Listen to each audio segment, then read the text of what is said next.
series with more stars giving us a glimpse into what's in store. And later, we're going to head into the vault with Blake Lively, opening up on today about one of her very first roles. Sisterhood of the Traveling Pants fans, you're going to be happy. But first, Carson as today's pop star. Let's get to it. First up on Pop Star today, Billy Joel and Olivia Rodrigo. Last night, the young pop star was a surprise guest at Billy Joel's 82nd monthly concert over at MSG. And it's only fitting the duo finally teamed up since Rodrigo name-dropped his name in last year's ginormous hit song, Deja Vu. You might remember the lyrics. I'll bet that she knows Billy Joel because you played her Uptown Girl. And at last night's show, the duo did it live. I bet that she knows Billy Joel, 'cause you play her Uptown Girl. You're singing it together now. I bet you even tell her how you love her in between the chorus and the verse. And that's not all. Olivia and Billy also got to sing one of his classics. Uptown Girl.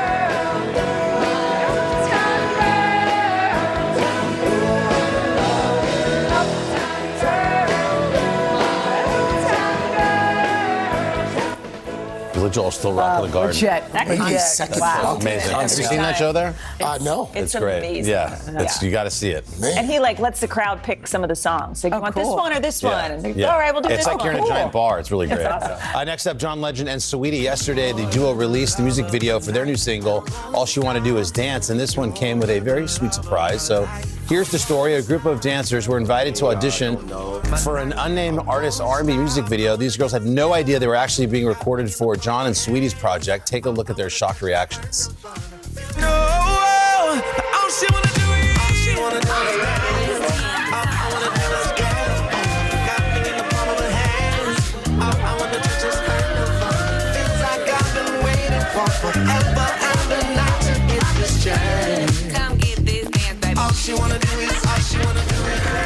That reminds me of that. Do you remember that Maroon 5 video where they're playing, they're that wedding band? Yes. That's a great concept when they do that and surprise everybody. Next up, Kelsey Ballerini at last night's ACM Honors Ceremony. The country music superstar celebrated her idol, Shania Twain, in a very cool way.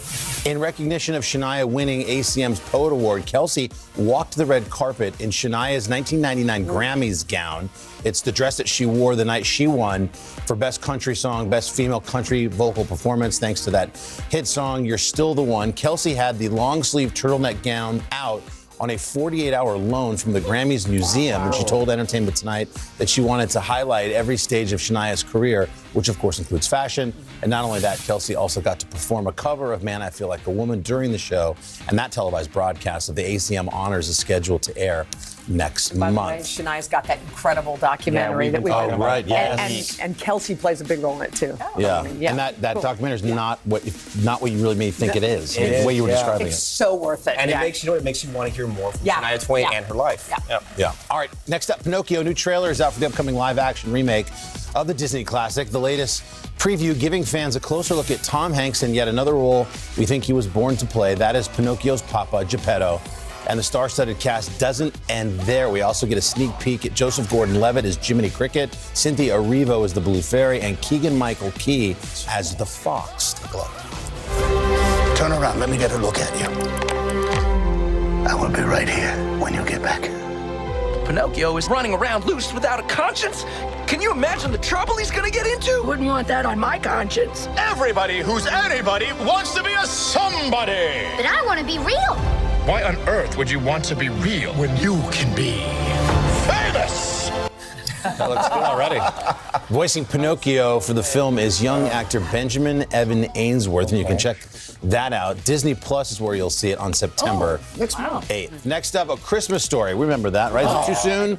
Start getting excited for the holiday season? Well, the long-awaited sequel to the iconic Christmas movie about little Ralphie and his wacky family is finally getting a release date.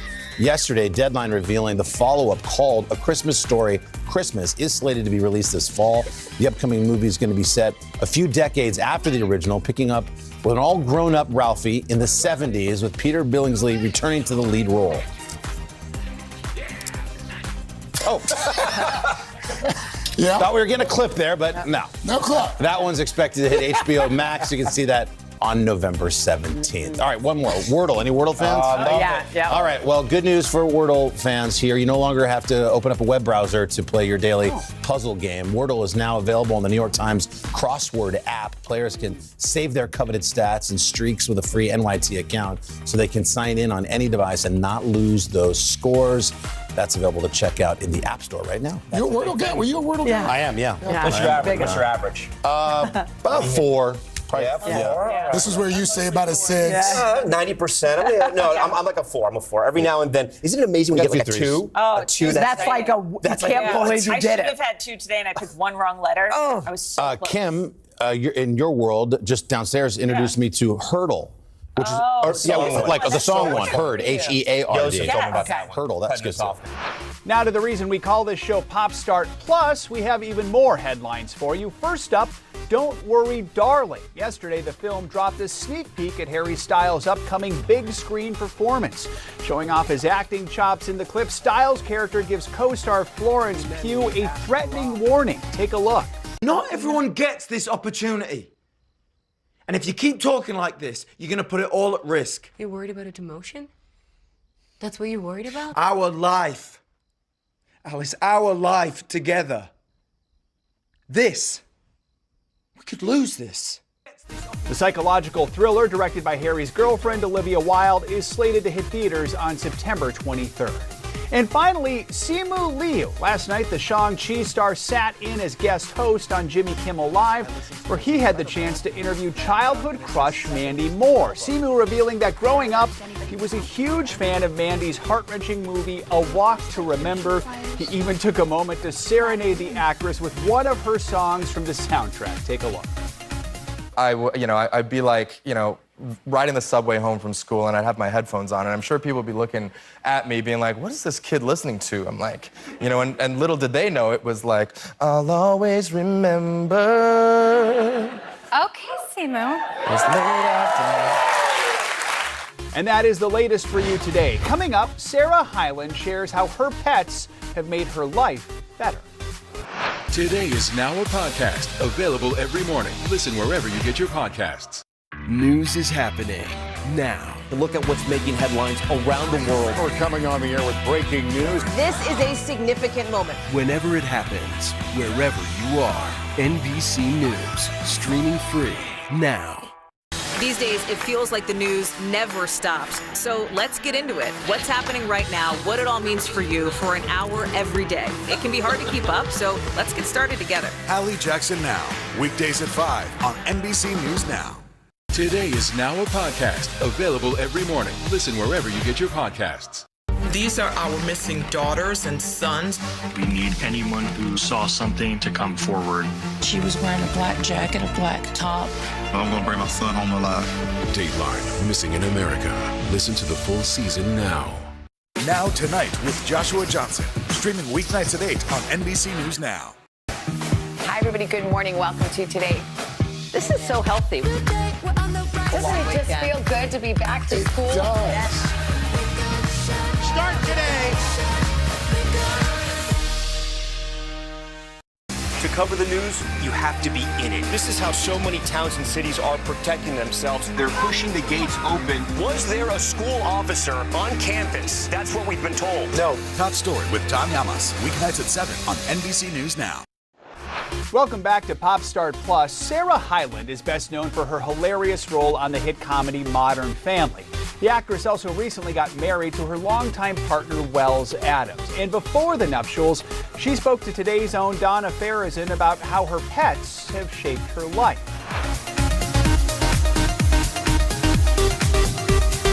Hi, Sarah. Hello. Thank you for joining us for another episode of My Pet Tale, where we ask people like yourself how their pets have shaped their lives. So first of all, can you introduce me to your pups? Are they around? Yeah, Boo is here. Carl is out for the day. Hi, Boo. This is Boo Bush. Hello. If Boo could speak, how do you think he'd introduce himself? She would go, hello, my name is Boo and I'm a gorgeous girl. And gorgeous girls love to relax. Oh, she loves it. She just always loves being at my feet. Like, no matter where I am, she's just like always there. It's so cute. That's so sweet. How would you describe her personality? Oh, she is a loud, brash, opinionated. Can I say? I mean, it's a technical word. It is a technical word. You're right. In all the best ways. She loves her food. She loves her people. She loves attention, and she can be very, very loud. Kind of sounds like me. Does she sound like you? Oh, I think she gets it all. She gets it all from me. How did you come up with the name Boo? Barkley, my other dog, for some reason back in the day, I used to call him Kitty, like from Monsters, Inc. because he was so fluffy. And so that's where, so Boo, so like Kitty and Boo, like she was the Boo. That's so cute. I love that part of the movie. Yeah. And you also have another fur baby. Your fiancé Wells has Carl, which I love when a dog is named a serious name. Yeah. But how is the blending of the two? Was there a power struggle between Carl and Boo, or were they pretty seamless? There was a power struggle in the beginning, for sure. Carl is obviously the bigger dog, but Boo won that power struggle. She's definitely the alpha. I just saw you posted this gorgeous photo of you and Wells. Boo, I was just asking, do you think that you'll be a part of the wedding ceremony? I wish she could, but whenever I have fittings for like events with like really long dresses and stuff, she likes to lay down on them. She's very much a girl's girl. Mm-hmm. And so she is, I don't know, she would be way too excited, make it way too much about herself, get everyone dirty because she loves to jump up on people. And same thing with Carl. I just think it would be way too many people. It breaks my heart that they won't be there, but you know, it is what it is. You also have to make the dress the moment on that day, I think. Yes. Yeah. We can't have Boo's dresses moment. Oh, exactly. Boo, this one moment is not yours. It's not yours, honey. Sorry. Where do you all go with your dogs on a road trip? Like, where's your favorite place to take your dogs?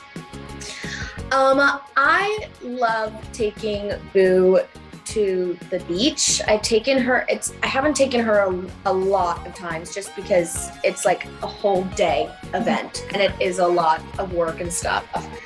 But she's just so cute on the beach and she just has so much fun. And sometimes I'll take her up to Malibu to do like a hike up there, and it's great. I want to do more road trips with the dogs, like even I don't know, I really want to take them up to like Big Sur or something and do like a cute little camping trip up there.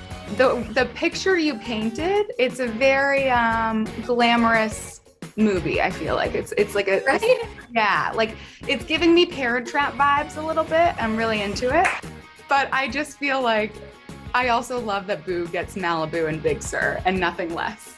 She deserves it all. We're not taking her to Coney Island. No, you sure aren't. Have you noticed like are your parenting styles, you and Wells' parenting styles to Carl and Boo, are they similar? Are they different? Is there one who's like more of a disciplinarian than the other? I think Wells would say that he's more of the disciplinarian than I am, which is crazy because I think when we have kids, I will be more of the disciplinarian, our poor children. But I'm just like, dogs can't speak for themselves. They're innocent. They don't know. That's true.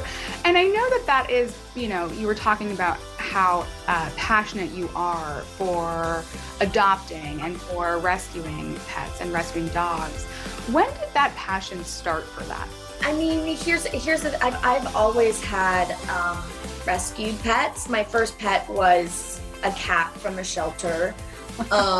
And because we lived in New York and stuff in like a really, really, really, really, really old building, He would bring us mice as presents. It was like a whole it was a whole thing. And so I've always been, I'm assuming that it stems from my parents, if it's always been embedded in my genetic brain DNA structure for what to do with pets. But I just think that there's so many animals out there that need our help. I would much rather rescue an animal than anything else. So yeah, I just love. That's a beautiful story. It's a really beautiful story, and you've upgraded mice for Malibu beaches, so I'm happy for you. From the New York mice that are the size of rats to sure. Well, Sarah, thank you so much. This was lovely, and I'm so happy that you're taking over all our screens. Thank you so much. Have a good day. Thank you. Bye. Always love hearing those pet stories. Up next, we're going to take you inside the world of the Lord of the Rings, the Rings of Power. To cover the news, you have to be in it. This is how so many towns and cities are protecting themselves. They're pushing the gates open. Was there a school officer on campus? That's what we've been told. No. Top Story with Tom Yamas, weeknights at 7 on NBC News Now. For breaking news in our changing world, download the NBC News app. NBC News, streaming free now. To cover the news, you have to be in it. This is how so many towns and cities are protecting themselves. They're pushing the gates open. Was there a school officer on campus? That's what we've been told. No. Top Story with Tom Yamas, weeknights at 7 on NBC News Now. These days, it feels like the news never stops. So let's get into it. What's happening right now, what it all means for you for an hour every day. It can be hard to keep up, so let's get started together. Hallie Jackson Now, weekdays at 5 on NBC News Now. Today is Now a podcast, available every morning. Listen wherever you get your podcasts. Live from Ukraine, from Uvalde, Texas, from Mayfield, Kentucky. To cover the news, you have to be in it. This is how so many towns and cities are protecting themselves. You can actually see they're pushing the gates open. Was there a school officer on campus? That's what we've been told. No. Do you remember any tornado as bad as this one? You look at this and you're thinking, we're not going to have power for weeks, if not months. Exactly. Every night, it's your news playlist. Top Story with Tom Yamas, weeknights at 7 on NBC News Now. For breaking news in our changing world, download the NBC News app. The day's biggest political stories with trusted insight now and expert analysis now. A daily look at the politics behind the headlines. Meet the Press Now, streaming weekdays at 4 p.m. on NBC News Now. Now Tonight with Joshua Johnson, streaming weeknights at 8 on NBC News Now. For breaking news in our changing world, download the NBC News app. Thanks for sticking with us. We have more on the Lord of the Rings of Power for you here on Pop Start Plus. The new series chronicles events long before what happens in The Hobbit and the Lord of the Rings books. And two of its stars spoke to Tom Yamas about what it was like to shoot.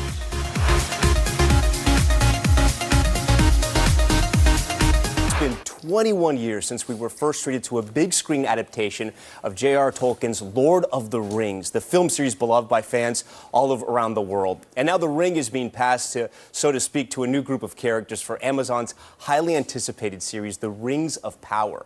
A wine author and Sofia Nomvetti star as the prince and princess of the Dwarven Kingdom whose love was meant to be. Take a look. Took weeks before he worked up the courage to court me proper. 2 weeks at most. It was 5. You're lying. She's lying. She may play coy now, but she was a moon-eyed girl in love from the moment we met. A very happy match. A wine and Sophia, good morning. Guys, I know we were going to start somewhere else. I have to start with the makeup. That is incredible. That was you we were just watching, both of you. Exactly. How long did that take? Do you know what? It took 3 hours 3 hours every day, yeah. We had a prosthetic nose, we had the big beard and the wig. And the eyes and everything. Yeah. It was a process to get there, but a really great process with an incredible team of people. So talk to us about the series. I know it's not a quote-unquote prequel, but it takes place before Lord of the Rings. That's it, yeah. We're in the second age this time, whereas the movies that you saw was the third age. So it's kind of, it starts from the beginning, really. Yeah. And you'll see us in a place called Khazad Dûm, where it's absolutely thriving. Yeah, and talk to me about your chemistry, because I love this. You guys are arm in arm. You play that you're married on the show, but you guys clearly like each other's company. What was it like shooting in New Zealand? What was it like doing the show? Oh, it's incredible. Look, New Zealand as a country is the most vibrant, spirited, warm place to be on this earth. So we're better than to film such a heartfelt, powerful story with that kind of surrounding. So it was really beautiful, and we spent a ton of time together. And when we first met, we kind of locked eyes in a lift, me holding my baby, and thought, this is going to be all right. Yeah, we're going to be okay. Talk to us about the baby, because I can't believe this. I heard you delivered a few days before you auditioned, or a few days after, I should say, after you auditioned? You know what? And she kind of held out for me a little longer as well. So I was like, thank you, daughter. Yeah, it was about this opportunity that I couldn't miss. And who's to say that us mothers can't kind of take two huge life-changing journeys at the same time, right? There you go, that's so great. A few days before, you know, Jay Bayona kind of honking me out of the chair for auditions and stuff, and like me wanting around. I can't wait to see the self-tapes for that. But we went on a journey. And I was able to start two parallel incredible moments of my entire life together, with the incredible support of my friends and family, and of course Amazon, who were like, you got this, what do you need? Guys, talk to me about the pressure. And I say pressure because some people are talking about this being the most expensive television show ever. We're talking about possibly $1 billion over all the seasons they want to run. So when you think about that, it's in your hands. What goes through your head? Yeah, well, I suppose what that means is that we get the best people for every job, and creatively speaking, that frees you up, and the focus and the love and the care that was involved to create this was special, and kind of sprinkled a bit of magic dust, I think, on the show. It was incredible. Sophia, if you're not a fan of The Lord of the Rings, say you never read the books or watched the movies, can you still enjoy this one? I mean, this is such a great place to start. You do not have to know anything about anything. And because, of course, we're 2,000 years pre, it means that we're kind of starting from the beginning. So actually, it could be quite fun to do this and then move forward, go back to the books. Like, it is a wonderful, wonderful place to start, and you're not missing anything if you've not touched on it before. And we're welcoming new fans and exciting people to come on this journey with us. So you guys are at the beginning of what could be one of the biggest television shows ever. Sophia, I want to show a moment that happened to you that when I saw this photo, I was like, we have to do this. Talk me through this moment right here, moment by moment. Okay. This is my first time to New York. In fact... Ever. Okay. In fact, and I've spent many, many years of my entire career in theatre. So can you imagine that I step off of a plane for my first time in New York, and I'm on a billboard on Broadway? I lost it. I was completely shaking. It is... It's a gift. It's a gift, and it was an incredible, exciting New moment. baby, new show, new friends. What a moment, guys! Blessed. Yeah, definitely. Guys, thank you so much for coming here on the Today Show. We really do appreciate it. We look so forward to that show as well. Can't wait for that one. And again, it premieres on Prime Video on September 2nd. Next up, Blake Lively from her Sisterhood of the Traveling Pants Stick. For breaking news in our changing world, download the NBC News app. News is happening now. Look at what's making headlines around the world. We're coming on the air with breaking news. This is a significant moment. Whenever it happens, wherever you are, NBC News, streaming free now. Top Story with Tom Llamas, weeknights at 7 on NBC News Now. For breaking news in our changing world, download the NBC News app. Hi, everybody. Good morning. Welcome to Today. This is so healthy. Doesn't it just feel good to be back to school? It does. Start today. Now Tonight with Joshua Johnson, streaming weeknights at 8 on NBC News Now. Hi, everybody. Good morning. Welcome to Today. We are going to start with some good news. Doesn't it just feel good to be back to school? It does. Yes. This is so healthy. Here's what's happening in York. The crowd is ready. SG, you ready? Refresh and reorganize for fall. Start today.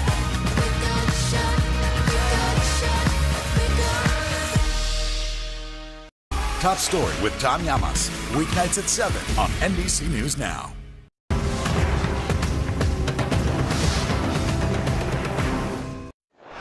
Welcome back to Pop Star Plus. We are longtime Blake Lively fans around here, and in honor of her birthday today, we thought we'd take it all the way back to one of her first acting roles. She played Bridget in the beloved film The Sisterhood of the Traveling Pants.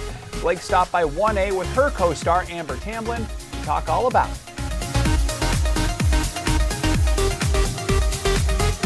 Amber Tamblyn and Blake Lively both star in the movie. Hi, good morning to both of you. Nice to see you. Did you have as much fun making this movie as it seemed as I was watching it? We had fun. Yeah, we had. Hey, you know, you had to think a little too long for that, Amber. Because people ask like what the most difficult part of this film was. They're like, oh, is it the scenes with Bailey, or is it like dealing with her mom's death? I'm like, no, it was concentrating with these girls, like trying to be professional on the set. We had way too much fun. And in fact, it's about 4 best friends growing up in Bethesda, Maryland. That was fun for me because I grew up in the Washington area too. So I was like, hey, Bethesda. But and you all actually became very close friends during the course of making this movie, right? Yeah, well, I think when you spend enough time, with girls of sort of like personalities and like minds, you can't help it. I don't know. It just was one of those things where everything came about at the right times, and we got along really, really well. All the time. Like offset. Amber, they would call cut, and we'd run in each other's trailer, and we made up a dance to Ice Ice Baby. Yeah, it's pretty just like we would just do random crazy things. It was so much fun. Now it's interesting because this, Blake, is your first job. Yeah, I mean, you've never acted before, which I think never is done astounding. anything before. You did such a terrific job, but you come from a strong acting family, don't you? Your dad has done a lot of acting. He was in the Dukes of Hazzard, right? Here's Dobro, dude. My whole family's in the business, and I never really went after it just because it was already so much a part of my life. This movie came along, I auditioned a little bit every now and then, and I got this film, so I was so fortunate. Amber, you've been acting a lot. I mean, Joan of Arcadia, and you've had a lot of other roles as well, right? I mean, so were you the old hand in the group? I mean, were you the veteran? I think so, to a certain extent.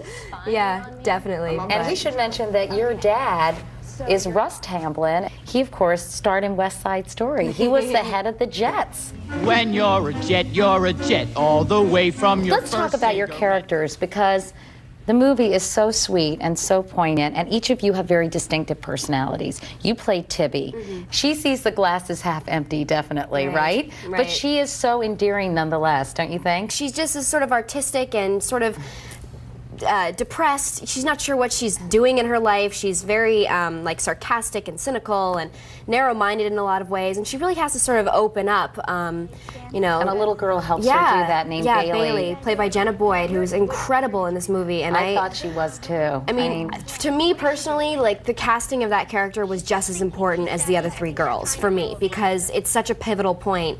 And Jenna was so amazing. Basically taking this innocent young girl and making her this huge lesson that Tibby has to learn about life and about respecting life and about respecting people for who they are. Meanwhile, Bridget has her own set of troubles and challenges.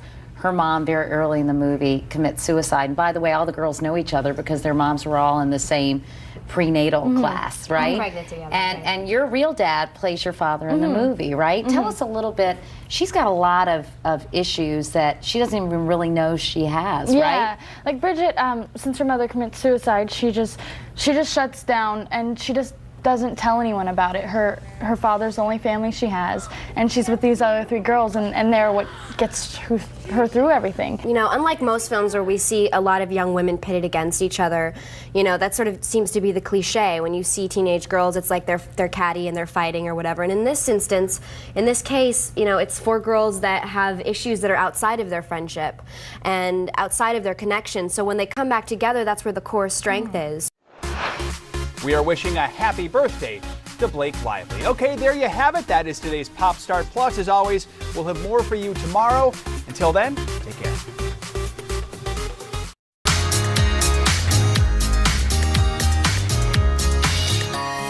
Hi everyone, I'm Dylan Dreyer, and welcome to our Today All Day Back to School special, celebrating teachers. I bet we can all name a favorite teacher from our own childhood. That one leader in the classroom we remember decades after graduation, who made us believe in ourselves. For me, it was my second grade teacher, Mrs. Maroney. Well, here at Today, we wanted to take a little time to celebrate and surprise teachers all across the country for the contributions they make to the lives of children. First up, Jenna Bush Hager has the story of Philip Dohm, a retired teacher who spent 3 decades in the classroom. He says he learned so much from teaching 3rd and 4th grade, he wanted to share it. His new book, The Art of Teaching Children, can serve as inspiration for the newest and the most experienced teachers alike. Take a look. Tell me why you decided to go into teaching. I had the greatest 3rd grade teacher, and I wanted to be just like her.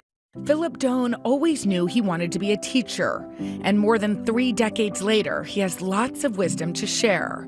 In his new book, The Art of Teaching Children, he shares his advice for teachers. What would you say to those that are thinking about embarking on a teaching career? My number one bit of advice for those going into the profession would be to establish relationships with the children. Kids learn best if they feel cared for. And for the hard days when teachers feel overwhelmed and overworked, Mr. Dohm recommends keeping a teacher journal. One of the keys to staying in the game is delighting in the students. When they say something or do something funny, enjoy their kidness. And write it down. You wrote down all the funny things your kids did and said. Yes. And some of those stories Mr. Dohm shares, like the little girl who volunteered to use the word desperate in a sentence during a vocabulary lesson. And this little 9-year-old sat up on the end of her chair and announced, Cleopatra was so desperate for Mark Antony that she ripped all of her clothes off. Today, we're facing a teacher shortage, and teachers' jobs are harder than ever. According to the National Education Association, more than half of educators are thinking about leaving earlier than they'd planned. Mr. Dohm's advice? Focus on the arts. We've experienced a global pandemic. Yes. And teachers really have taken the brunt of some of that trauma themselves. Well, there's no question that the pandemic absolutely turned teaching upside down and education upside down. And one of the areas where it took its heaviest toll was in the area of mental health for children. Participation in the arts can bring comfort, it can bring healing, it can create a sense of well-being in children. So how do we do that? You have kids draw and paint and sing and dance and make things with their hands, and it's very restorative. Mr. Dohm offers advice for parents too. Read to your children often, for as long as they'll let you. Talk to your children. It helps increase their vocabulary. And sing with your kids. If you do these things with children, you are establishing rapport with these children. You're also improving their learning advantage. Yeah. It also is a time of year where parents are trying to get their kids ready. What advice do you have for parents? Sometime before the school year starts, have an open conversation with your children about how they feel. Yeah. Because children are nervous. It's natural. Yeah. And one of the best ways to do it is to share an experience about when you were nervous going back to school. And that also really helps. Okay, can we scoot your chairs? We wanted to see Mr. Dohm's teacher skills in action, so we invited some friends to read one of my favorite books. Okay, y'all ready? We're gonna read it to you and we'll see what you think. The kids in room 207 were misbehaving again. Today, let's just be terrible, they said. Not so fast, hissed an unpleasant voice. Uh-oh. Reading with Mr. Dohm made me nostalgic for my time as a teacher. It's a demanding job, but a wonderful one too. A job teachers wouldn't trade for anything. I actually said to a colleague who was like, how can you even do this? You haven't trained for this. And I said, I had to make sure that 24 8-year-olds were engaged every single day. That's far harder than live TV. That is absolutely right. There's very few jobs where you touch a life like you do as a teacher. Why is it so rewarding? I always say we don't get the bonuses, we don't get the company car, we don't get the stock options, but you get those moments with those children. I call them melt moments. Thanks, Jenna, for that powerful story. You know, another simple way Mr. Doan says parents can support their kids' teachers, send a handwritten note, simply saying thank you. Speaking of thank yous, next up, our big surprises for 2 deserving teachers to help them with the new school year. To cover the news, you have to be in it. This is how so many towns and cities are protecting themselves. They're pushing the gates open. Was there a school officer on campus? That's what we've been told. No. Top story with Tom Llamas, weeknights at 7 on NBC News Now. The day's biggest political stories with trusted insight now and expert analysis now. A daily look at the politics behind the headlines. Meet the Press Now, streaming weekdays at 4 p.m. on NBC News Now. NBC News, streaming free now. To cover the news, you have to be in it. This is how so many towns and cities are protecting themselves. They're pushing the gates open. Was there a school officer on campus? That's what we've been told. No. Top story with Tom Llamas, weeknights at 7 on NBC News Now. Live from Ukraine, from Uvalde, Texas, from Mayfield, Kentucky. To cover the news, you have to be in it. This is how so many towns and cities are protecting themselves. You can actually see they're pushing the gates open. Was there a school officer on campus? That's what we've been told. No. Do you remember any tornado as bad as this one? You look at this and you're thinking, we're not going to have power for weeks, if not months. Exactly. Every night, it's your news playlist. Top story with Tom Llamas, weeknights at 7 on NBC News Now. NBC News, streaming free now. For breaking news in our changing world, download the NBC News app. Welcome back to our Today All Day Back to School special, celebrating teachers. A recent study by adoptaclassroom.org found the average teacher here in the U.S. spends up to $750 of their own money on supplies for their classrooms. Well, we wanted to help. Carrie Sanders brings us our next story about a teacher just outside of Tampa, Florida, who received a surprise of a lifetime. Take a deep breath, breathe in. Let it out. Okay, we got this. The 8th graders at Eisenhower Middle School are ready to take on American literature. A marker, a pencil, and a pen, and you get to pick your choice. Their teacher, Miss Paige Suhey, is determined to make it their best year yet. That means getting kids the school supplies they need for her reading and writing classes. It makes me feel like I'm ready and prepared for school. There's also some fun incentives. Some teachers, they don't give us like the binders and stuff. Or ice cream? Yeah, or the popsicles to motivate us to like do better. And does it work? Yeah. How much money are you spending out of your own pocket? Oh gosh, in a given year it can be $1,500 to $2,300. Ms. Suhey is not alone. According to adoptaclassroom.org, teachers across the country are spending as much as $750 of their own money on school supplies. Classroom costs have soared this year due to inflation. Pencils, for instance, are up 40%. And so Ms. Suhey has taken in a roommate to cut costs. I'm in my 40s, so I already lived the dorm room kind of college life with roommates, so I never thought I had to revisit this. Despite these financial hurdles, Ms. Suhey always finds the money to put her students first. She uses therapy animals in her classroom and runs a garden club, all on her own dime. In order to save, she scrounges. You have these pencils here. What if you're out? What do you do? I go to the courtyard. The courtyard? Somehow the kids seem to accidentally drop their pencils. I will go out there and try to beat other teachers for pencils. It's like the running of the bulls out there. Many teachers across the country face challenges this school year, some opting not to return. But Ms. Suhey says this is her passion. We are here to support you. We are here to help you with your skills. Helping kids learn, determined to make a difference. Seeing the smiles on the kids' faces, seeing kids 5, 10, 15 years later, and they remember you as their teacher in their classroom. So that's why you do it. Every kid remembers one teacher. I get the sense that you are that one teacher. I hope so. They remember me in one way or another. And I'm curious, Ms. Sui, 21 years now of teaching. What is it that keeps you going? Clearly, it's the kids here. They're our next generation. Us teachers, we're here for you. We love you, and we know you will reach your dreams.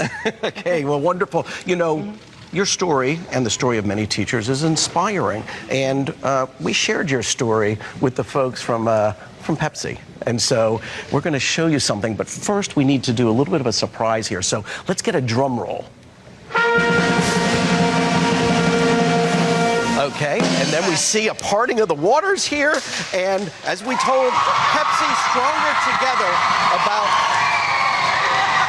well, there's so much noise in here, I hope you can hear me. We told Pepsi Stronger Together about Ms. Sui's story, and they wanted to see if they could help out the staff, not only Ms. Sui, but the entire school here. Look at the little hugging going on there. And what they've done is they've got a bunch of supplies here. So this is $10,000. Oh, look at you're crying. This is $10,000 supply for the whole school from Pepsi Stronger Together here. And things like rulers, crayons. Give me your sense of what this means to you and to the school. Wow, this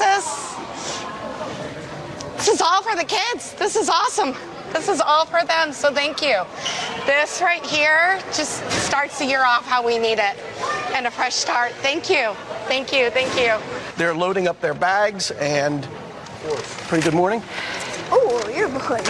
There we go, some excitement. So guys, you know, this is a really important moment, and it's something that I think people can stop and realize that, you know, despite everything, the economy is rough right now, and being able to help students, especially as they start the school year, is really significant because, as you've said before, this is the next generation. This is our future. This is our next generation, and we have to value and love them.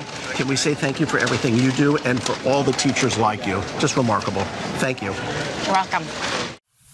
Oh my goodness, the look on Miss Suhei's face is priceless. What a way to kick off the school year. And the surprises don't stop there.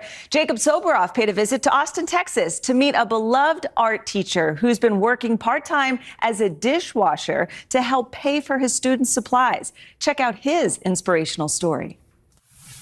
Most of the stuff is old, but we make it work. This is Mr. Fred Tabaris's supply room. The stick of glue looks like it's almost out. Yep. He's been an art teacher here for 15 years. The kids call him Mr. T. With 12 classes and nearly 400 students a year, Mr. T has to work with what he's got. Something his colleagues understand too. Austin, Texas is one of the least affordable cities in the country. Nearly a third of all students at small middle school are economically disadvantaged. How much are you spending out of pocket on your students? It wouldn't be strange for me to run to the local big box store and like buy off the shelves. Out of your own pocket? Out of my own pocket. And so at the end of the year, you're spending at least several $100s. At least. But what do? I want my students to be able to go home and say, I made this. Why don't you ask the parents to sort of pony up that money? Before the pandemic, it wouldn't be out of the question for us to ask for $5. But the pandemic changed things. We didn't want to assume that a student was living at home with two parents that had a job apiece. To help afford the extra supplies, Mr. T works part-time as a restaurant dishwasher. And he's not the only one at the school with a second job. It helps me be financially secure that I don't have to worry about if I need to buy a box of permanent markers in a pinch. There have been times where I've taken kids to art contests and I want to buy them breakfast because some of those kids might not have access to those things. But it's not just money Mr. T puts into his students, it's the time too. Like that time he fed a goat vegetables with his mouth to fundraise for the entire school. Click on the link below and support Control Middle School. You're a football coach, you're a DJ at dances. You're basically school spirit personified. How did you become that? I think when you're a teacher, you try to step up in roles that need to be filled. Instead of paying $400 for a DJ, I could give up 3 or 4 hours of my night and do that. It's not uncommon to see Mr. T on campus well after school hours. And while some teachers across the country are facing burnout or even opting out, Mr. T says this is his passion, and he does it for the love of his students. These are your kids, and these are our kids too. This is that village that everyone talks about, that it takes to raise your kid. Mr. T, you are a legend, and we are so inspired by you, and you work so hard here, and I can see it in your eyes. You have 3 classes today alone, starting at 8:15. You're going to be teaching these kids. I know what drives you. In part, it's your girlfriend, Danielle, who's also a teacher. And you talked to me about her and about how she pushes you and how you push each other. What's the message you have for her and for teachers all across the country this morning who are watching you, who are also struggling in similar times? Well, if they're in the classroom right now, they already know what I would tell them is keep going. And we do. It's one of those things that it's built into us. And if we don't pick it up on our first day on the profession, it's one of those that we pick up from our peers. So keep going. We're doing great, and we're going to get better. Listen to this, man. And listen, there's no way to say thank you. Thank you. There's no chance it's enough, but come with me. I want to show you something, Mr. T. I know it's early here. I know school hasn't started. Oh, wait a minute. What are you guys doing here, Mr. T? Keep coming. This is just the beginning. How you guys doing? Wait a minute. It sounds like, is that the sound of the band playing, Mr. T? I think that is the sound of the band. I haven't been to a middle school in a while, but it sure does sound like the band. Look at these guys right here. What's up, you guys? Mr. T, they're here. They're here all for you. And that's not even it. We're not even done yet. Come on, guys. Look at these guys, Mr. T. The goats. The goats. Which one is the one you said? This one? This is the one you said. This isn't even it, Mr. T. Guys, open those up. Check this out, Mr. T. It's for you, man. Take a look at this. These are our friends from PepsiCo and the foundation. They were so excited by you, so inspired by you. Listen up, everybody. They heard about the long list of jobs that Mr. T has, whether it's the dishwasher, the goat feeder with his own mouth, dressing up for fundraisers, getting in the dunk tank, all of that stuff. They want to help you continue your mission specifically by giving $10,000 worth of school supplies to here at Small Middle School. Because of you, Mr. T. Give it up for Mr. T. Thank you. It is not often that you meet a man like you that inspires so many people. Take a look at some of this stuff. We got glue sticks, we got markers, all the stuff you and I talked about inside that supply room. And we know kids get hungry, they like snacks from time to time. Anything you want to say to all the people across the country that are watching you right now? Thank y'all. Thank you for my fellow colleagues across the country. Keep doing what we're doing. They need us here, and we'll keep plugging away. We're proud of you, man. You guys, this is a true hero. Now, what a great teacher that Mr. T. Students are sure lucky to have him. When we come back, they are going to have a chance to express their gratitude. Let's go. This is a critical choke point for this fire.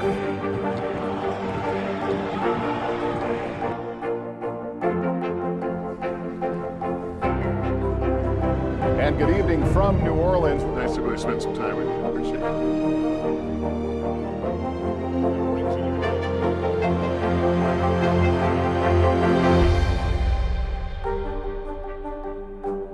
These are our missing daughters and sons.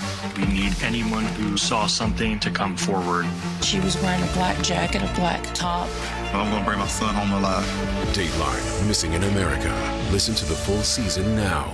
Hi, everybody. Good morning. Welcome to Today.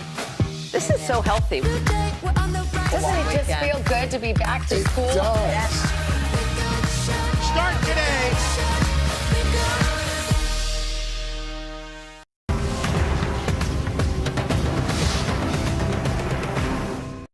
To cover the news, you have to be in it. This is how so many towns and cities are protecting themselves. They're pushing the gates open. Was there a school officer on campus? That's what we've been told. No. Top Story with Tom Yamas. Weeknights at 7 on NBC News Now. Live from Ukraine, from Uvalde, Texas, from Mayfield, Kentucky.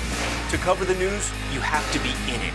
This is how so many towns and cities are protecting themselves. You can actually see they're pushing the gates open. Was there a school officer on campus? That's what we've been told. No. Do you remember any tornado as bad as this one? You look at this and you're thinking, we're not going to have power for weeks, if not months. Exactly. Every night, it's your news playlist. Top Story with Tom Yamas. Weeknights at 7 on NBC News Now.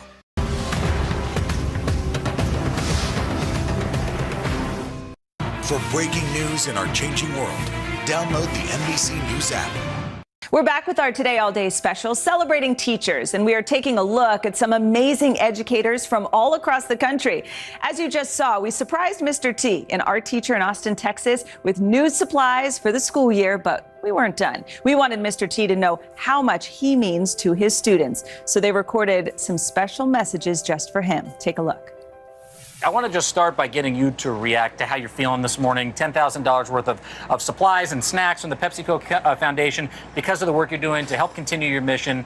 How do you feel? I know that nothing can make up for all the hard work that you do, but how are you feeling this morning?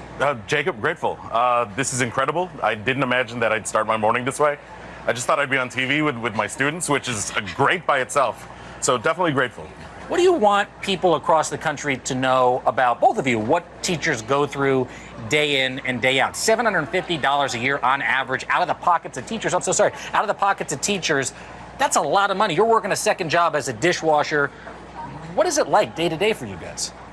Well, for me, some people clock out. Like when I clock out at my job at Satellite, I leave it there. I don't think about whether or not the fork was washed all the way or if the plate was clean enough. I think about that while I'm on the job, but here at school, when I clock out, I still think about that kid in my third period class. I think about running plays at football practice. I bring it home. I talk to my girlfriend Danielle about it. It's the same way with her. We don't stop when the last bell rings. We go home, we talk about school, we worry about our kids. Sometimes we stay up late at night making sure that everything's ready for them. You're doing God's work. You're doing God's work, and it's such an honor to be here with you. And we have one more surprise for you. We wanted your students to give you a very special message, and so we're going to show that to you right now. Take a look at this, guys. I really like how he makes us feel comfortable in what we're doing and encourages us to like try harder and keep going for what we want to do. Mr. T has always been a big inspiration to me, and he has brought me out of my comfort zone in many ways. He really wants what's best for us and just kind of pushes us to do the best artwork we can. Probably the best art teacher I've had. He's super funny, always helpful. My favorite memory is Mr. T. To be honest, I'm not sure I have one singular memory because I think the best times have been every single time I walk into his classroom, and it's the best experience of my day. The best experience of her day and inspiration. Those are the kind of words we hear from your students. This is the best time of our day. We're so proud of you. We're so grateful to be here with you. He's one of a kind, but he's not one of a kind. People across the country are struggling in the same way every single day. He'll be the first to tell you that. So thank you guys. One more time, give it up for them. And I'm going to send it back to you guys. How special to hear from the students themselves and to see the impact that a great teacher has on a child's life. When we come back, the growing number of Black parents choosing to become teachers and homeschool their children. We'll have more on that right after the break. These are our missing daughters and sons. We need anyone who saw something to come forward. She was wearing a black jacket, a black top. I'm going to bring my son home alive. Dateline, Missing in America. Listen to the full season now. Top Story with Tom Llamas. Weeknights at 7 on NBC News Now. Today is now a podcast available every morning. Listen wherever you get your podcasts. To cover the news, you have to be in it. This is how so many towns and cities are protecting themselves. They're pushing the gates open. Was there a school officer on campus? That's what we've been told. No. Top Story with Tom Llamas. Weeknights at 7 on NBC News Now. Hi, everybody. Good morning. Welcome to Today. This is so healthy. Doesn't it just feel good to be back to school? It does. Start today. These are our missing daughters and sons. We need anyone who saw something to come forward. She was wearing a black jacket, a black top. I'm going to bring my son home alive. Dateline, Missing in America. Listen to the full season now. Today is now a podcast available every morning. Listen wherever you get your podcasts. The day's biggest political stories with trusted insight now and expert analysis now. A daily look at the politics behind the headlines. Meet the Press Now, streaming weekdays at 4 p.m. on NBC News Now. Welcome back to our Today All Day Back to School special celebrating teachers. During the pandemic, with kids learning remotely, many parents took on the role of teacher in some fashion. Well, now some are choosing to make that situation more permanent by homeschooling their children for the foreseeable future. NBC's Antonia Hilton brings us more. You guys want to feed some animals? It may look like a simple summer outing, but these kids are at Terhune Orchards in New Jersey for a full day of school. Here, they'll learn about animals, produce, farm operations, and flowers. Good job, Maxwell. What was the best part of today? Feeding the animals. Feeding the animals. These kids are part of the Melanin Village, a collective of Black families that homeschool. Parents work to make learning engaging and warm for their kids after years of feeling let down by public schools. Before the pandemic, only 3% of Black students were homeschooled. By 2021, it shot up to 16%.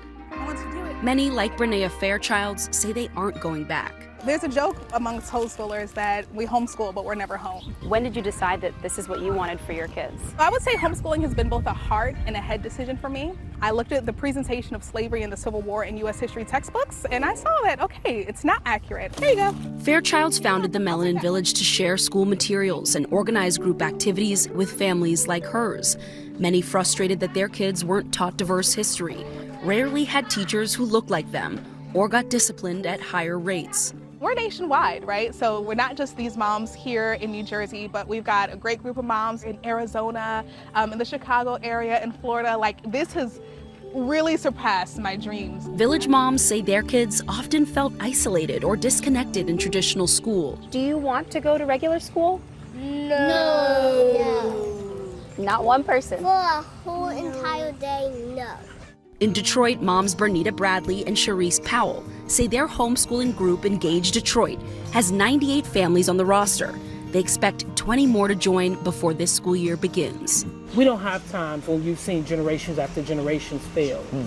We don't have time to keep waiting. Do you think the schools are serving Black children? Schools were never designed to serve Black children. And we would tell them, basically help them understand our students, and we would tell them that our children are brilliant. It's just that you all don't try to get to know them. You don't try to get to know, like, how do they learn? Dr. Cheryl Field-Smith has studied Black homeschoolers for 17 years. We pushed really hard to get into these public schools, and now the fact that we're pulling it out, we need to pay attention to that. As Black families perhaps exit public school systems, for the Black kids who get left behind, what's going to be there for them? Not only do I worry about that, but also Black home educators worry about that. At 15, Victoria asked her mom, Bernita, to take her out of Detroit schools.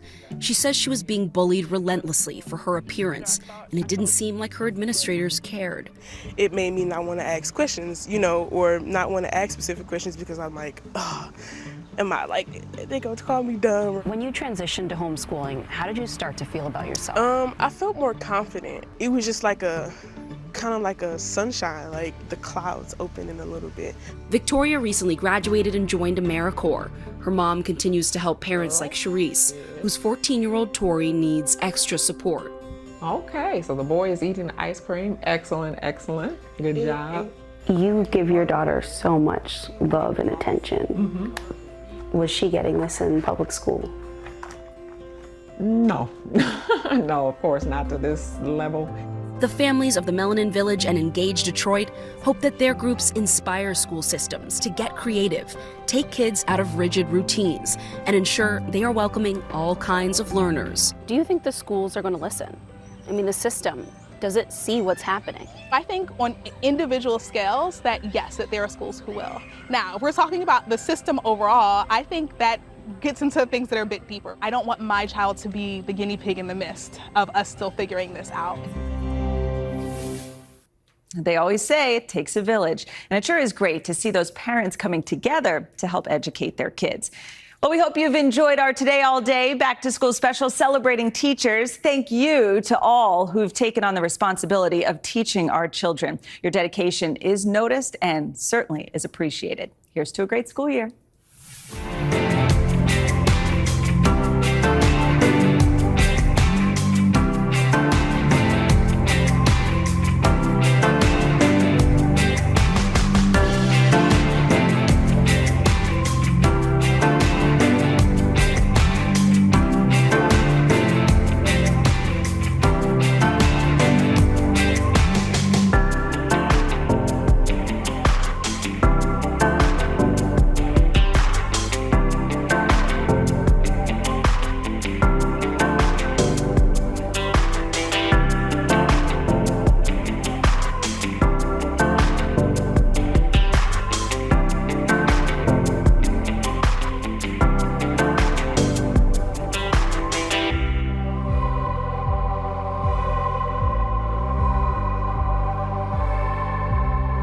Over the years, I have been lucky enough to step into the Today Show kitchen and watch the best chefs from around the world teach us some incredible recipes. And we had made that pesto, which was, oh, darn. I almost got out of this one clean. Turn it down. Oh my gosh, I had one job. None of which I've mastered because, well, I actually don't know the first thing about how to cook. And unfortunately for today's culinary coach and my dear friend Siri Daly, she's experienced my kitchen chaos up close a few too many times. The biggest step is slicing it. Oh boy, come on, oh my gosh. Well, I'm ready to put that behind me. Now, Siri's gonna teach me some kid-friendly favorites, including mac and cheese and chicken tenders with a few special ingredients. Plus, I'm gonna learn, finally, how to make a perfect grilled cheese. The real test will be to see if our kids love what we make, and they are a tough crowd. But I'm excited to give it a try, so let's get started.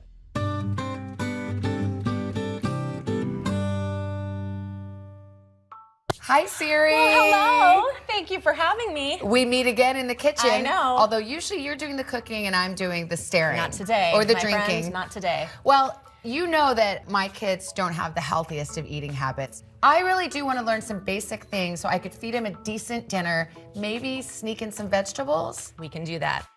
Our plan for today is, first, Savannah will learn how to make a perfect grilled cheese. Then we'll cook the noodles for the mac and cheese. Make the cheese sauce, bread and bake the chicken tenders, prepare a special sauce, and serve. Every Saturday, Charlie wants a grilled cheese for lunch, and I try to do it, but I end up, I put it on the griddle, I put butter, then I end up, the cheese doesn't melt, but the outside is burnt. Right. I end up putting it in the microwave, it's a disaster. Okay, so here we go. We're gonna start with our bread. Okay. I'm gonna use some classic whole wheat, but we have sourdough here, Italian. I've even done it with English muffins, which is kind of fun. I love that. And cinnamon raisin bread, because I know Charlie has a hankering for that. You choose what you would like. I'm gonna go, like I said, with just the regular kind of whole wheat. I'm gonna try whole wheat too. We have salted butter here, just one side of the bread. Okay, well, see, I do both sides. This is the side that's gonna go on the griddle, and that will get it all nice and gooey and buttery and golden brown. You just basically wanna kind of smother it and make sure you get it all the way up to the edges so that not a single piece of bread is without. But now if I did wanna do your mayonnaise trick, I would do butter and then mayonnaise. Yeah, and then maybe just do like a little less butter, a little less mayonnaise so you're not, smothering it, but I have found it does tend to enhance the flavor a little bit, but there's nothing wrong with salted butter. And you always keep your butter out on the kitchen counter, which shocked me. I thought you had to keep it in the fridge. I keep salted butter out. Salted butter tends to last longer on the counter. My grandma did that, my mom did that. And then it's nice and soft. Exactly. You're not like, you know. Okay, I did mine. Okay. I beat you. Did I do enough? Okay, now we're gonna use about 2 ounces of cheese, which is roughly like 4 slices. And this is a pretty thin slice. Like some of my white American cheese is thick. Right. So if it's thicker, then maybe 2 slices. Okay. But, I'm gonna try 4 here. And again, okay, now we're gonna turn this over because we wanna do it. That's the side that's gonna go on the griddle, right? Okay. So already screwed up. It's all right. This is pretty forgiving recipe. Is it okay that it's hanging over the edges? I get kind of obsessive about that. You wanna get them just kind of right up to the edges, but it's okay if it hangs off a little because honestly, that's the best part. I don't know if your kids make you cut off the crust, but my kids do. And then pro mom tip, you just eat it. Exactly. So that's your lunch. Yeah, and that's your lunch. Enjoy. Yeah. Okay. Okay, so now we're gonna put it on the griddle carefully because it's hot. Wait, what did we put on this? Nothing? No, because no oil, no cooking spray. The butter is basically your cooking spray. Okay. Okay. Now we're gonna not touch it for about 2.5 minutes.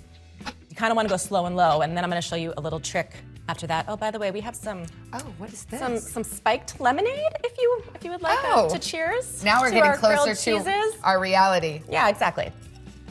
Mmm. We'll have regular lemonade for the children. Yes, but, exactly. Okay, so this is going on. Yes, we don't want to move it because that will disrupt the cooking process, and we're really trying to get the bread nice and golden brown. That's funny because what I'd be doing is pressing this down. Press. Another thing, make sure you use a plastic spatula because anything metal will scrape your griddle or even your nonstick pan. That's key. Okay. Then, let me show you our little trick. Okay, you have one over here. This is called a burger dome. Okay, so after we flip this, we're gonna cover it with our burger dome for another about 2 minutes. Okay. And that's gonna ensure that the cheese melts and gets nice and ooey gooey and the bread still crisps. Could I put just like a glass lid if I have for a pot? Not glass. I would use, again, like a metal bowl or a pot. You could use a pot. Okay. Whatever you use, if it doesn't have a handle like this, use pot holders to remove it. Why is everyone warning me all the time about the pans are hot? You know, I know. Listen, I have burn marks from all my times in the kitchen, so you're not alone. Okay. I know. Right, we're gonna flip them now. See, I find that you hard. need to use your fingers. Oh, is just that make okay? Sure. Yeah, that's Ooh, what that looks good. Look how pretty. Oh, wow. perfect. But now the Now you cheese can is not press it melted. down a little bit, so that's why now we grab our burger domes. So right away goes the burger dome. I'm gonna get one of these. That's it. I wonder where I've been going wrong. Maybe you're trying to do it too fast. I feel like a lot of people just want to crank up the heat. Yeah. And that will just burn your bread and your cheese won't melt enough. What if I wanted to add like turkey or ham or something like that? This is just like your basic grilled cheese. Now you could add tomatoes, bacon, ham, turkey, anything. When would I add it in this process? In the beginning, right? Oh, yeah. okay. When you put on the cheese, you would add whatever else you want. All right, I think we're ready. Okay. Let's see. Ooh, look at that meltiness on the side. Yours is meltier than mine, but it looks good. Well, sometimes it depends on the cheeses. I think that looks great. Okay. All right. Ooh, I mean, this truly does look that. great. Just slice it. You know what my mom used to make? Do you do triangles or rectangles? I like triangles, rectangles, or strips. My mom used to do fried bologna a lot. Ooh. I know, it's very 70s. That tastes good though. So good. Oh my gosh. I'm a culinary genius now. We did it. Grilled cheese. All right. I needed to know this. On to the next.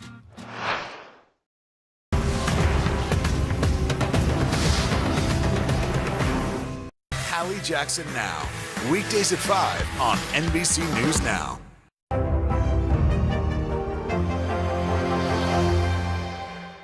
Top Story with Tom Llamas. Weeknights at 7 on NBC News Now.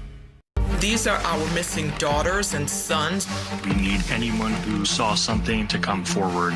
She was wearing a black jacket, a black top. I'm gonna bring my son home alive. Dateline Missing in America. Listen to the full season now.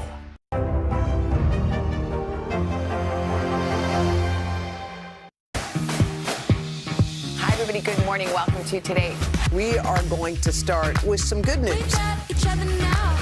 Doesn't it just feel good to be back to school? Yes. This is so healthy. Here's what's happening in York.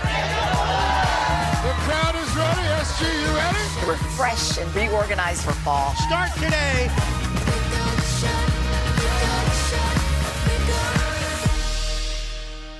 News is happening now. To look at what's making headlines around the world. We're coming on the air with breaking news. This is a significant moment. Whenever it happens, wherever you are, NBC News, streaming free now.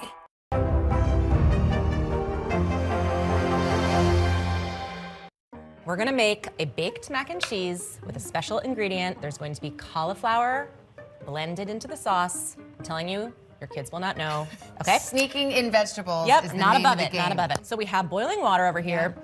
We wanna always season our water before. So you can generously season with the salt. I'm trying to get better at being generous. Okay, because you're a very generous person. Yes, but not with salt, and thank you. Thank you for the vote of confidence. I mean, like, I would normally have thought that's enough. More. Should we taste it? So the reason you want to salt it so generously, especially in this case, is the pasta's only cooking for 6 minutes, so it's not going to have a lot of time to absorb I think that. I need more. Let's just do more. I mean, you can. It should taste real salty. Yeah. Instead of using your finger. Yeah. Just like pour some in. That just seems so Oh, excessive. gosh. I can't. Okay. How all about that? right, okay, all right. Good. Okay, pour in. This is a pound of elbow mac. A pound of elbow mac.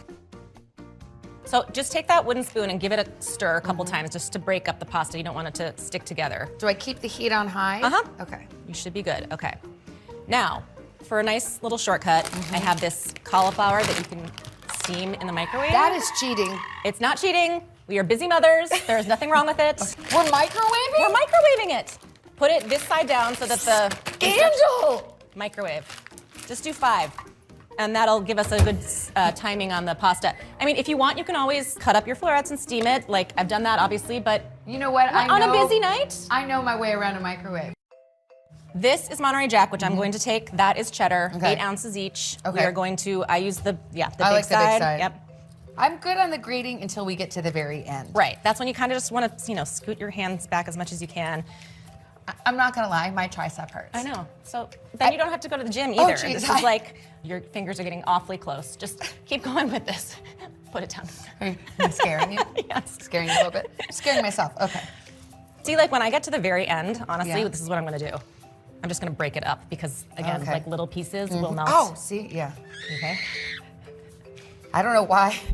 I don't know why people are nervous. Does the recipe call for blood? I can't tell. I think my arm's gonna be sore tomorrow. Yeah. All right. Well, Now, what we're gonna do is yeah. we're gonna reserve 3/4 cup of the cheese. Can it live together? Yep. Okay. Okay, we're gonna put our cheese on this same sheet Okay. pan to just make some room. Mine can come over here. Yes. Oh, there's our cauliflower. So the cauliflower's I'm gonna let it sit for just a second because it's Okay. hot, and why don't we drain the pasta? Okay. All right. Let me guess. Hot pot. Ooh, it's a heavy one too. I know. So right into the drainer. Just pour it all in. Yeah. Right? And then put some cold water, rinse the pasta because that's gonna stop the cooking process. Oh, okay. Yeah. Cold so water. just cold water, it'll Just stop the rinse it? cooking. Yep. Okay. It's not gonna get too soggy. No. And then you can kind of just shake it, let it drain in the sink, and that's it. We'll leave it there while we make our sauce. So do you want to go grab the cauliflower from the microwave? Ooh, I better bring a thing in case it's hot. Yeah, just hold on to like the edges of the bag. Okay. Ah, just kidding. Look, it says pick up here. Yeah, well, that's helpful. so convenient. That's friendly. Okay, now we are going to cut that open and we're gonna pour it right into the blender. So All right, that's that. so now we're going to add 1.5 cup of milk. We have whole milk here. You can use 2%, but I wouldn't go any lower than that just because it's gonna add flavor. And it's helpful if the milk is at room temperature. If it's not, you can always like microwave it for like 15 to 20 seconds. It'll just help when you make your roux that everything's kind of consistent. I fear kitchen machinery. Anything with blades is a little scary. Does that seem good? That seems good. Okay, then what?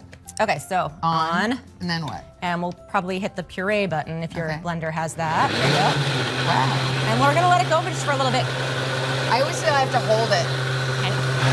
All right, that's looking pretty good. I think we can stop it and just, we want to blend it until it's really, really smooth and silky and creamy because any chunks might, you know, sound off the children alarm. Alert, vegetable, alert, vegetable. Okay, ooh, that How looks does it look? milky. That looks very good, I think yeah. it does. Why don't you grab that butter, All and we're right. just gonna butter our casserole dish. Just How bring am I that over doing here. it? Okay. We're gonna, I mean, you can Like use I would your just hands, go like take but the I stick just like and to stick it around. Yeah, you could do that, or you could just kind of like scoop it up with this and let's get the sides. Your in. way seems What? classier. I just don't like mess. I'm just I don't either. so OCD. You really There you are. go. Is that good? Okay. Yeah. But that A little doesn't more. seem You like can a do much. more. Yeah. like I like to Yeah, get I in would get a there. good goop. I usually just take the stick. Perfect. Am I getting the sides There's nothing too? wrong with taking the stick. Yeah, sides and bottom. This is where my type A personality really comes in. I'm like, I want every side done just right. I don't want to mess it up, you know? I want to get an A. I want to get an A. A+ on buttering the casserole dish. Okay. Okay. That's over. Now we're gonna measure out 1 more cup of milk. Okay. There you go. Got it. 3 tablespoons of flour. You can measure out and put in that little bowl. This is That's gonna or be- mise en place. Absolutely, wow. Or mise en place. Then we are going to start our roux. I'll put the cheese over here just for Okay. later. Okay, the first thing we're gonna do is get 4 tablespoons of butter, and you can kind of eyeball that. Well, I can't, but I know that one stick it's about is a half of a the stick. Yeah, So it's like that. perfect. And just throw that right in the pot. I enjoy this part. Yeah. I just like to see how the butter skates around. You know? Right? It's really pretty. Seems like and it's it having also a good time. smells good. Yeah. This is what cooking should be. You can add the flour. We have to whisk constantly. That's why we love to have everything ready because this is kind of something you have to babysit. Yes. You don't really want to walk away at this point. Okay. Just make sure that you try to avoid the clumps. Okay. And then when Add we add the milk, we're also going to do it sort of slowly. We don't want to Okay. add it all at once. I like to dump it in, so don't because do that. we want to activate the flour and the starch. Does that look and frothy to you? It's looking good, yeah. See how it's starting to bubble a little? Yeah. I like to. This is awesome. I'm so impatient. I'm like, let's know. get in there. Perfect. Now you can add some more. Wow, this is coming together. Yeah. And then next, we're gonna add our milky but I- cauliflower mixture. But don't I want to get this a little smoother first? That's good. Whew. God, this is worse. Not since my Jane Fonda aerobics routine have I worked out this hard. Yeah, but you probably did that this morning. I know, I'm like, yeah. Add the cauliflower puree and stir to combine. Is this a little at a time thing? Like this, or can I just dump it on? Since you've already added, you're good to go now. Perfect. And it's gonna start to thicken. This is so right? sneaky. You would So never know sneaky. this is cauliflower. Yep. And then we're gonna add our cheese. Bring to a simmer. Now, is this a simmer? Yeah, because see the bubbles starting to form. Okay. Yeah. Whisking constantly. Cook for 1 to 2 minutes until thickens. Do you think that's thick enough? It's getting there. Another way to tell is if once you kind of lift it, you want to just see some of the remains on the spoon. I mean, this whole constant stirring. Yeah. It's like a baby. You always have to be watching about 5 minutes of babysitting. Yeah. All right. This seems cooked. Yeah. So now let's add our cheese. Okay. All right, we're just gonna dump it in? Yeah, and then just continue to stir. I'm gonna have a big splash. Okay. Perfect. Now I'm gonna get my stirrer out. Yeah. Goodbye, whisk. Goodbye, whisk. You've done a good job, but we're moving on. Okay. This is my favorite part, Yeah, too. this looks pretty so yummy. cheesy. Season with salt to taste, but and I'm not there ready for that Here's where we grab the magic spoon box. Do you want to taste it, or are you trusting me? I'm gonna trust you. I trust your palate. I think it needs a little salt. Some salt. Go for it. Okay. Well, not a lot, though. Okay. It's pretty tasty. There you go. I mean, there's salt in the cheese naturally, and so, that's good. I mean, okay. I don't know. The salting thing is very perplexing to me. Now, I'm gonna it's grab. I don't want to over salt. The but pasta. I know. That's why you can always, you can. Now what happens? Put some on. Now I'm gonna break this pasta up just a little bit so that it doesn't clump together. Oh, you when add we the pasta to here, but it says remove from the heat, so I think I need to turn it off. Okay, you want to turn it off? Yep. Okay. And It's then off. I kind of declumped the pasta so we don't splatter ourselves. I mean, this is starting to look Stir real that good. up. We're gonna I would eat it just like this. Yeah, but it's gonna get so nice and baked and crispy on the top, and because we're gonna add that cheese that we reserved. So I'm just basically trying to coat as much now. This is just about stirring and coating. And then we can just pour it in because we can also kind of stir it up in here. All right, I'm gonna transfer it. Are you ready? Yep, Did you feel good about that decision? ready. Oh, I didn't taste I will it have again, a but sip I'm just gonna while trust. you transferred. Okay. I kind of like this. I'm not doing any work. You are. Trying to explain this to me is work. Okay. Okay. Okay. You got ready? it? Yeah. Yum. It looks so good. Okay. Now Yum. just sprinkle the top with this remaining mixture with of the cheese. remaining cheese, just okay. I'm gonna just eat some. Yep. While you do that. Love that. And this cheese will get kind of brown probably, right? Yes. So now we're gonna bake it in a 350-degree oven for about 45 minutes.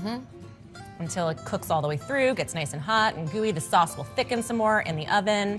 Great. Perfect. Now, if I wanted to just stop it right here, cover it, and then bake it at a later day, could I do that? You could absolutely do that. Okay. Put it in the fridge, even in the freezer if you wanted to, but in the fridge, just make sure you kind of let it sit at room temperature for a little bit before you put it in the oven, and it's good to go. Should I put it in? Yeah. Top oven. Okay. I'm so proud. Me too. Remember that time? Good job. All right. High five. Yay! To cover the news, you have to be in it. This is how so many towns and cities are protecting themselves. They're pushing the gates open. Was there a school officer on campus? That's what we've been told. No. Top Story with Tom Yamas. Weeknights at 7 on NBC News Now. Live from Ukraine, from Uvalde, Texas, from Mayfield, Kentucky. To cover the news, you have to be in it.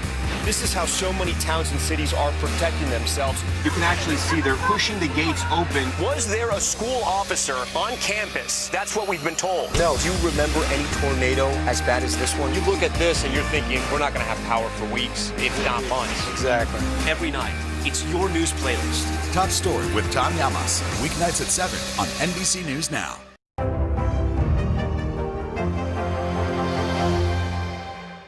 These are our missing daughters and sons. We need anyone who saw something to come forward. She was wearing a black jacket, a black top. I'm gonna bring my son home alive. Dateline Missing in America. Listen to the full season now. Live from Ukraine, from Uvalde, Texas, from Mayfield, Kentucky. To To cover the news, you have to be in it.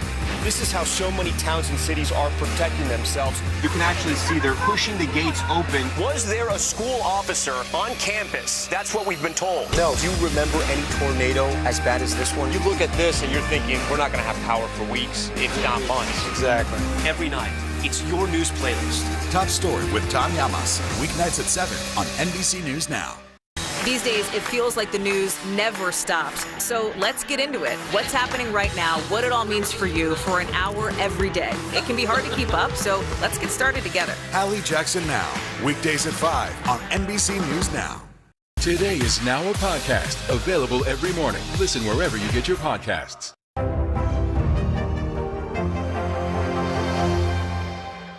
So the mac and cheese is in the oven. Now we are going to make some Parmesan crusted chicken fingers. Yum. Chicken tenders. My kids live on chicken fingers. Right? And so first we're going to set up a dredging station. So first, why don't you grab the flour, and we're gonna add 3/4 cup to this pie pan. And I like to use pie pans because it's just the perfect shallow dish with, you know, the ridged That's a sides. good idea. Yeah. Now we're gonna use 3 egg whites. Have you ever separated? I have. I Okay. think I do know how to do it. 3 egg whites. Do you want me to do one with you? Or do Well, you let wanna... me try, Okay, and you great. can grade me. And then, yeah, you can put the egg white. Egg white will go in here. Yeah. Well. Egg yolk. There we go. Oh, shoot. Okay. Got any extra eggs? And it's I know. okay. So it's this not isn't pretty. like this it's isn't not pretty, but I can do it. Yeah, that's perfect. But I'm gonna give you a little tip. Instead of cracking the egg on a side, crack it on the countertop. Oh, really? It'll give you a more even shell. Sometimes when you crack it, there you go. Oh. When you crack it on that, Oh my gosh, it that's shoots so much right. better. There you go. Wow, game change. Okay, so now the panko, and we're gonna use about a cup the of panko? Yep, that's the Okay. panko. You can use breadcrumbs too. I just like panko because I feel What's like the it difference? gets a little crispier. This is a Japanese breadcrumb. Oh, okay. Breadcrumbs tend to just be more fine. 1 cup. And I like the crisp that panko offers. Okay, good Yeah, to know. so I actually always wondered what the heck the difference was. Okay. 1 I'm cup just of sprinkling that. it around. Okay. And then a 1/3 cup of Parmesan. Okay. Right there. And then you can use that whisk to kind of, perfect. Okay. And just kind of combine that. So now our dredging station is all set. Okay. Chicken, we have 5 chicken tenders here, which you can find at the store. If you don't find chicken tenders, you can always buy breasts and kind of just cut them into strips. Okay. So now, what am I doing? Just laying it on the pan? lay it on here because it's just gonna be a vessel for us to season the chicken. So this isn't the pan I'm gonna cook in? No. Okay, so I don't need to grease it or whatever. Okay. Perfect. So it could be a plate, could be anything. Yeah. And then season generously, the word of the day. Both sides? Both sides. So you can use Okay. those tongs to flip it over. Because this is really the only point other than like the Parmesan that we're seasoning. enough? That's great. That looks great. I'm getting Perfect. more Yes. like Yes, liberal with I like my it. Okay. That's salt. Good? Awesome. Yep. And then turn it. Okay. Perfect.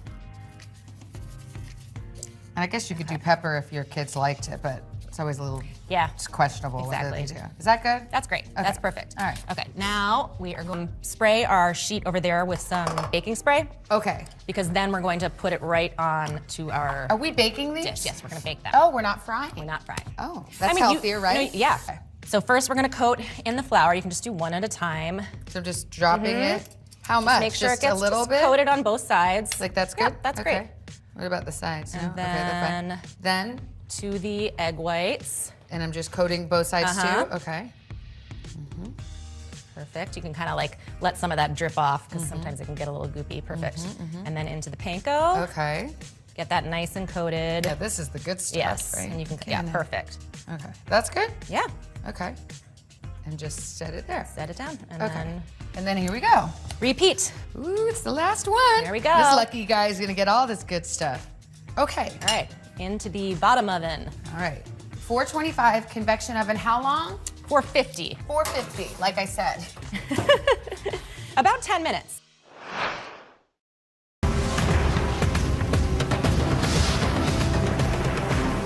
We'll meet Ukrainians who are defending their country one block at a time. When you were still in Kiev, could you hear the bombing? My name is Lester. Who's this? Now Tonight with Joshua Johnson. Streaming weeknights at 8 on NBC News Now. Hi, everybody. Good morning. Welcome to Today. We are going to start with some good news. Doesn't it just feel good to be back to school? It does. Yes. This is so healthy. Here's what's happening in York. The crowd is ready. SG, you ready? We're fresh and reorganized for fall. Start today.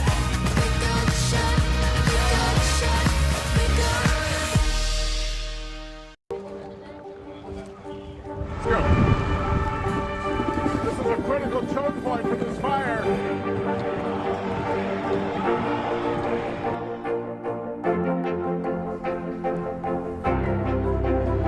And good evening from New Orleans. Nice to really spend some time with you. Appreciate it.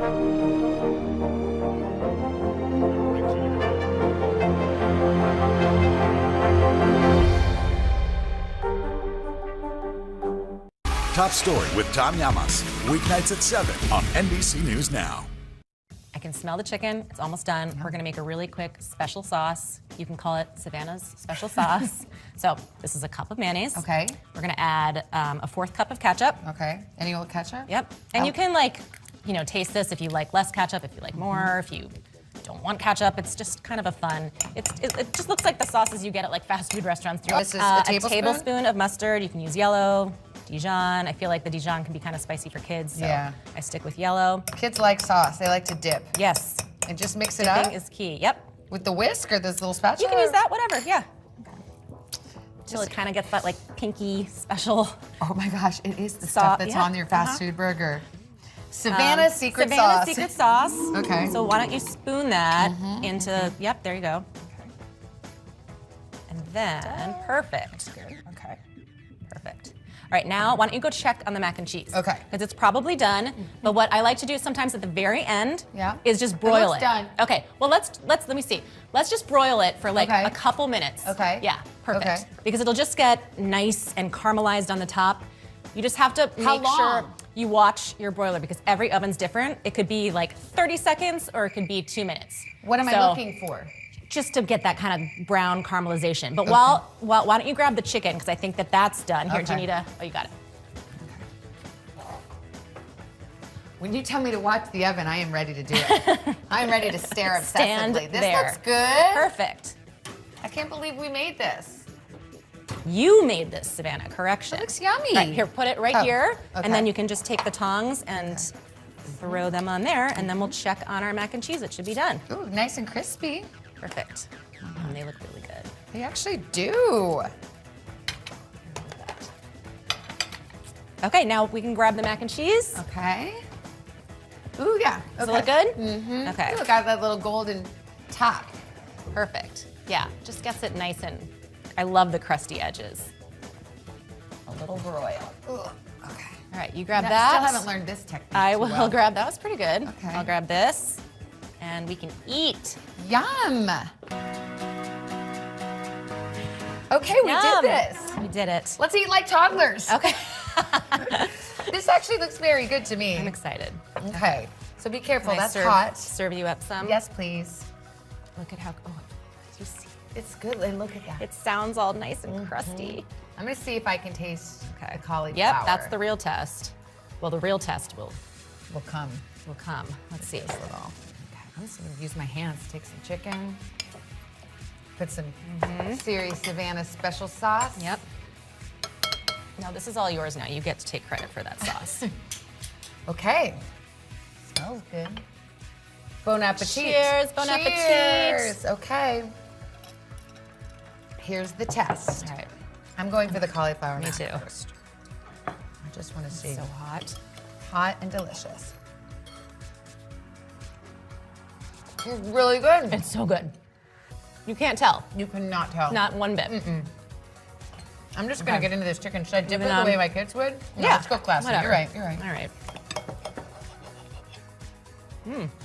It's good. So good. There is no It tastes right. There's good. no right and wrong when it comes to kid food. You are actually a delicious chef. So thank you for doing this silly kid food with me. But this is what I actually need to know. It's not silly. We have picky eaters combined. Yes. And so this is what we have to do. I mean, we have to have fun, interesting meals for them. It's good, and now I don't have to feel so guilty. Well, this is a triumph. There's only one thing to do now. You know what we have to do. Put it to the test. Put it to the test with the kids. Right. An excuse to get together. Exactly. Let's do it. Let's do it. Good luck. To you too. I'm Shop All Day contributor Chassie Post, and each week I'm here with the must-have fashion and beauty products at a price you'll like in Style Finder.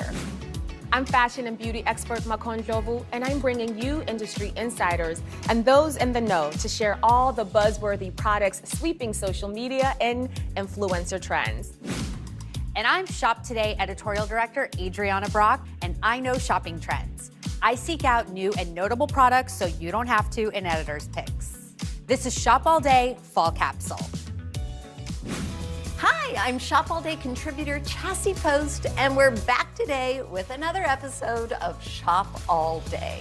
Now today, we're falling for fall and building a capsule wardrobe, meaning you can wear everything we have on set together in multiple ways. These fresh fall finds are affordable key pieces that will not only update and refresh what you already have, but will also make getting dressed easier. And we've got beauty and accessories to finish off your look too. And remember, see that QR code at the corner of your screen? You can use the camera on your smartphone to scan it for instant access to the products on the show today. So let's start building our fall uniform with one of my favorite wardrobe go-tos, the bodysuit. Do not be afraid of them. This multitasker is the ultimate foundation piece. It's like a fashion secret weapon. And not only is a bodysuit versatile, you can pair it with virtually everything in your closet, but it also elevates. I mean, I think it looks more polished than a tee, and it makes any outfit feel more modern. And you're going to fall in love with this affordable option from Express. Now, here's what makes it so great. First, the fabric. The brand says that it's got a double layer of silky support. And who doesn't love that? And secondly, the cut. It is super fresh and flattering. I love the high crew neck sleeveless silhouette, and the tank is back in a big way. We saw it all over the fall runways. And of course, the snap closure keeps your look crisp, cool, and tucked. I mean, I always feel instantly pulled together when I wear a bodysuit, which is often. And this one's also a great transitional piece. And check out all the colors. I mean, both sophisticated neutrals and on-trend brights. You can wear it on its own when it's warmer out, or as a layering piece when it gets colder. Our next fall fave, the pleated midi skirt, which I like to call the season's it skirt. I mean, look how great it looks with this outfit. See? We've really got an outfit going already. And I gotta say, it's hard to contain my enthusiasm for the pleated midi.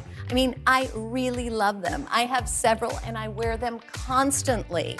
I call them a fashion no-brainer because they always work. And this pleated midi is an excellent and affordable example of the trend. It's got a fabulous high waist and an easy A-line silhouette, which is incredibly flattering on most body types. Add in that midi length and you've got a piece that's easy to wear that you will reach for again and again. And the night pleat detail. It gives it movement and a little something extra. I also like it is a 4-season weight, so you can wear the skirt all year long. And just like our bodysuit, it goes everywhere. Dress it up or down, from sneakers to heels, this skirt always delivers. And because we're building a capsule, this jean jacket is another tried and true foundation piece that is infinitely useful and always brings the cool factor. Think of it as your wardrobe BFF. And if you've been looking to add one into the mix, then you can't go wrong with Old Navy's distressed classic jean jacket. I mean, it's so affordable. This season spanner looks as fab with our bodysuit and midi skirt as it will with your favorite dresses, jumpsuit, or jeans. Yes, Denim on denim, I promise you, is a super hot trend for fall. And this jacket is 100% cotton and has all the classic detailing and a gentle distressed texture. It's also got a really nice and easy relaxed fit and hits just below the waist, which is a really flattering length. And it comes in sizes extra small through 4X.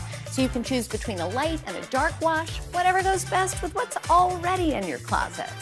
Next, leggings have become the hardest working staple in our wardrobes. And this pair from Onzi is my current obsession and in constant rotation. I have 6 pairs and I wear them daily. Now, what makes these leggings a cut above is the silky, soft, and super duper comfortable fabric. I mean, they've got an easy stretch and a light support, which I love. They also have a subtle sheen, which dresses them up a bit, adding to their versatility. And these leggings come in some fabulous prints.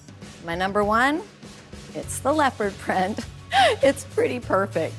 I wear mine to the gym, but I also wear them running around town with a button down and a blazer. They're also terrific for travel. And the cut, it's truly excellent. I'm a big fan of the high waist, which I find super flattering, and the 7/8 length hits just above the ankle, which looks great whether you're wearing them with sneakers or flats. We've covered clothing, so let's talk fall footwear for our capsule. In fact, these leggings and everything else we talked about today would look fantastic with our next must-have. The loafer. Yes, loafers are having quite a moment this season, but were they ever not? I mean, these are a classic, an evergreen closet hero that effortlessly elevates. And we have 2 fabulous options you're going to want to get in on. First, the Kareem loafer from Steve Madden. It's got all the hallmarks we look for in a classic loafer. From, this fabulous silhouette to the gold horsebit detail. They've also got a real leather upper and come in everyday neutrals like black and tan, or you can mix it up with millennial pink or my fave, surprise, leopard. Yep, leopard print actually goes with everything, even prints. Now, these are a little bit of an investment, but they are super high quality, and trust us, they will never go out of style. Now, if you're looking for a really affordable option, then we've got another fun loafer variation from Walmart's Sea Wonder collection. And how fun are these? And this loafer style is actually vintage inspired and called the smoking slipper, patterned after formal men's slippers that were popular in the 20s. And I love this little embroidery detail. I mean, I think it makes them feel so special. You can choose from lots of different styles, but check out this little pup. Isn't that cute? It'll certainly put a pep in your step. Now, if there's one shoe that you're going to want to add to your fashion arsenal this fall, it's the classic white sneaker. White sneakers have been one of the top shoe trends for the past few seasons, and they're not going anywhere. Why? Versatility, comfort, and let's face it, sneakers make anything look cooler. And this sneaker is going to set you up. It's the Nike Blazer 77 low top, and it has been a breakout star. I mean, we've seen it all over social media, and fans can't get enough of its cool retro style and clean lines. It's actually an updated take on Nike's famous blazer from the 70s, and I love the crisp leather, versatile color options, and of course, the famous swoosh. These sneaks will give a new lease on life and add a sporty downtown vibe to everything. From midi dresses to even suits. In fact, we're seeing a lot of sneakers at work these days. Last but not least, let's complete our fall capsule with an accessory that is as functional as it is fashionable. Hands-free storage at its finest, you will definitely want to add this woven crossbody to your cart. I did, and it is so incredibly stylish. See this chic woven detail? It's been a really big trend this season. I mean, we've seen it on shoes, belts, and more, and I love how this texture really transforms this bag into a wow piece. Plus, it's a really useful size. It's big enough to carry all your essentials, but small enough to carry every day. and I can't believe the price. This looks really expensive to me and has a high-end designer vibe. And it comes in a great selection of colors. Let's run through all the products one more time. We've got the Express bodysuit, the midi skirt, the Old Navy jean jacket, the midi leggings, the Steve Madden loafers, the smoking flat, the Nike Blazer 77, and the woven crossbody. And just so you know, Today works with affiliate partners and earns a commission on purchases made through our links at today.com. That's it for Style Finder. Up next, Mako and Lovu is talking to Rosina Sammy, who went from designing jewelry to creating a new way to shop for it. She'll fill us in on her fall favorites, including some amazing earrings and her must-have beauty essentials for the fall. And later, Adriana Brock has more seasonal basics to add to our fall capsule. Stay with us. For breaking news in our changing world, download the NBC News app. Hi, everybody. Good morning. Welcome to Today. We are going to start with some good news. Doesn't it just feel good to be back to school? It does. Yes. This is so healthy. Here's what's happening in York. The crowd is ready. SG, you ready? Refresh and reorganize for fall. Start today.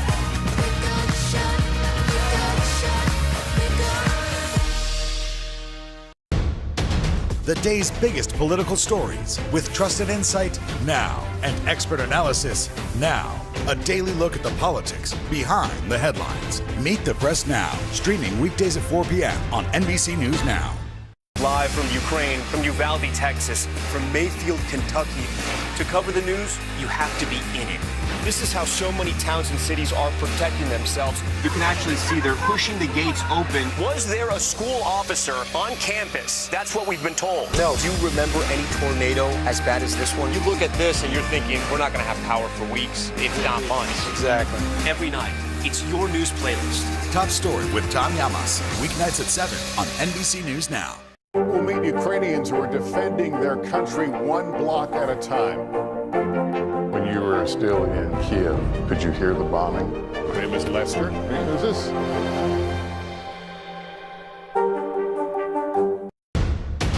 The day's biggest political stories with trusted insight now and expert analysis now. A daily look at the politics behind the headlines. Meet the Press Now, streaming weekdays at 4 p.m. on NBC News Now.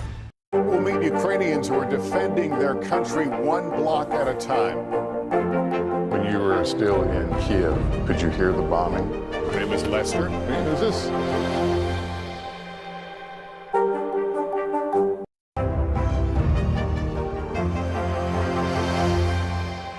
We'll meet Ukrainians who are defending their country one block at a time. When you were still in Kiev, could you hear the bombing? My name is Lester. Who's this?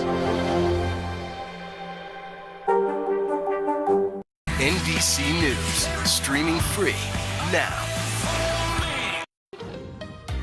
Hi there, welcome back. I'm Makon Jovu, and this is Influencer Trends, where I'll be talking to industry insiders, and they'll share their favorite products and the must-have items to shop for right now. And don't forget the QR code on the corner of your screen. Use the camera on your smartphone and scan it to shop these products. A new season is upon us, bringing in cooler weather and even cooler trends. And this episode is all about building our fall capsule, and we'll continue to do just that with accessories and makeup. I'm excited because Rosina Sammy is here with us, and she went from designing jewelry sold in stores to creating a new personal way to shop for it called the Jewelry Edit. And she's here with her favorite fall finds and more. Hi, Rosina. Hi, Mako. So nice to be here. Thank you for having me. Oh, it is such our pleasure. I'm so inspired by your journey. You went from practicing law to creating and designing your own jewelry. Do you remember the moment that you decided to pivot? I think it was a journey, the sort of thing you do, I think, when you're young and you're like, I can do anything. You know what? I can reinvent myself. I was practicing law. I mean, I really enjoyed it. I learned a lot, but I didn't have a creative outlet. So I started taking night classes at some of the big fashion schools here in New York. I got inspired. And the next thing you knew, I was quitting my Park Avenue law firm and flying to Jaipur, where I launched making my own collection. That's incredible. What a journey. I'm sure there was so many steps in between that. But what a jump. And now you actually find emerging designers, which is so great because you're giving them a platform. What do you look for in those emerging designers? Yeah, well, what's wonderful is that we have a curation of 50+ designers, and we love to kind of mentor young emerging designers. So we're very focused on ethically made jewelry, so we don't carry anything mass-produced, and also really elevating the voices of diverse designers. I mean, we have a mix. We have some really established, well-known designers, and these are great mentors also for other younger designers to learn from. And the goal is to really deliver a product that's beautiful, of course, but also you feel good buying and wearing it. Absolutely. So let's get into some of the pieces. I love all the products that you selected, and I want to start with all of these jewelry pieces. Since we're talking about the fall, what are some top trends that we can look for in jewelry? I think the main thing I always think about when I think about fall is keeping that kind of summer glow, summer vibe and energy. You want really great transition pieces. So I know we have like a lock necklace, a lariat necklace. So that's great to layer under a white shirt and then to layer over a sweater as we get into fall. I also included that herringbone necklace, which is for a 90s kid like me, that is a great 90s vibe. You and can't go wrong with that. you can keep that vibe going. Also hoops. I mean, hoops should be in everybody's jewelry wardrobe. They're a very versatile piece. You can dress them up and dress them down. They have that luxe element in the 22 karat gold leaf, but they're very light. They're made of lucite, so they're very comfortable to wear. I also love, we have these Karayu silver and gold for May hoops, and they're a great example of how when it comes to jewelry, there are no rules. They mix metals, they are an updated take on a classic hoop, so great, easy to wear every day. And I know, we all get stuck in a rut of wearing the same jewelry all the time. I'm guilty of that. Well, I think we all are, especially as busy working women, right? And so, these are sort of interesting pieces that conversation starters, they stop people a little bit. You're like, oh, wow, that's something different. I'm wearing a piece by We Dream in Color, and the gold earrings here are by the same designer. They're all handmade, and so you're getting these little works of art, and so it's so wonderful. That's a great way to put it, and I love that these are ageless. I can see my sister rocking these, my mom can wear these jewelry pieces, so they make for great gifts as well. Absolutely. Let's move on to other essentials for the fall. So let's talk about these lip stains. I love the color. You said you're actually wearing it? I am wearing Berry Banger. It's Fenty by Rihanna, who obviously can do no wrong. But these, they're so comfortable, they're not sticky, they really stay, and they have just beautiful, vibrant colors. But you can kind of control how much color you want by how much you layer it on. So it's an everyday, less comfortable lip stain that stays on. And it feels so hydrating as well. I have it on my hand, and just like you don't need to put any Vaseline on, you just throw it right on your lips. Absolutely love that. Now, this product by Makeup by Mario, it's almost like colorless. What does it do? It adds a little just shine, gives you that fresh-faced look. It's a cult product. It's all over social media, so you Where do you apply it? You can apply it anywhere. It's just really a glow highlighter. Oh, this is so beautiful. I absolutely love this. It also feels great as well.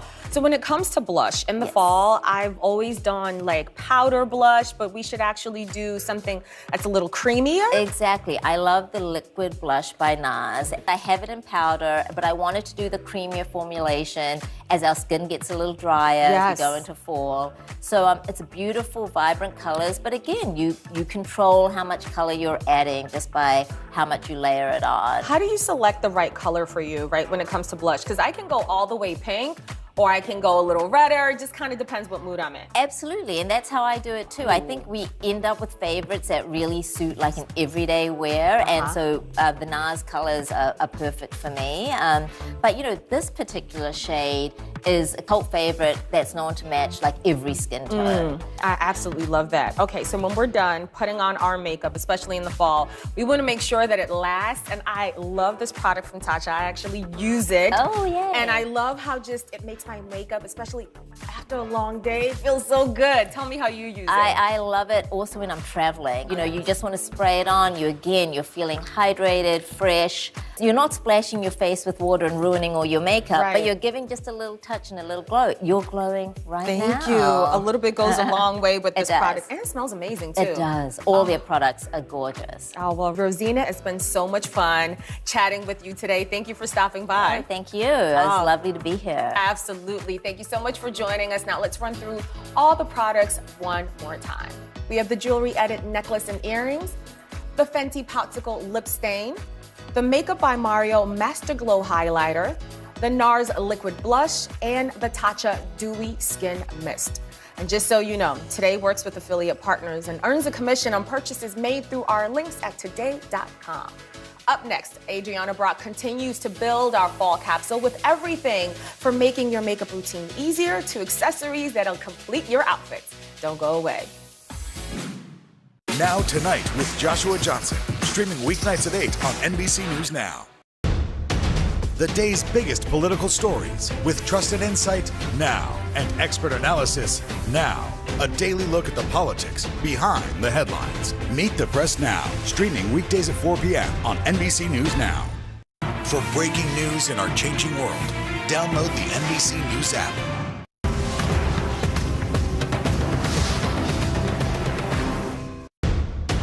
The day's biggest political stories with trusted insight now and expert analysis now. A daily look at the politics behind the headlines. Meet the Press Now, streaming weekdays at 4 p.m. on NBC News Now. Top Story with Tom Llamas, weeknights at 7 on NBC News Now. News is happening now. Look at what's making headlines around the world. Right now on Morning News Now. We're coming on the air with breaking news. And this is a significant moment. Whenever it happens, wherever you are, NBC News, streaming free now.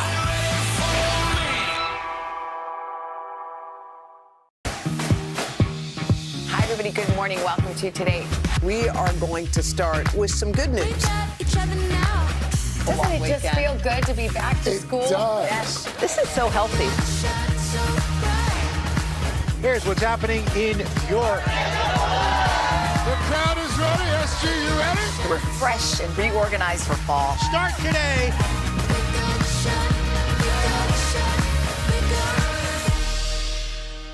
We'll meet Ukrainians who are defending their country one block at a time. When you were still in Kiev, did you hear the bombing? My name is Lester. Who's this?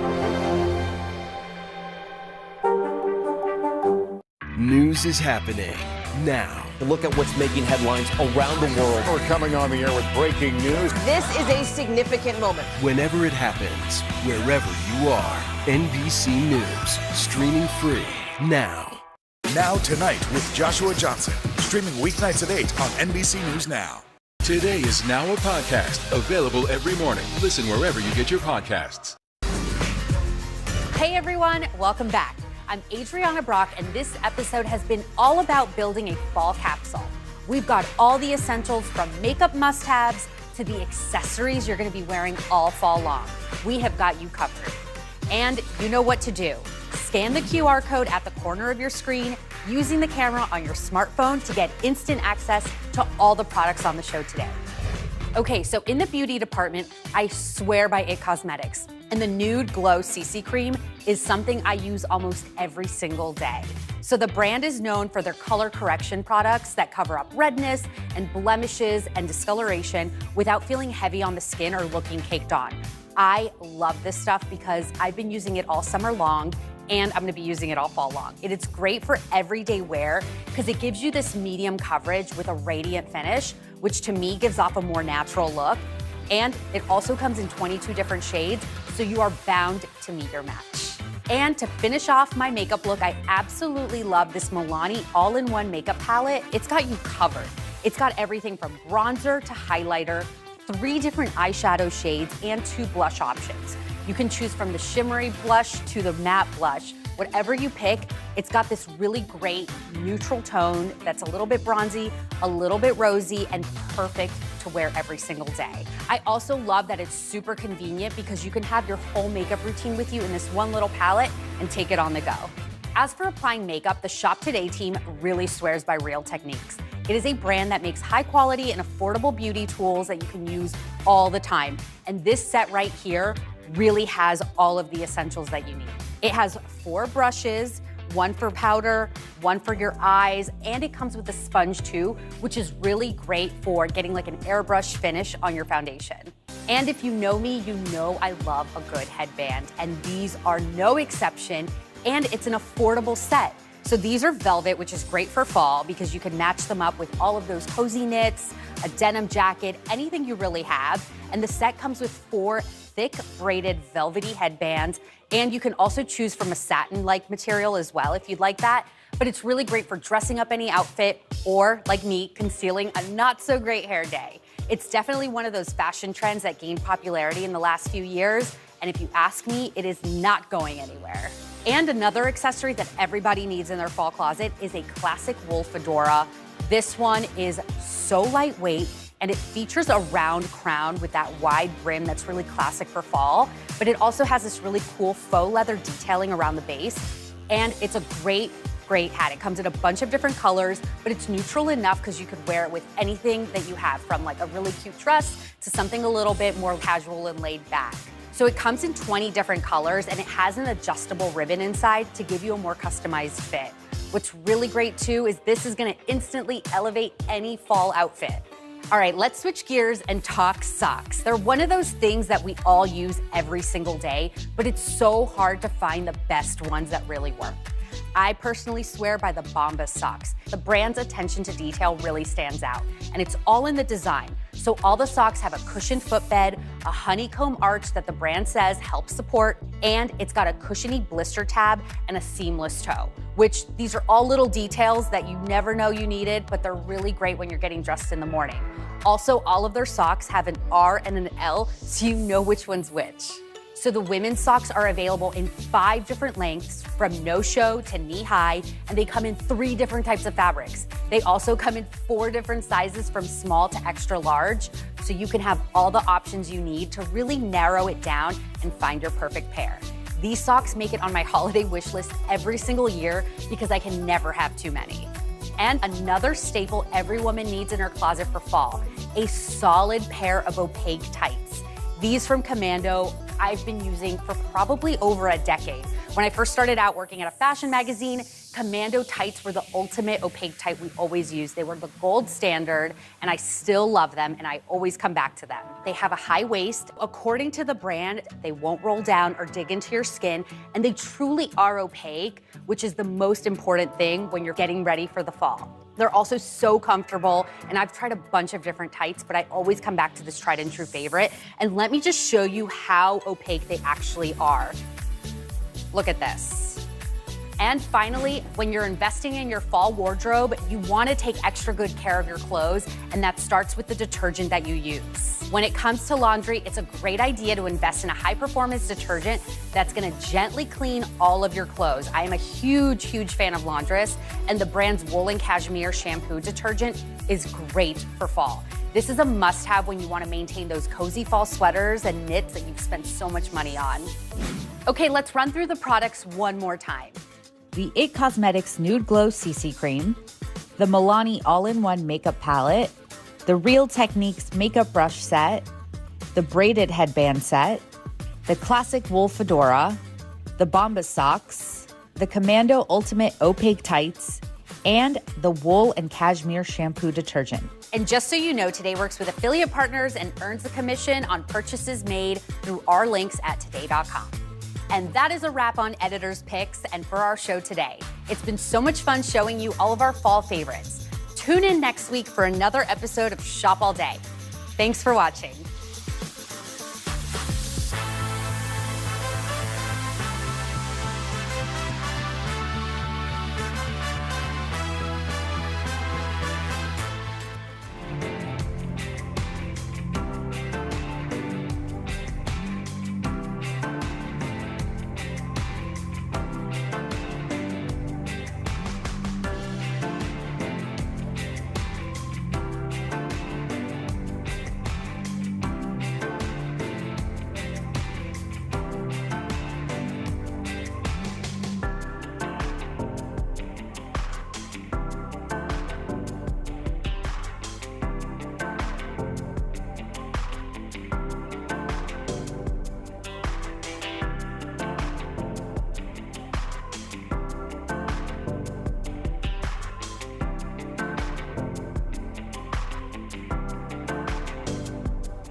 there's so much excitement from a viewer's standpoint leading up to the U.S. Open, but I'm so curious what it's like for you. How does it feel in those days leading up to the U.S. Open? Serena, Venus, and Rafa, if we can just go down the line.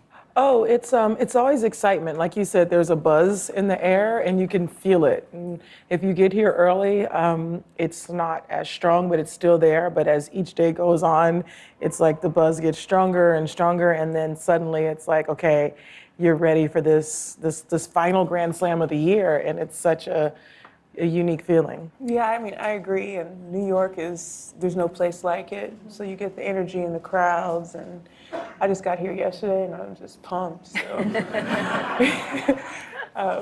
yeah. Well, yeah, for me, I enjoyed always playing here. Have been a lot of memories going back here. Last couple of years, I haven't had the chance to be playing here, so I'm excited to be back. I always had a great connection here with the people, and night sessions are probably the best in the world, without a doubt. No, so we're just looking forward for it. I love it. And Naomi and I were just talking. You lived here for a little bit back in the day. What'd you say, like 3rd grade, 4th grade? What's it like for you to be back in New York? It's really cool for me. Actually, there's this picture of me watching you play when I was like, watching you practice when I was like 5 years old. Oh, yeah? Rafa, is that good or bad? And she's like, and I have the picture right here. No good news then. But yeah, it's really cool for me. The site has changed a lot, but I have a lot of really cool memories, like coming with my family to watch. So. And Nick, you've had certainly quite the season recently. Final appearance at Wimbledon. You've had a great hard court season. What is it like for you coming into the U.S. Open here in New York as one of the favorites? Oh, I mean, look, I wouldn't say I'm one of the favourites, but, sitting up here with these guys, it's honestly a dream for me, where I came from in Canberra, like, to playing at the US Open's amazing. I'm just super excited. As Rafa said and as Venus said, the energy is just, it's different here, to any other Grand Slam. You see celebrities walking around all the time and, just the energy and the spark of New York City. We know you took in a Broadway show. What did you see? I've actually gone 3 different nights in a row. Really? So Harry Potter, Aladdin, and Book of Mormon. Oh, that's pretty awesome. Good. That's a good run. Yeah, that's good. What was your favorite? Harry Potter last night was incredible. Yeah? Yeah, really good. That's great. Yeah. What are you, like Gryffindor? I'm like Slytherin, I think. Me too. So the draws went out earlier today. Did you find out who your draw is? Of course. All right, so we've got Kokkinakis. You're playing with him later on as a doubles partner. How do you play against someone who's going to be your partner? How does that work? Well, I've literally grown up with Fedora since we were about 6 years old, so we know each other's game back to front, and it's going to be a lot of fun. I feel like we'd never played professionally before, so wow. I'm looking forward to it. Win or lose, he's a capable player, and he's one of my great friends, so it's going to be a lot of fun. Rafa, let me bring you in here. You won the Australian Open and the French Open a little earlier this year. I know you're coming off an injury. How are you feeling? I normally feels good, but of course my body sometimes feels the other way. No, but how's your body feel today? Today is good. Let's see. Well, let's see. No, I am just happy to be playing. For me, it's honestly a dream come true at this stage of my career. I still be in a position where I am today. I never thought about that 10 years ago, but my career improves the proper way, and even if I had some issues in terms of injuries, I was able to keep going, and yeah, proud of it. Traveling the world, I think, on one hand is so awesome, but to do that and to play at the peak of your game it seems tough. And Venus and Rafa, you've been on tour for more than 2 decades. What is it like to travel the world and keep up with the rigor of the tour? It's great because in the hotel, people clean for you. And you don't have to make your bed, so you can wake up late, run out. But we go to great places. I mean, all the majors, Paris, London, New York. Like, if you complain about this, then I don't know what to tell you. I'm having a great time. Yeah. What about for you? Well, for me, it's at the end of the day, you find your routines. Now, we more or less we repeat the same places every year for such a long time now. So you find your spots, and it's for me every place that I come back is a little bit like home. I think when the career is getting longer and longer, you get used to enjoy more and more during the tournaments. Do any of you have rituals when you get to a new place? If we could go down the line, you know, like do you unpack a certain way? Rafa, we know your ritual on the court, but you know what's? Yeah, but not outside. People think that I am very maybe maniatic outside of the court, but I have zero. Just on the court, I need something to be focused. That's funny. And then once you get on the court, do you have, like, it was so funny, we were watching videos of you earlier with like the eyebrows and then the pants. Do you have things, do any of you guys have anything like when you get on the court that you have to have? This is the guy. No. Do you even notice that you're doing certain things, or is it just? Well, yeah, I have my routines. That's it. No, I probably repeat my routine sometimes without knowing what I am doing, but I know that when I am on court, I feel more safe doing all this kind of If it stuff. works, don't change it. All right, Serena, let me bring you in here and let's talk about this big chapter in your life. It's killing me. I just read your article. Did you guys see the article in Vogue? On the Today Show the other day when we announced that she has decided to, we use the word evolve. I went into my whole clapping thing. I did. I was like, yes, I love that term. One day I'm going to steal it. It's not retirement, it's evolving. First of all, talk to us a little bit about your decision to make that. Yeah, I think sometimes as athletes, when athletes do retire, sometimes we do different things, and we're pretty much at a very young age in the big picture of a career to kind of be done with everything. And particularly what I do off the court, it's not like, I'm definitely not going on the beach and just, enjoying it. Exactly, and having lemonades or not. But it's more like an evolution of Serena. And so for me, it was like, I feel like a lot of people could relate to that. And sometimes you just have a platform to kind of just talk about what a lot of people can't really put in words or really talk about. And yeah, it's just an evolution. I'm excited about the new things that I've been doing and I'll continue to do, and it's fun. I have to ask, will the U.S. Open be your final tournament? I mean, I don't know. I think so, but who knows? Can we see you maybe in Australia? I'm sure there are people who are hoping. Yeah, no, I don't think so, but you never know. I've learned in my career, never say never. Yeah. So that's important for me to learn. Cheers to that. So either way, I was just looking at the numbers. This will be your 21st U.S. Open. You've won the tournament 6 times. What do you think you'll be feeling when you're walking on that court? I think I would definitely feel a lot of happy emotions, a lot of nostalgia from, several wins. And then I will probably feel just this happy and sad, and just kind of put that in one little box and put it aside for those few hours. But I think I'll feel kind of a little bit of all those emotions. So you won't unpack it until later. I always wonder about that because you probably have to be able to compartmentalize, right? I mean, you can't go out there and just, Yeah, no, you can't. You got to be able to, it's not over yet because I still have to play. So you have to be able to try to, like you said, compartmentalize it and just be ready to do your best for that particular day.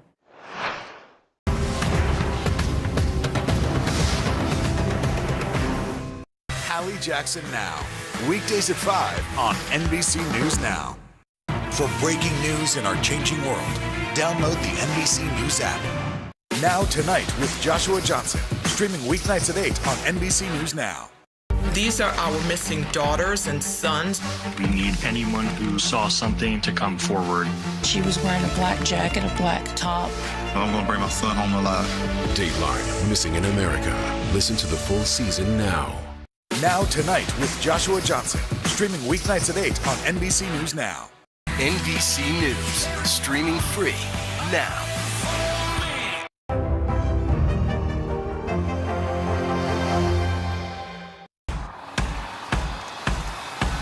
News is happening now. Look at what's making headlines around the world. Right now on Morning News Now. We're coming on the air with breaking news. And this is a significant moment. Whenever it happens, wherever you are, NBC News, streaming free now.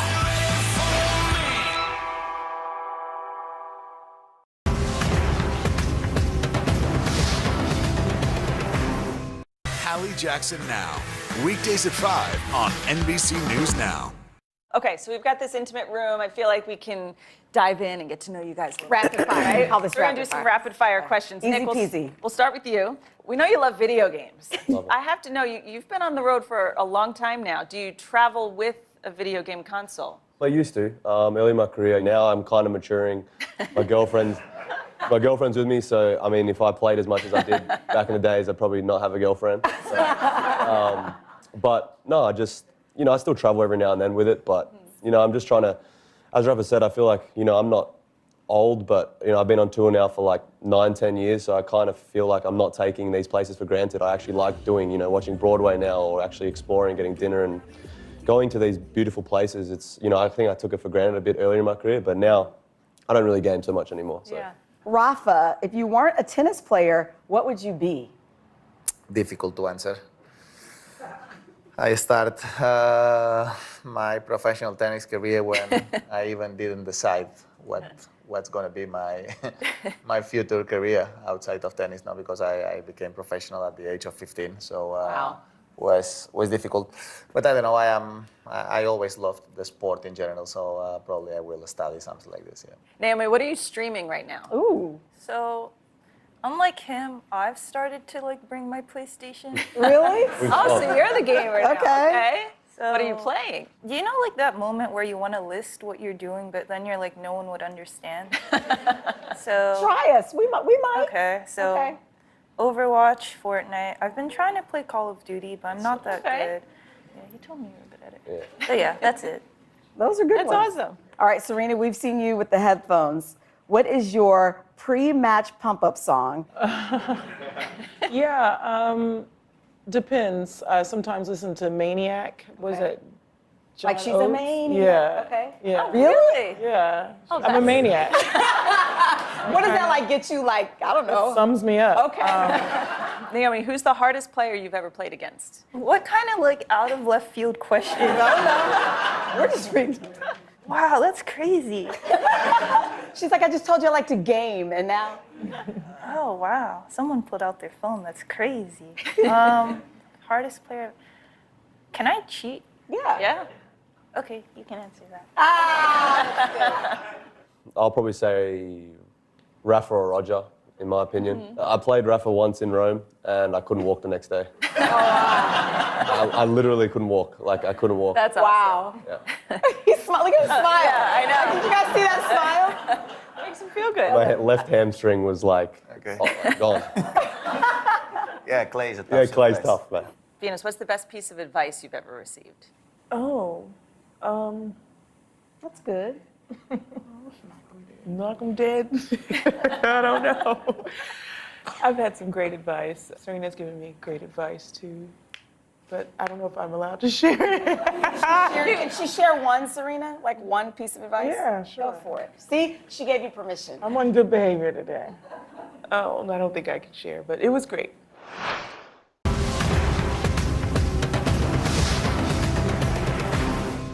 These are our missing daughters and sons. We need anyone who saw something to come forward. She was wearing a black jacket, a black top. I'm gonna bring my son home alive. Dateline Missing in America. Listen to the full season now.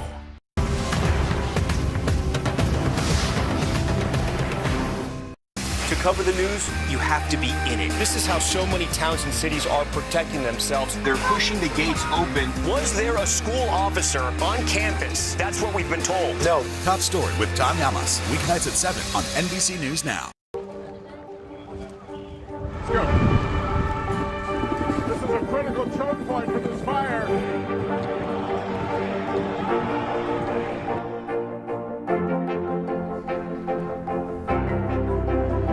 And good evening from New Orleans. Nice to really spend some time with you. Appreciate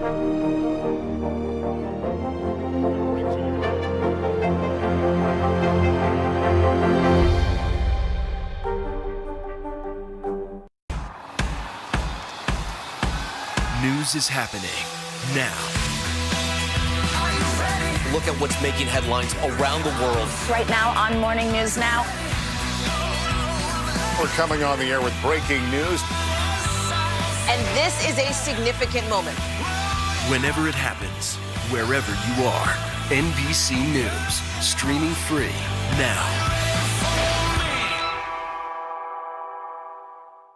News is happening now. Look at what's making headlines around the world. We're coming on the air with breaking news. This is a significant moment. Whenever it happens, wherever you are, NBC News, streaming free now.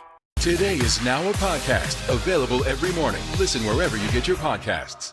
All right, so Naomi and Nick, switching gears here, you've both been very vocal about mental health. What does it feel like for you guys to have sort of taken on that role of role model to the next generation?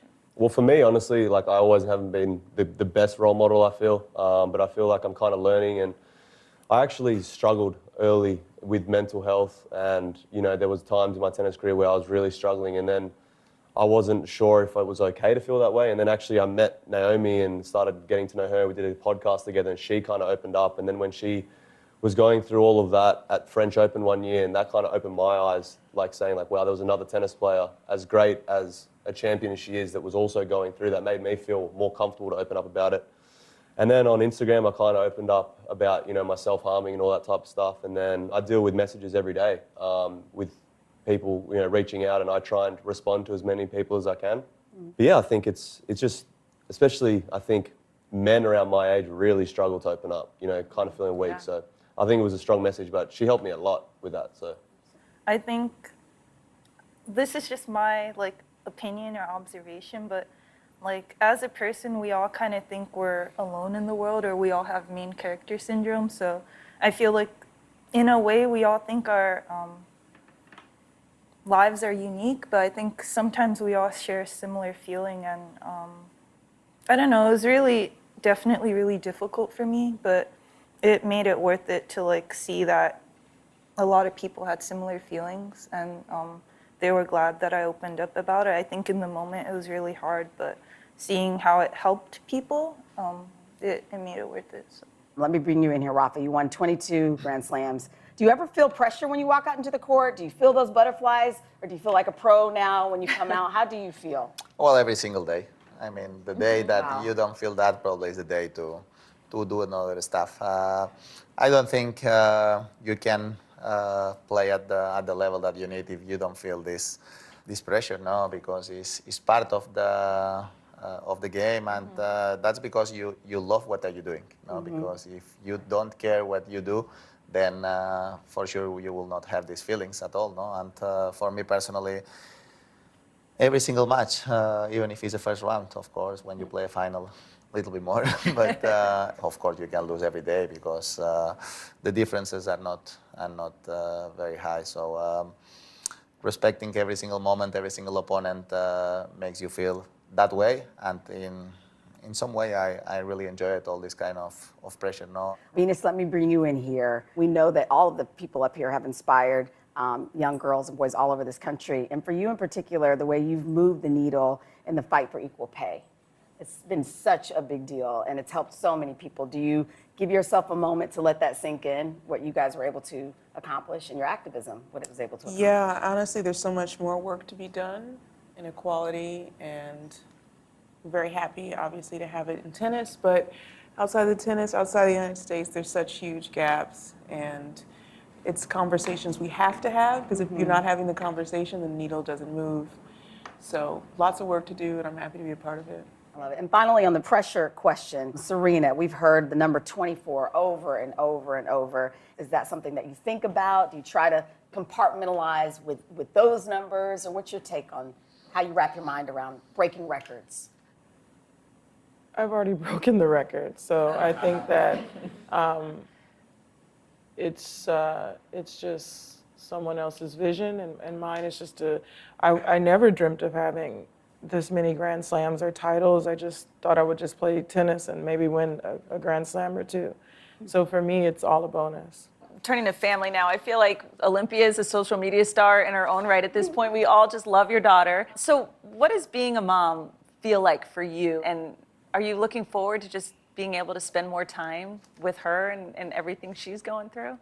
Yeah, she's great. She's my little, she's just my little buddy. You know, we do everything together. We go on dates, and it's so cool because she likes She likes everything I do except for tennis. Really? Yeah, so I don't know. She's really fun, and I see a lot of my personality in her, and it's just a great time to have her, around, and now to get to kind of see what I do on a daily.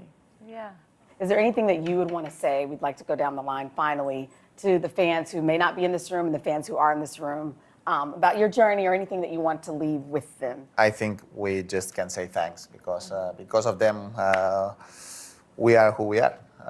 Because without fans, without having people loving our sport, we will not have all the tour that we have and all the things that we are able to enjoy because of our beautiful sport. And our sport is bigger because the fans makes our sport bigger. So we just can say thank you very much to all of them for loving our sport and for following us and for keep supporting.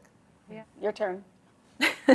I got to follow that? Yeah, everybody gets it. And also maybe what don't we see? We know that you guys practice like crazy, but a little bit if you want to share with the fans, like what don't we see and what you would want them to know about you? I feel like my relationship with fans was rocky at the start. I wasn't really loved anywhere I went, and now it's everywhere I'm playing, the stadiums are full, and I feel like I'm trying to try really hard every match. I'm trying to get the crowd involved, and it's been a real change of heart the last couple of years. And why do you think that is? I honestly don't know. I've been this emotional tennis player since I was about 10 years old. I was crying on court. I was a nightmare to deal with when I was younger. But now it's been awesome just to go around the world and see how much my game's appreciated. And that's all I ever wanted was to go out there and entertain people and give them a show and give them something to remember. And Naomi, what about you? I think for me, I'm just really grateful.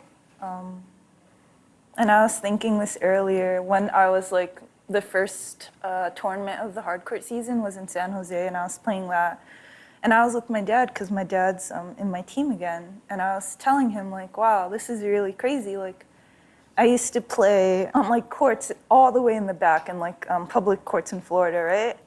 And now there's actually people that are paying to watch me play. And it was really cool. So I just want to say thank you.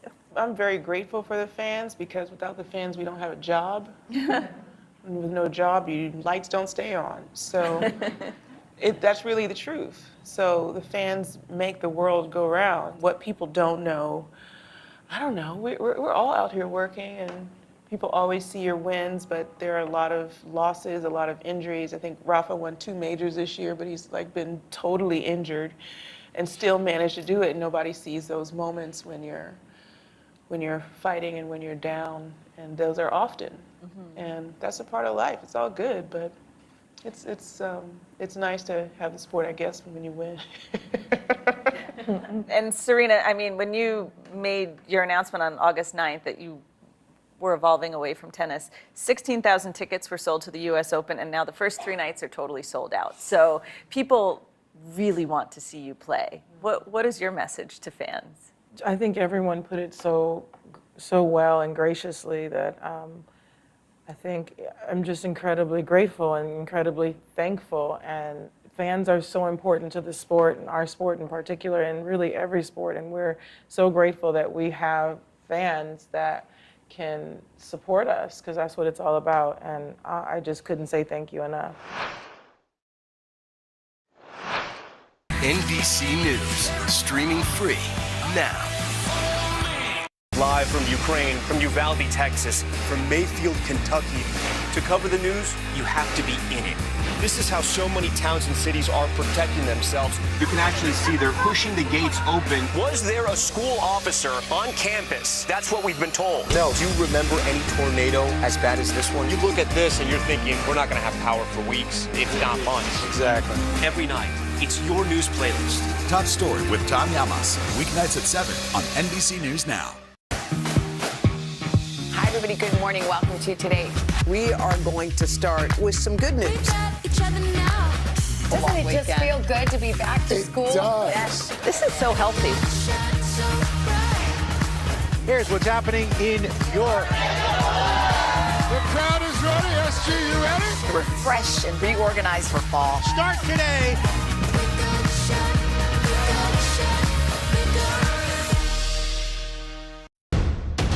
The day's biggest political stories with trusted insight now and expert analysis now. A daily look at the politics behind the headlines. Meet the Press Now, streaming weekdays at 4 p.m. on NBC News Now. NBC News, streaming free now.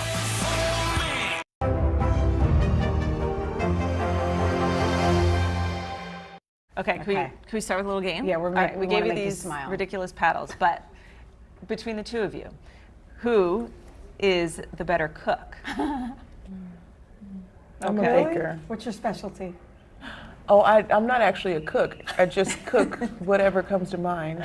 It usually works. Making you the better cook. I love it. Yeah. All right. All right, who is the most stubborn? I don't know. Yeah, me. Who's the best gift giver?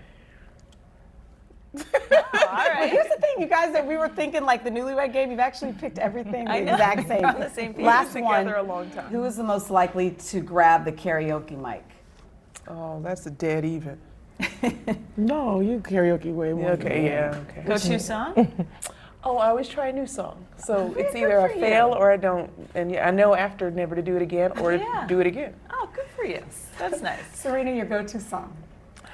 Oh, I don't have a go-to song anymore. I do have a really long karaoke list, but yeah, I like to try new things. I love that. Yeah. I always do the same song. I know, I do that too. Okay, so speaking of the U.S. Open, that's why we're here. Serena, it's your 21st, Venus, your 23rd. Does this get old hat, or do you get the butterflies?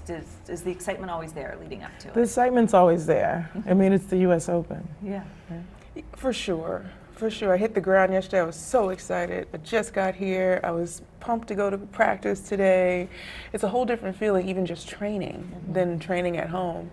And we're excited. It's almost here. We're ready to go. So I know this one obviously comes with extra emotion. You've just made an announcement that caused a lot of buzz. You're evolving and taking a step back from tennis. How are you feeling in this moment? I have so much excitement to feel. I'm excited for the evolution of Serena. I'm excited to see what happens next and to also be at home for the first time and relax, I think, and work and just have fun. A lot of us have really enjoyed reading your article. I know you talked with Meghan Markle, and you said something that resonated with a lot of us, which is sometimes you'll see things and you'll feel emotional or you'll cry, you'll see a butterfly.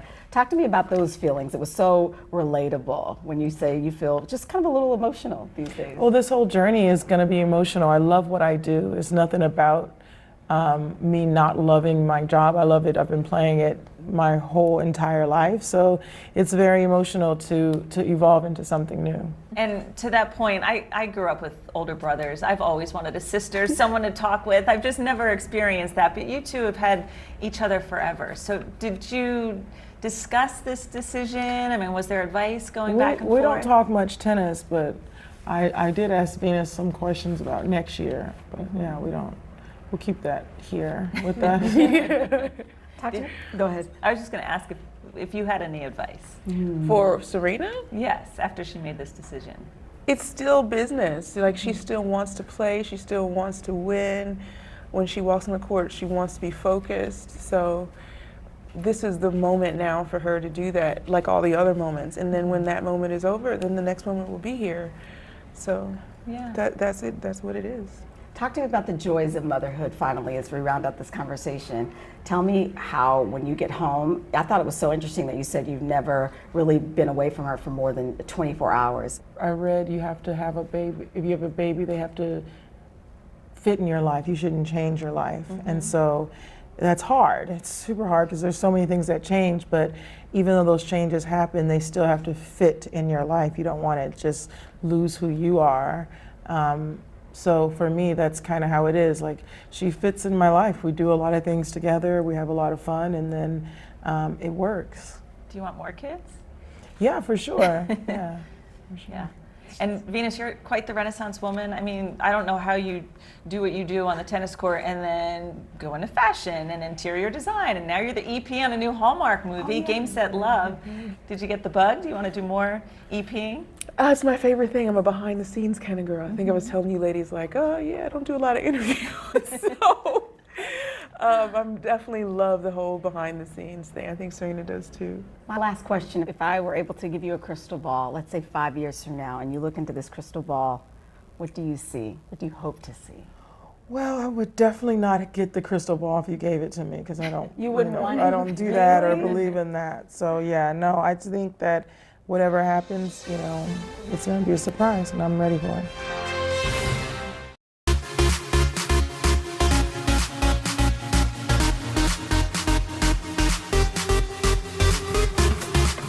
Hey there, everyone. It's time for another episode of Pop Start Plus. On today's show, our visit with the cast of the new Lord of the Rings series. They're going to take us inside the highly anticipated expansion of the hit franchise. Plus, did you hear that Stranger Things tallied 13 Emmy nominations this year, including Outstanding Drama Series? Just ahead, our conversation with Brett Gelman, who plays the hilarious Murray on the show.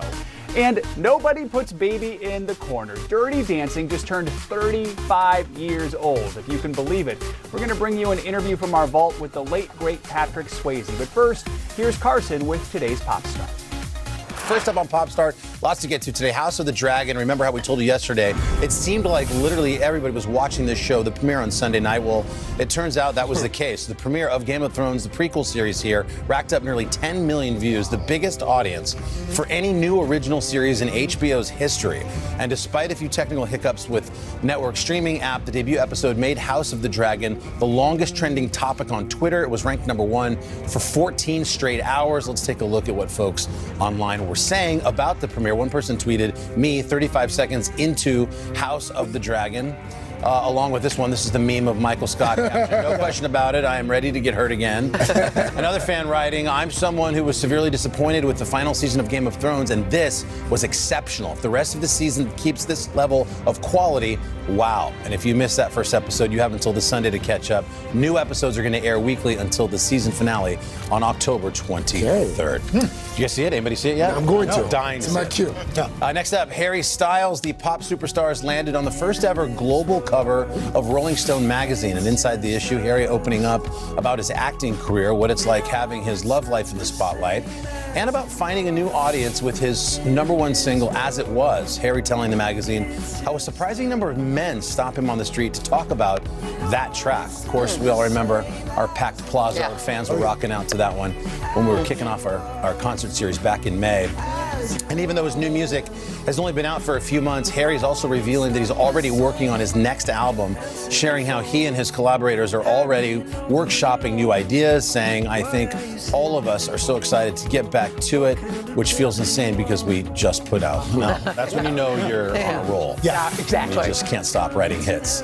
We don't know where he finds the time to do all of his writing. Harry's currently in the middle of a 15-show residency right down the street here at Madison Square Garden, where he's going to be until late September before moving on to a series of concerts in Chicago and LA. Maybe he should swing by the karaoke bus. Yeah, there you go. Take a shot at it. Next up, Mick Jagger. There probably aren't many times when you can look at a rock and roll icon and say to yourself, well, this is actually relatable. But perhaps jamming out at a Coldplay concert is our great unifier. Take a look.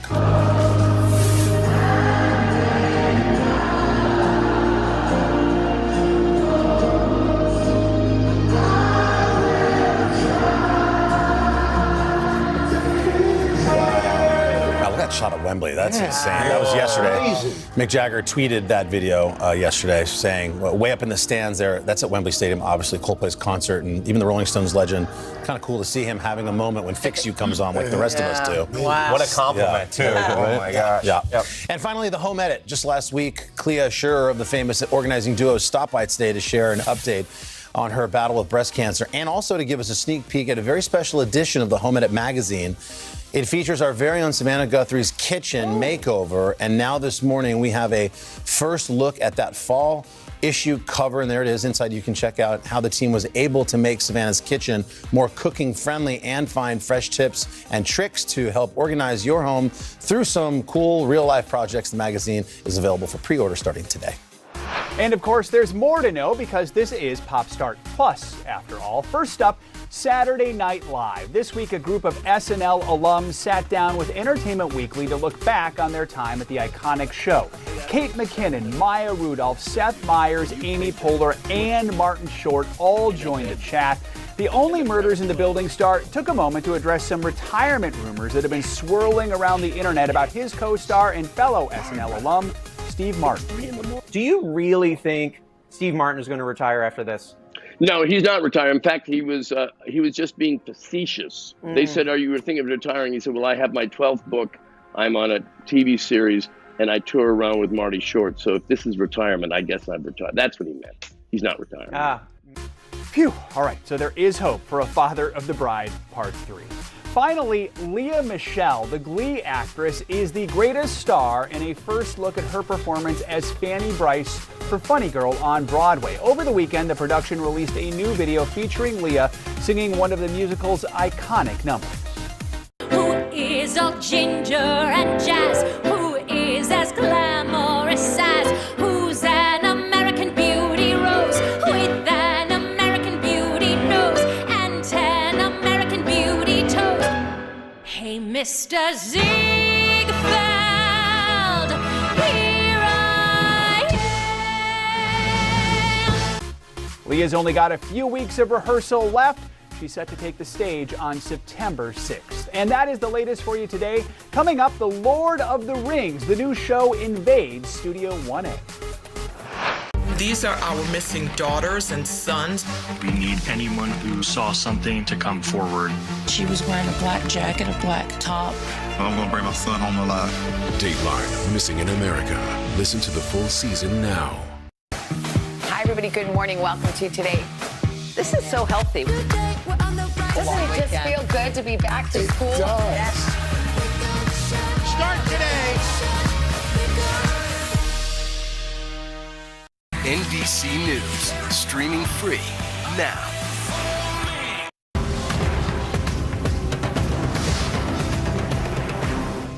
These are our missing daughters and sons. We need anyone who saw something to come forward.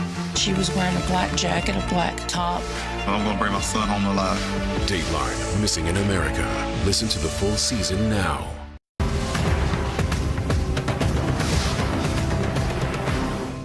For breaking news in our changing world, download the NBC News app.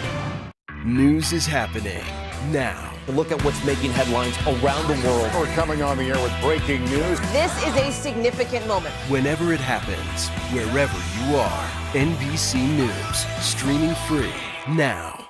Hallie Jackson Now, weekdays at 5 on NBC News Now.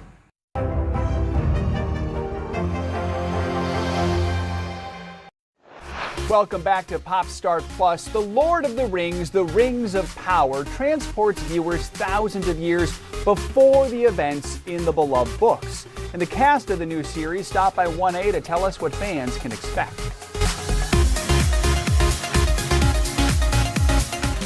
We are back with more stars from The Lord of the Rings, the Rings of Power. It's a new series that's about to shake up the TV landscape. To say it's big would be a gross understatement, boasting massive sets, 22 regular cast members, and 2 of them are here with us this morning. Ismael Cruz Cordova, Benjamin Walker. They are bringing the world of the elves to life, showing us peacetime in Middle-earth. But the king knows that peace can be fragile.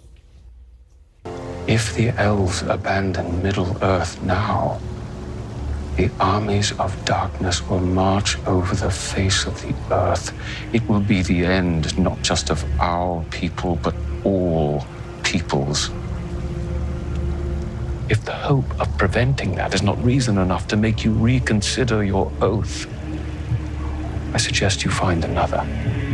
I suggest. Pretty good. Ismael, Benjamin, good morning to both. As I said during the commercial break coming in, I started watching the series last night, and I know why my Prime membership went up. Worth every bit. They spared no expense. I mean, it is a big, massive production, and the 2 of you are phenomenal in it. The elf ears. Let's talk about the ears. I mean, were you fans of the ears going in? Oh, I loved it. I did too, man. Yeah. I loved it. I have these tiny ears as well. Yeah. And I always got teased, my family, for it. So I felt that I have finally had real ears. Yeah. Normal ears. Yeah, normal ears. and the language, the elvish language that you have to learn. Sure. Give me a sample of. Sure. All right. Penelia esse candela canta. It's very offensive. And I was going to say, can you even tell me what you said on morning television? No, it's a curse. But it's an elvish curse, so it's beautiful while you do it. Your character is not to give away too much, extremely regal, shall we say. Oh, thanks. How does one get into character for that role? Well, I mean, we have an incredible support system. They've built me like an armored corset. As soon as you tighten that thing up, you're standing up straight. So it helped to be in the yeah, costume. exactly, yeah. At the read-through, when you're in sweatpants, you're like, I don't feel like a king at all. And Ismail, I know you grew up in Puerto Rico. Yeah. And I read that when you watched the original series, when you watched it growing up, it was kind of hard for you to relate to some of it.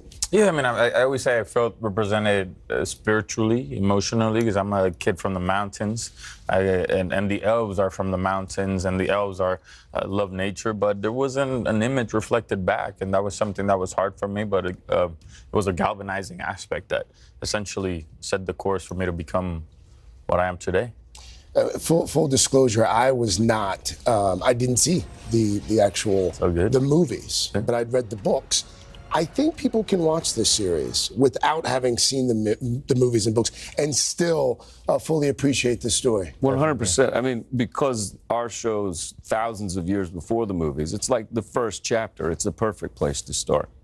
What do you think it is about series like this? We were just talking about Game of Thrones a few minutes ago. Series like this are beyond compelling for a lot of folks, almost obsessive. Why do you think that is? I think the subject matter, the text, the story allows people to see themselves in there. You find something about yourself, all these aspects of humanity transposed to fantasy. People are able to exercise all of their hopes, their fears, their potential. My buddy Carson Daly is a huge fan of the series, and he wanted to join us. He had a... Hey, what's up, fellas? Oh, cool. All right, all right, nice to see you. The series. Oh, thanks for having us. How you doing? Nice to see you. Yeah, come on. I see. No, sure. About like the elf ears in the show, because how long does it take to put them on? These are my real ears. Yeah. It takes like an hour to cover them up at the TV show. You've got the earring on. Yeah. It's beautiful. That looks very natural, man. Very it just accentuates your jawline. Guys, thank you. Thank you, Benjamin, Ismail, thank you. I mean, I had more questions about the ears. Well, you know what? We got to get to the affiliates. I'm so sorry. You wear the same ones every day, or? No. They're disposable. The Lord of the Rings. We should mention The Lord of the Rings, Rings of Power will be available on Prime Video on September 2nd. Up next, we're heading into the Upside Down with one of the stars of Stranger Things. Stay with us. News is happening now. Look at what's making headlines around the world. We're coming on the air with breaking news. This is a significant moment. Whenever it happens, wherever you are, NBC News, streaming free now.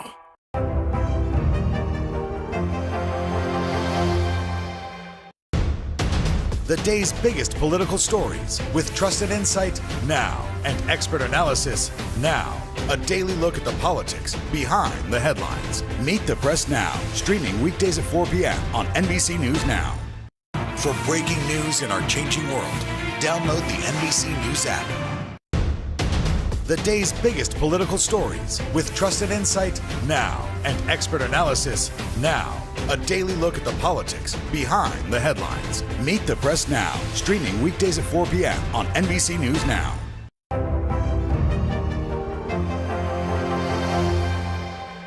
Now Tonight with Joshua Johnson, streaming weeknights at 8 on NBC News Now.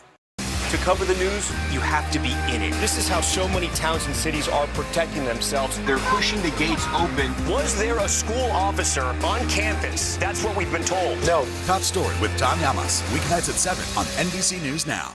Now Tonight with Joshua Johnson, streaming weeknights at 8 on NBC News Now. Hi, everybody. Good morning. Welcome to Today. This is so healthy. Doesn't it just feel good to be back to school? It does. Start today. Now Tonight with Joshua Johnson, streaming weeknights at 8 on NBC News Now. Hi, everybody. Good morning. Welcome to Today. This is so healthy. Doesn't it just feel good to be back to school? It does. Start today.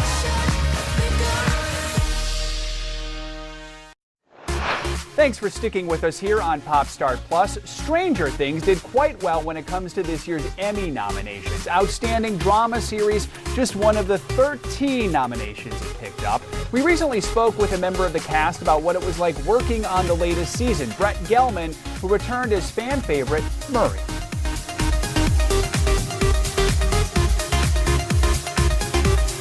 I think Murray has very much evolved this season.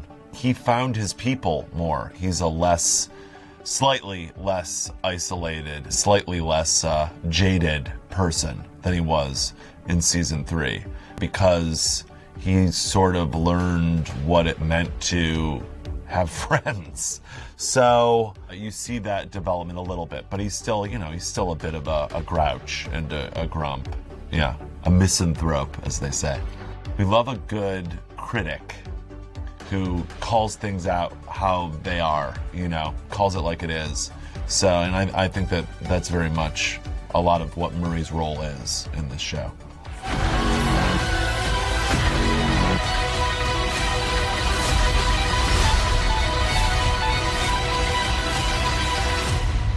It's time. It is the darkest season. And, the approach to Murray, as I play him, I get to know him more and more. So it goes deeper and deeper. But things are always bad. My favorite part about playing Murray is that I get to be sort of the urban character amongst all these rural characters. And then he sort of brings a city vibe to it. Это может Алиси. А вот наручники на тебе, сволочь советская. Hi, Jim. That I get to be one of the, a character of somewhat comedic relief in this action, thriller, horror series, which is a kind of character that I grew up wanting to play, and just, getting to be in these amazing action sequences and the intensity of it, while still getting to really delve into who he really is and the humor of it is just the best. Getting to be in the Duffer Brothers world that they created as this character. What? Do me a favor and move your lover's quarrel elsewhere, okay? This, not a lover's quarrel, pal. Spare me! What is your problem? Please, stop talking! No! I can't tell you much about what Murray and Joyce are up to in it, but working with Winona is it's a childhood dream. She's one of the greatest actresses and movie stars of all time, and it's amazing to me that I can call Winona Ryder a friend of mine. That's just it's one of those just bizarre things of pinching myself that this is my life. And we have a lot of fun. We have a lot of fun when we work together. She is one of the kindest people and so funny. And so getting to be working with her on this almost every day that I worked on this show was just an amazing treat.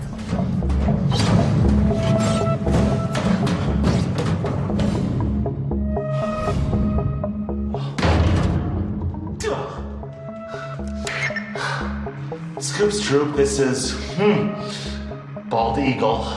I've reached another junction. This is what? The fourth junction. All right, so if memory serves, this is right after the My Little Pony thesis. We went left, so he has to go right. Fly right, Bald Eagle. Fly right. Roger that, flying right.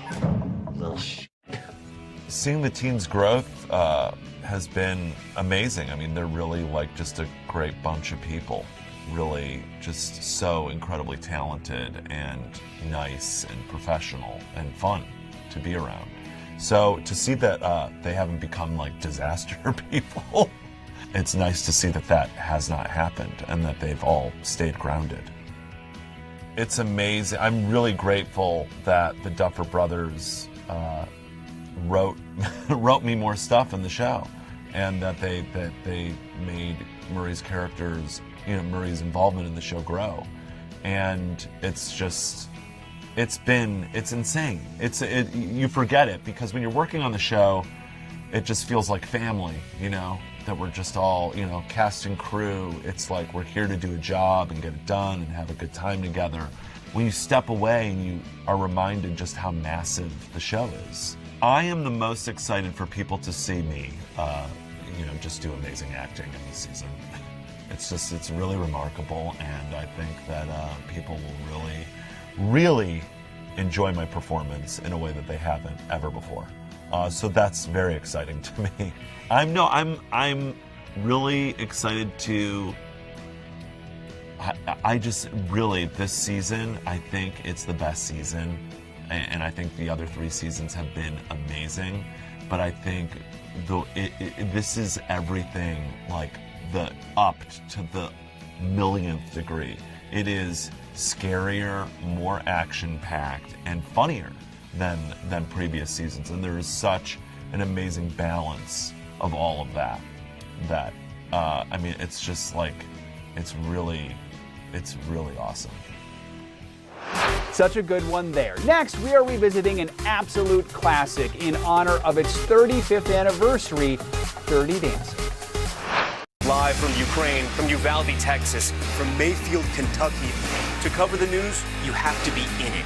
This is how so many towns and cities are protecting themselves. You can actually see they're pushing the gates open. Was there a school officer on campus? That's what we've been told. No. Do you remember any tornado as bad as this one? You look at this and you're thinking, we're not going to have power for weeks, if not months. Exactly. Every night, it's your news playlist. Top Story with Tom Yamas, weeknights at 7 on NBC News Now. Hi, everybody. Good morning. Welcome to Today. We are going to start with some good news. Doesn't it just feel good to be back to school? It does. This is so healthy. Here's what's happening in York. The crowd is ready. SG, you ready? Refresh and reorganize for fall. Start today.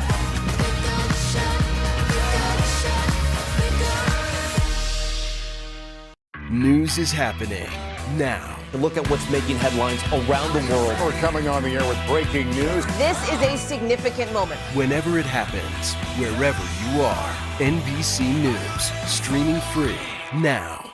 Now Tonight with Joshua Johnson, streaming weeknights at 8 on NBC News Now. Today is now a podcast available every morning. Listen wherever you get your podcasts. NBC News, streaming free now. Welcome back to Pop Star Plus. It is hard to believe, but this week marks 35 years since the release of Dirty Dancing. The film stars Patrick Swayze as Johnny and Jennifer Grey as Baby. And we get to watch what happens when you combine romance and dancing at a vacation resort. Check out this throwback interview from our vault with the late, great Patrick Swayze opening up about the beloved film's message.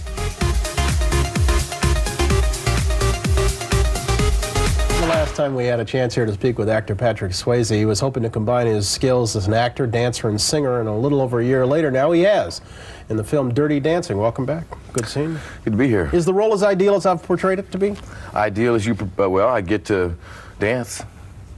You get to sing? You did a little music in this too, yeah, right? I wrote one of the songs for it. Yeah? Yeah, now that I've given up being Mr. Rockstar, I'm moving through the back door and writing music for the stuff I do. How long ago was that an ambition to be a rock star? I mean, we're talking more than 10 years. 10 minutes ago. But, no, actually, it was recent that I had to, assess my priorities and get realistic, like, give up Rockstar or I'll have to, how can I be an actor and go on tour and that kind of thing. Yeah, got to support yourself. Yeah. Who's Johnny Castle?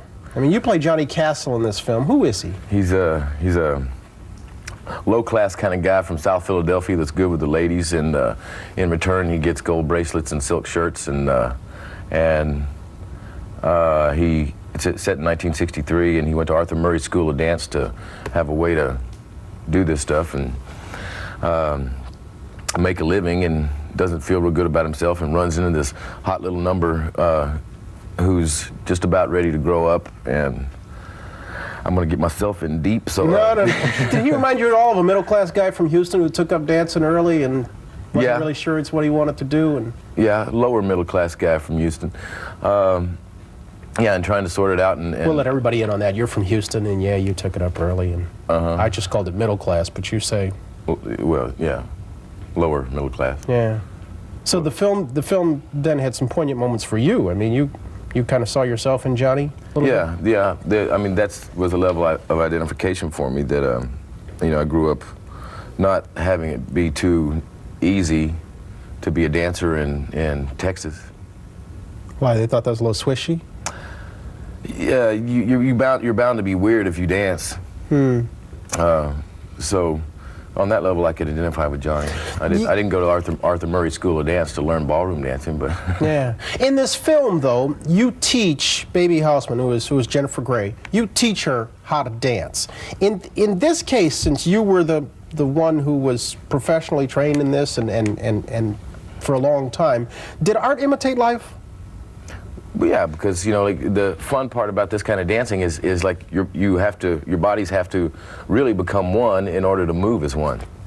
So, in other words, I had to learn how to be a real good partner in order to lead correctly. Let's show a clip, because in this one you're doing some of the work with Jennifer, but I think this one's at sea. Did you learn to be a dancer? Well, this guy came into this luncheonette one day, and you know, we were all sitting around doing nothing, and he said that Arthur Murray was giving a test for instructors. So, if you passed, they teach you all these different kinds of dances, show you how to break them down, how to teach them, you know.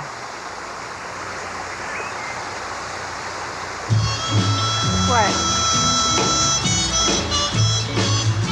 No.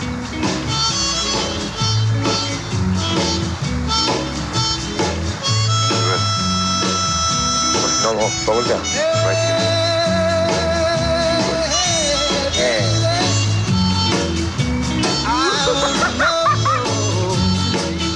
If you'll be my girl. Hey, baby. I wanna know. What is Dirty Dancing supposed to say to today's teens about those of 25 years ago? Well, I don't know. You can always, I guess, not to believe what mommy and daddy and social standards tell you, that you are stuck in this little box and can never get out of it, but that you can have your dreams come true. That we all can, if you work hard enough. I think that's what Baby teaches Johnny. You know, that he believes he's going to always be a street kid. You know, and that's all he'll ever be, no matter what he does. And they help each other. I think we all have that person in our lives, somewhere in our memory, that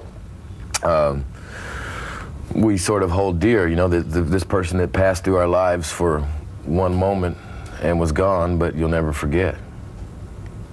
Sounds like you want to be... Is that a good enough answer? No, it's a good answer. Sounds like you want to be a rock star again. Yeah, it does. Patrick, it's good seeing you. Come on back and visit us. Okay. All these years later, that movie still pulls at people's heartstrings. That's all for today's Pop Start Plus. Thanks for tuning in. We'll see you right back here tomorrow. Have a good one. Welcome to Today All Day. All day? Today, all day. All day. This is a long way of asking who's your favorite character you've ever played? The unicorn. The unicorn. You gotta have the unicorn. What is she right there? That's why you're saying all these nice things? Yeah, she gave me the look. Sorry to disturb your day. Everyone's mad at you, Willie. Better make this fast. I don't want the wrath of Luna. When I see you, I always think, I wonder what his quote would be. Give us 6 minutes and we'll ask as many questions as we can. Welcome to Cold Cuts. Cold Cut, Cold Cut. My buddy Cal cooking with me. Dads don't babysit. It's called parenting. What was the first book you remember loving? Heart Smart Today with simple exercises to strengthen your heart. Make the most of your beach days. It's all about the tracksuit now. How good do they look? I now pronounce you husband and wife. Kiss the bride. This morning, a story of people helping people. You've received tons of letters from people who have been inspired. Let's do the weather out. Okay. All you gotta do is say, it's cold, it's warm, It's raining. It's snowing. That's it. One of our most favorite franchises ever, ambush makeovers. Okay. Look at it. It doesn't look so good. No, it doesn't look good. Will you judge us in a cook-off? I will, and you guys will definitely win something. Today, all day. All day? All day. Welcome to Today, All Day.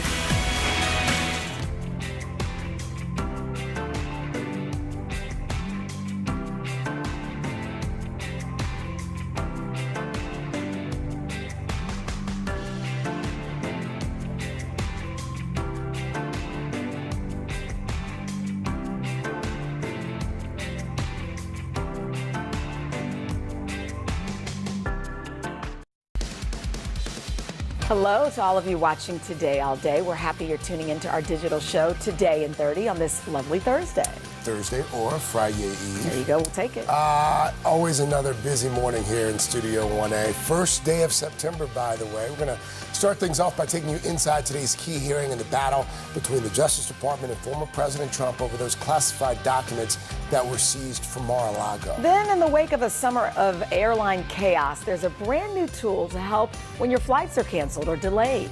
Tom Costello will have more on that and what you can expect at the airports this holiday weekend. Plus, the story that everyone's still talking about, Serena Williams' magical run at the U.S. Open. We're going to have the highlights from that stunning upset last night and let you know what to expect when you can watch her next today. She's going to be on the court with her sister. Although we don't know what to expect. And on the third hour, Dylan is back in the kitchen cooking with Cal. And this time, they're making a family favorite. That's all ahead on this episode of Today in 30. NBC's senior Washington correspondent Hallie Jackson has the very latest. Hallie, good morning to you. Hey, Craig, good morning. Ahead of a court hearing in Florida you talked about later today, the former president's legal team, in a pretty combative filing, is accusing the Justice Department of twisting the framework of the former president's request for that third party to look at the classified material, framing the documents as his own records and suggesting there's not cause for alarm, despite the Justice Department's clear concern.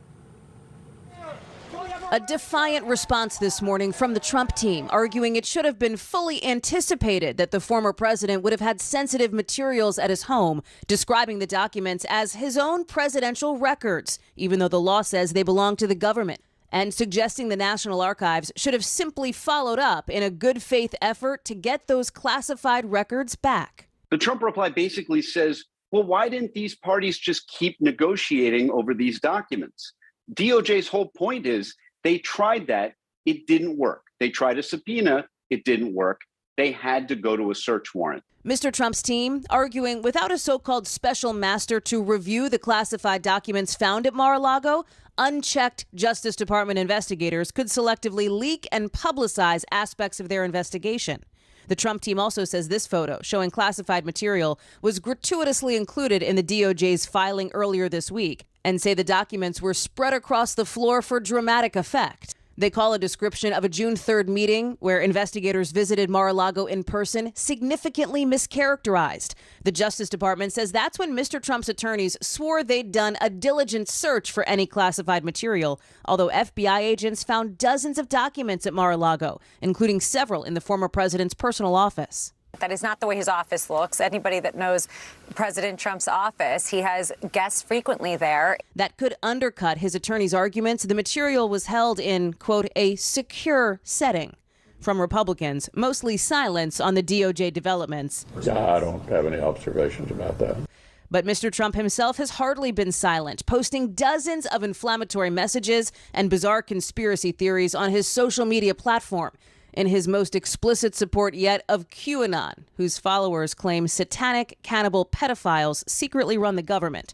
Mr. Trump showing images of top Democrats, implying they're the enemy, and demanding he be reinstated as president, or else a new election should be held immediately, which federal law does not allow.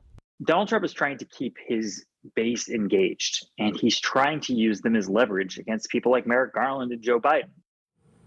Worth noting that Mr. Trump's social media platform has just a fraction of the reach of Twitter and Facebook, where he is still banned from posting, Craig. So, Hallie, I mean, realistically, what could come from this hearing today? Yeah, so the judge is going to decide whether there should be this so-called special master. You know, the Department of Justice doesn't want that. The Trump team does want that. But both sides say if that happens, and by the way, the judge has suggested preliminarily she would be inclined to appoint one.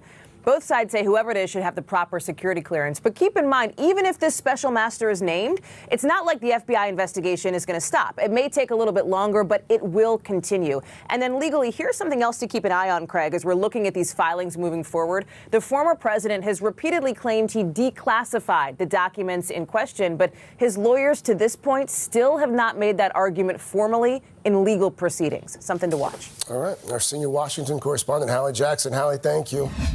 We've got some big news this morning on the COVID front. Ahead of a potential fall and winter surge, a CDC advisory panel is meeting today to weigh in on a new set of vaccine boosters tailor-made to fight the Omicron variant, just approved by the FDA. Joining us with everything we need to know, Dr. Richard Besser, the former acting director of the CDC, the president of the Robert Wood Johnson Foundation. Dr. Besser, always good to have you. Thanks for your time this morning. Let's start with these two new boosters. Could get approved as soon as today. Who should be in the front of the line to get these shots, Dr. Besser? Thanks, Craig. You know, I'll be watching very closely to see what the advisory committee to the CDC says. But one of the things that's clear is COVID's not over. More than 400 people are dying in America every day from this. And people's risk varies. Elderly individuals are at greater risk of severe disease, hospitalization, and death, as are people with certain disabilities, certain medical conditions that put them at increased risk. I expect that if the CDC is supportive of what the FDA has now authorized, that they're going to recommend this for high-risk individuals. I'll be interested to see what they say in terms of people who are at lower risk. You know, we don't want, Craig, people to be living in fear, but we do want people to have what they need to reduce their risk. But to that point, if I've had the primary vaccine and I've had 2 boosters already, do you think I'll even need to get this one? Well, you know, that's what I want to hear in the discussion. Okay. Thankfully, the younger you are, the lower your risk is of getting severe COVID and dying from this. We still have a lot to learn about long COVID, you know, those symptoms that linger and go on after someone's had an infection. We won't have data to know whether this reduces the chances of that. But as someone who's younger and healthier, that's not something you want to have. The special thing about these boosters is they target the strain of COVID that is the leading strain right now across America. And as we come together, as we spend time closer indoors, the risk of transmission goes up, and I expect we're going to see surges.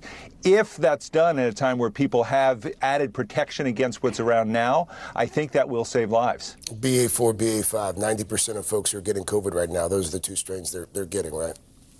That's right. Those are the strains that they're getting.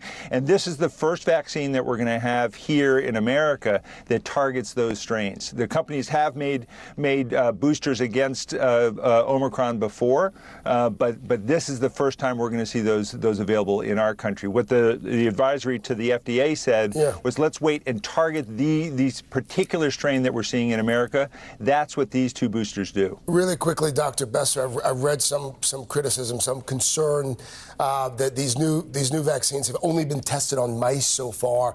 Human trials are just beginning. What do you say to that? Well, you know, these are slight modifications on the previous boosters that were used. This is the same kind of approach that's taken for flu vaccine each year, where if there's a slight change to the vaccine, they allow it to move forward. But I do think some people are going to want to wait. They're going to want to wait and see how it goes as it's given to more people. One of my big concerns, Craig, though, is that the government lacks the resources to get these vaccines out into every community. And as we've seen so far in COVID, the impact of this has varied by community, and they need the resources to make sure that whoever wants this vaccine is really able to get it. Always good to have your perspective, sir. Thank you, Dr. Besser.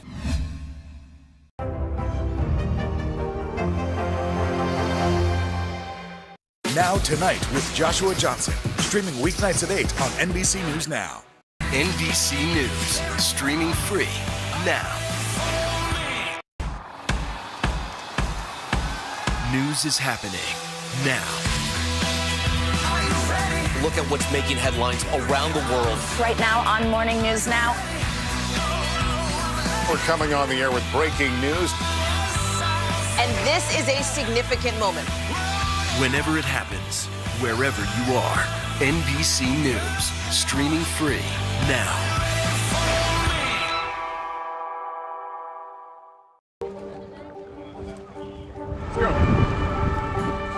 This is a critical choke point for this fire.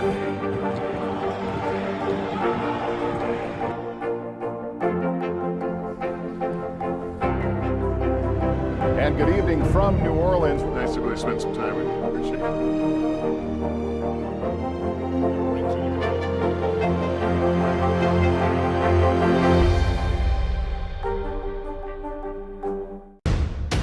The day's biggest political stories with trusted insight now and expert analysis now. A daily look at the politics behind the headlines. Meet the Press Now, streaming weekdays at 4 p.m. on NBC News Now. All right, well, now let's get to the story that everyone is talking about this morning. Serena Williams' magical run at the U.S. Open. It was so fun to watch last night. Playing in what is likely her final tournament, the 40-year-old legend pulled off a stunning upset last night, keeping her quest for a record equaling 24th Grand Slam title very much alive. NBC's Rahema Ellis over at Arthur Ashe Stadium with all the highlights this morning. Rahema, good to see you. Good to see all you guys. You know, it was another electric and heart-pounding night here at Arthur Ashe Stadium, and a rare time to see Serena playing as the underdog. But for the thousands of fans who showed up here, they helped one of the greatest to play the game and rally to another big victory. A spectacular second-round win for Serena Williams. The tennis legend celebrating with her iconic twirl after rallying through a third set for the upset at the U.S. Open, defeating the number 2 ranked player in the world. I'm just looking at it as a bonus. I don't have anything to prove. I don't have anything to win. And I have absolutely nothing to lose. Serena showing she's not ready to evolve away from the sport just yet. There's no rush here. There's still a little left in me. We'll see the next. We'll see. The tennis icon's daughter, Olivia, giving her mom a big hug after Wednesday's victory. I'm just Serena, you know, so. Serena bringing out the stars to Arthur Ashe Stadium once again, including her big sister Venus, big screen actress Zendaya, Vogue editor-in-chief Anna Wintour, and golfing great Tiger Woods. After the match, Woods tweeting, "It was a privilege to watch greatness." Other sports stars glued to the match. LeBron James paying tribute to the GOAT. Bah, bah. Go talk. And thousands cheering her on in the Big Apple. I just wanted to see her on her farewell. As the 23-time Grand Slam singles champ seeks her record-tying 24th major. Your 1999 U.S. Open women's doubles winners. Serena's also aiming to win her 15th Grand Slam women's doubles title with Venus. It was Serena's idea. She's the boss, so do whatever she tells me to do. This morning, some fans wondering if Serena is really stepping away from the game after this tournament. Maybe that's not true. Who knows? Tom Brady said he was quitting, right? So she can come back anytime she wants. And she's Serena. She can do whatever she wants to do. For now, one of the greatest athletes of all time saying her main focus is to just enjoy her time on the court. I feel like I've already won, you know, figuratively and mentally. And, you know, it's just pretty awesome, the things that I've done. As Serena joins her big sister tonight, it'll be a historic first primetime doubles match here at the U.S. Open, and the first time the sisters have played together since the French Open in 2018. Back to you guys. I can't wait. Thank you, Rahema. I think I'll just give up on sleeping this week. You know, and her daughter, Olympia, turns 5 today. Oh, my goodness. So, and watching last night, you forget that Serena Williams, I think it's just 5 matches over the last 14 months she's played. That's what's amazing, to be able to return to the court and look like the champion that she always was. Yeah. But think about playing tennis, right? A silent sport in front of 24,000 people. That's the way they can only do it here in New York. There were times where she had to talk to the crowd and say, okay, easy there. Yeah. Settle down. She wagged her finger. Yes, she did. 24,000 there, 23,988 of them pulling for Serena. I mean, pretty much. All right, well, we'll see what happens tonight. This morning, after a trying summer, changes are finally coming coming to the way that some airlines treat their customers. But it's not all clear skies as Labor Day travel kicks into high gear. Pilots are planning to walk the picket line today at some of this country's busiest airports. NBC's Tom Costello covers aviation for us, and he is joining us now from Dulles Airport outside D.C. Tom, what do you know? We got a lot of headlines this morning. Let's start with the fact that the airlines this morning are spelling out, being far more transparent about how they treat their passengers on things like vouchers, when you get your money back, when you get a hotel or a food voucher. They're doing that now because today the DOT, in a pressure tactic, is putting out a new website detailing how every single airline treats their passengers. That's at dot.gov. And in the meantime, if you're traveling today, there's a good chance you're going to run into pilots who are walking the picket line at 12 of the biggest airports. They're protesting over how they are being treated. Under pressure to improve customer service and avoid a repeat of this summer's travel nightmares, the nation's airlines are this morning spelling out how they treat passengers when flights are delayed or canceled due to factors under their control, like a mechanical issue or staffing shortage, not weather-related. Alaska, American, United, Southwest, Delta, Hawaiian, and JetBlue all say they provide meals for customers delayed by 3 hours, offer hotel rooms for passengers stranded overnight, including transportation to and from the hotel. Just 2 weeks ago, Transportation Secretary Pete Buttigieg told us exclusively the airlines must improve their customer service, or the government could soon impose tough new requirements. So now you're kind of laying down the law for the airlines. They can either pony up on their own or you're going to enforce this for them. That's right. I'm giving them an opportunity right now. We can do more rulemakings and even more enforcement. The airline's announcement coming on the same day the DOT today rolls out a new dashboard website, one-stop shopping so customers can see each airline's policies spelled out, including rebooking fees, meal vouchers, and hotel stays. Some airlines get all green checks, others get red X's. And today, 38 state attorneys general have written to Congress saying they have received thousands of complaints from outraged airline passengers about airline customer service, including about systematic failures to provide required credits to those who lost travel opportunities during the pandemic. The state AGs want the authority to enforce national and state consumer protection laws. The frustration shared by many passengers. I mean, quite honestly, the whole time at any airline right now is absolutely ridiculous. In June alone, complaints against the airlines jumped 270% above pre-pandemic levels. Meanwhile, if you're traveling today, you may see off-duty pilots picketing, not striking. ALPA, the biggest pilots union in contract talks, says pilots are exhausted after working record overtime while airlines struggled this summer. In the past, yes, every summer there'd be overtime flying because the airlines fly more in the summer. Now it's just been relentless in the recovery. News is happening now. Look at what's making headlines around the world. Right now on Morning News Now. We're coming on the air with breaking news. And this is a significant moment. Whenever it happens, wherever you are, NBC News, streaming free now.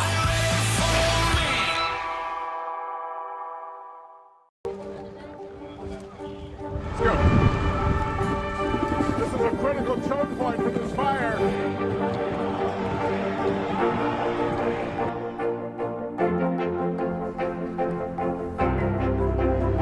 And good evening from New Orleans. Nice to really spend some time with you. Appreciate it.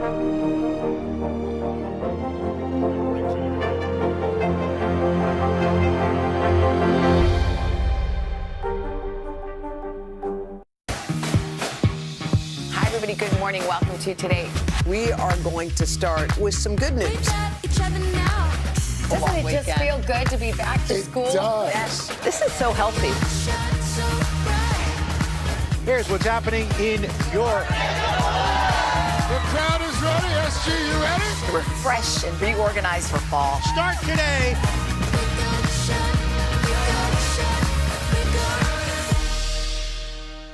These are our missing daughters and sons. We need anyone who saw something to come forward.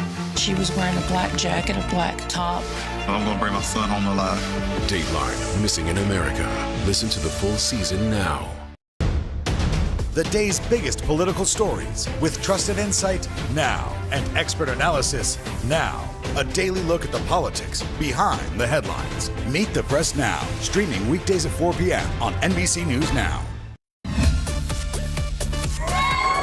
We are back with Start Today. This morning, an introduction to stretching. So we have all been blown away by the response to our walking challenge.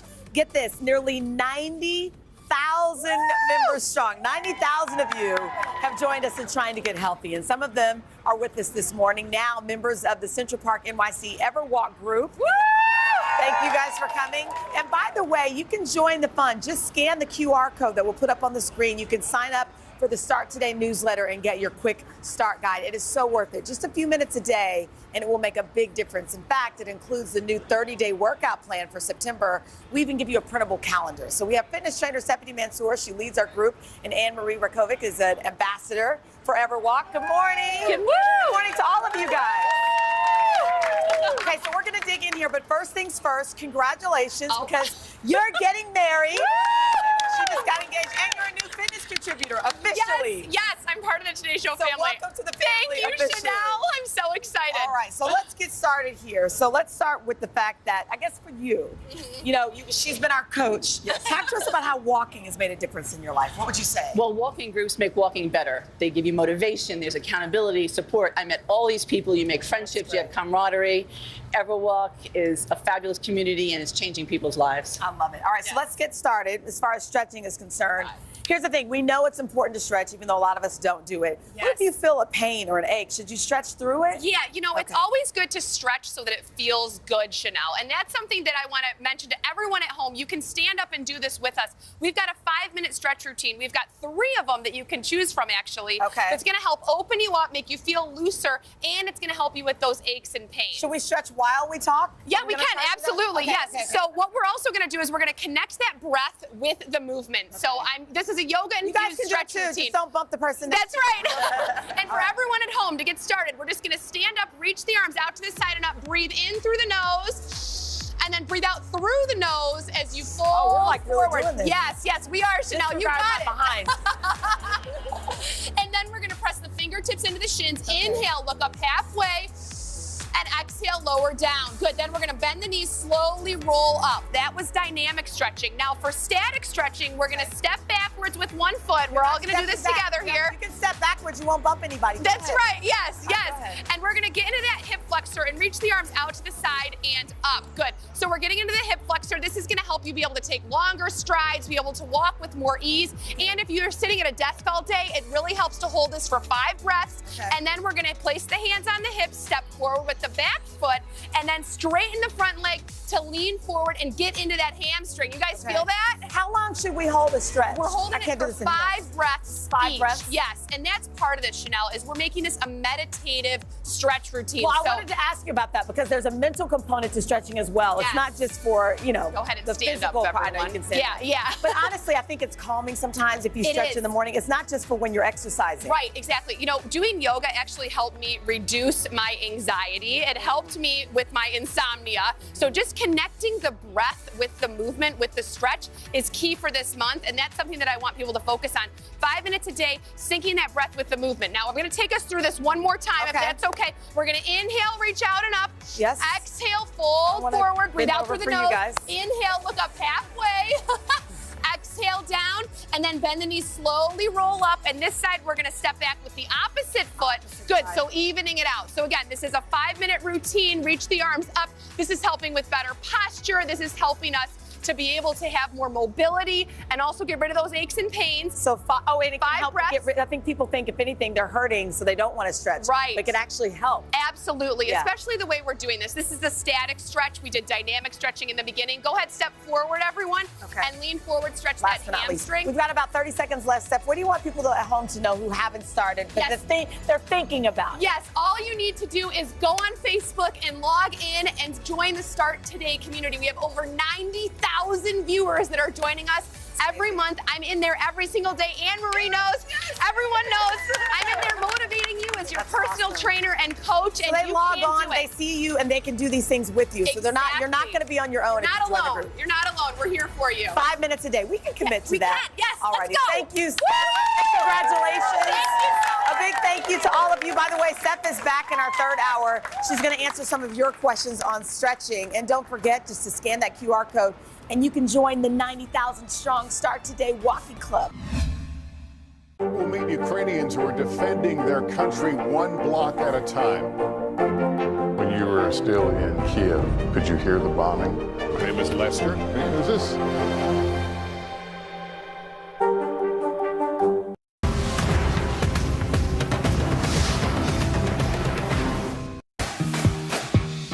Hi, everybody. Good morning. Welcome to Today. We are going to start with some good news. Doesn't it just feel good to be back to school? does. Yes. This is so healthy. Here's what's happening in York. The crowd is ready. SG, you ready? Refresh and reorganize for fall. Start today.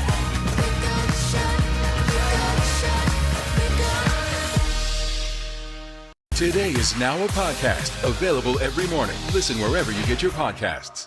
Live from Ukraine, from Uvalde, Texas, from Mayfield, Kentucky. To cover the news, you have to be in it. This is how so many towns and cities are protecting themselves. You can actually see they're pushing the gates open. Was there a school officer on campus? That's what we've been told. No. Do you remember any tornado as bad as this one? You look at this and you're thinking, we're not going to have power for weeks, if not months. Exactly. Every night, it's your news playlist. Top Story with Tom Yamas. Weeknights at 7 on NBC News Now. Today is now a podcast available every morning. Listen wherever you get your podcasts. It's time for Cooking with Cal. We're making a family favorite, chicken piccata. It brings back some great memories because I've been making this for Calvin for a very long time. Watch. It's another edition of Cooking with Cal. What are we making today? Chicken piccata. Chicken piccata. Back when you were 3 years old, okay, we used to record these videos where you would tell people what you were eating. And this was one of my favorites from back then. Hey, Cal, what's for dinner? Chicken piccata. What is that? Carrots and chicken. Capers. Is there garlic in there? Yeah, but I take them all off. So now we're gonna tell people how to make the recipe. Yeah. Okay?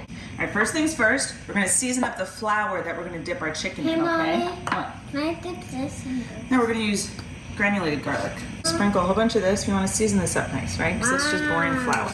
Put a lot of salt in here. How much salt? About that much. Not too much pepper. Ooh. Oh, that's a lot. It's okay. Okay, stir this gently.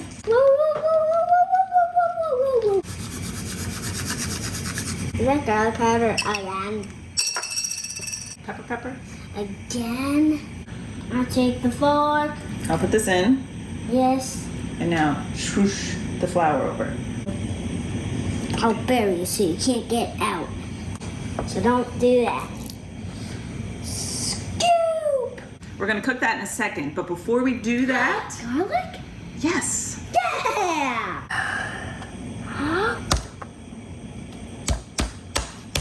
Good job. Let's do the lemon first, okay? Hiya.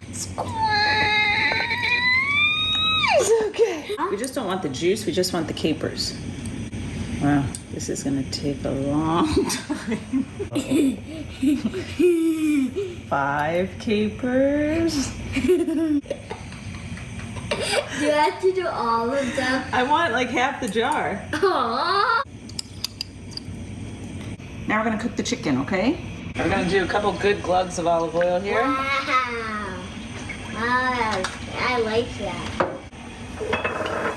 It's not splashing. Oh, it's gonna like pop.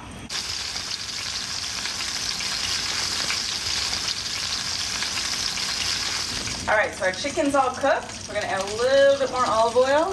So let's do this first. Burn.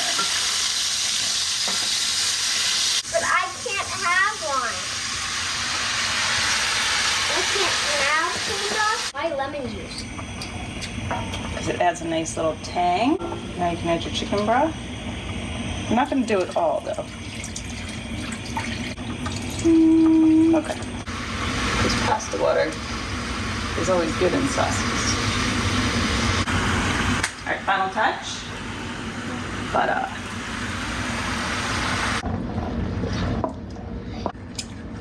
Now can I go? Give them a flip. No, now we're gonna taste it.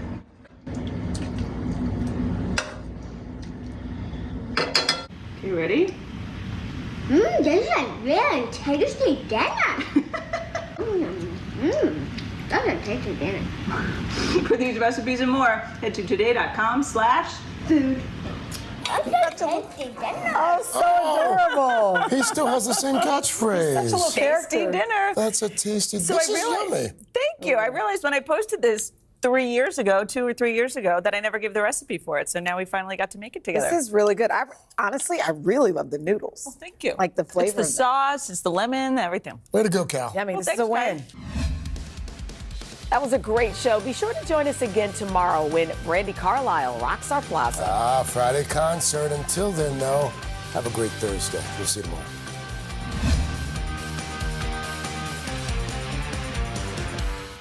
Over the years, I have been lucky enough to step into the Today Show kitchen and watch the best chefs from around the world teach us some incredible recipes. We had made that pesto, which was, Exactly. darn. I almost got out of this one clean. Turn it down. Oh my gosh, I had one job. None of which I've mastered because, well, I actually don't know the first thing about how to cook, but I'm putting those days behind me for good. Today, Darnell's Super Chef Ferguson is going to teach me his tricks for the most important meal of the day, breakfast. We're making an American-style omelet with all the fixings, the crispiest candied bacon, and a classic pancakes that everyone in my family will love. I'm feeling pretty confident about this one, and I love breakfast, so let's get started.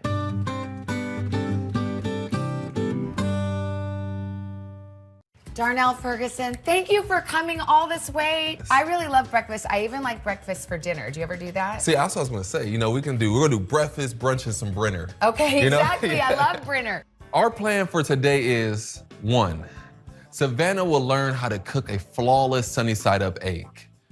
2, we'll cook an American style omelet. 3, sprinkle brown sugar and grind pepper for candied bacon. 4, make the pancake batter. 5, use the griddle to make the pancakes. 6, plate and serve. This is probably gonna make you laugh. I don't really know how to fry an egg. I mean, I've tried it before. I don't know. I don't know how to flip it over. Could we just learn that basic thing first? Yeah, so since you don't know how to flip it over, let's start with sunny side up. Okay. Which is my favorite style of eggs. All right. The least cooked egg is a sunny side up egg. Then you have over easy, you have over medium, and every egg keeps getting cooked more. We have our eggs right here. Okay. Little 101 for cracking eggs is never crack it on the corner. Okay. Do you crack it on the corner at home? Yeah. From here on out, you're not going to, okay? Yeah. So we're gonna crack it on a flat surface. Well, but then see, that wasn't very good. See, that was easy. Should I try it again? Yeah, try another one. There Just you go. let me try. Okay. This is the only way to learn. You were strong, so yeah, there you go. Okay, that was Perfect. better. See? Round 2 is there now. Practice makes Yep. perfect. Okay, So now. we're gonna lightly just let that egg just fall right into the pan. I see you just did yolk last. Was that on purpose? Oh no, I don't have a choice. The egg is in control of this show. Okay, It's gonna do what it wants to do. I'm just here as a bystander. Okay, the egg is driving. I'd be worried. I'm already feeling a little stressed like it's gonna burn.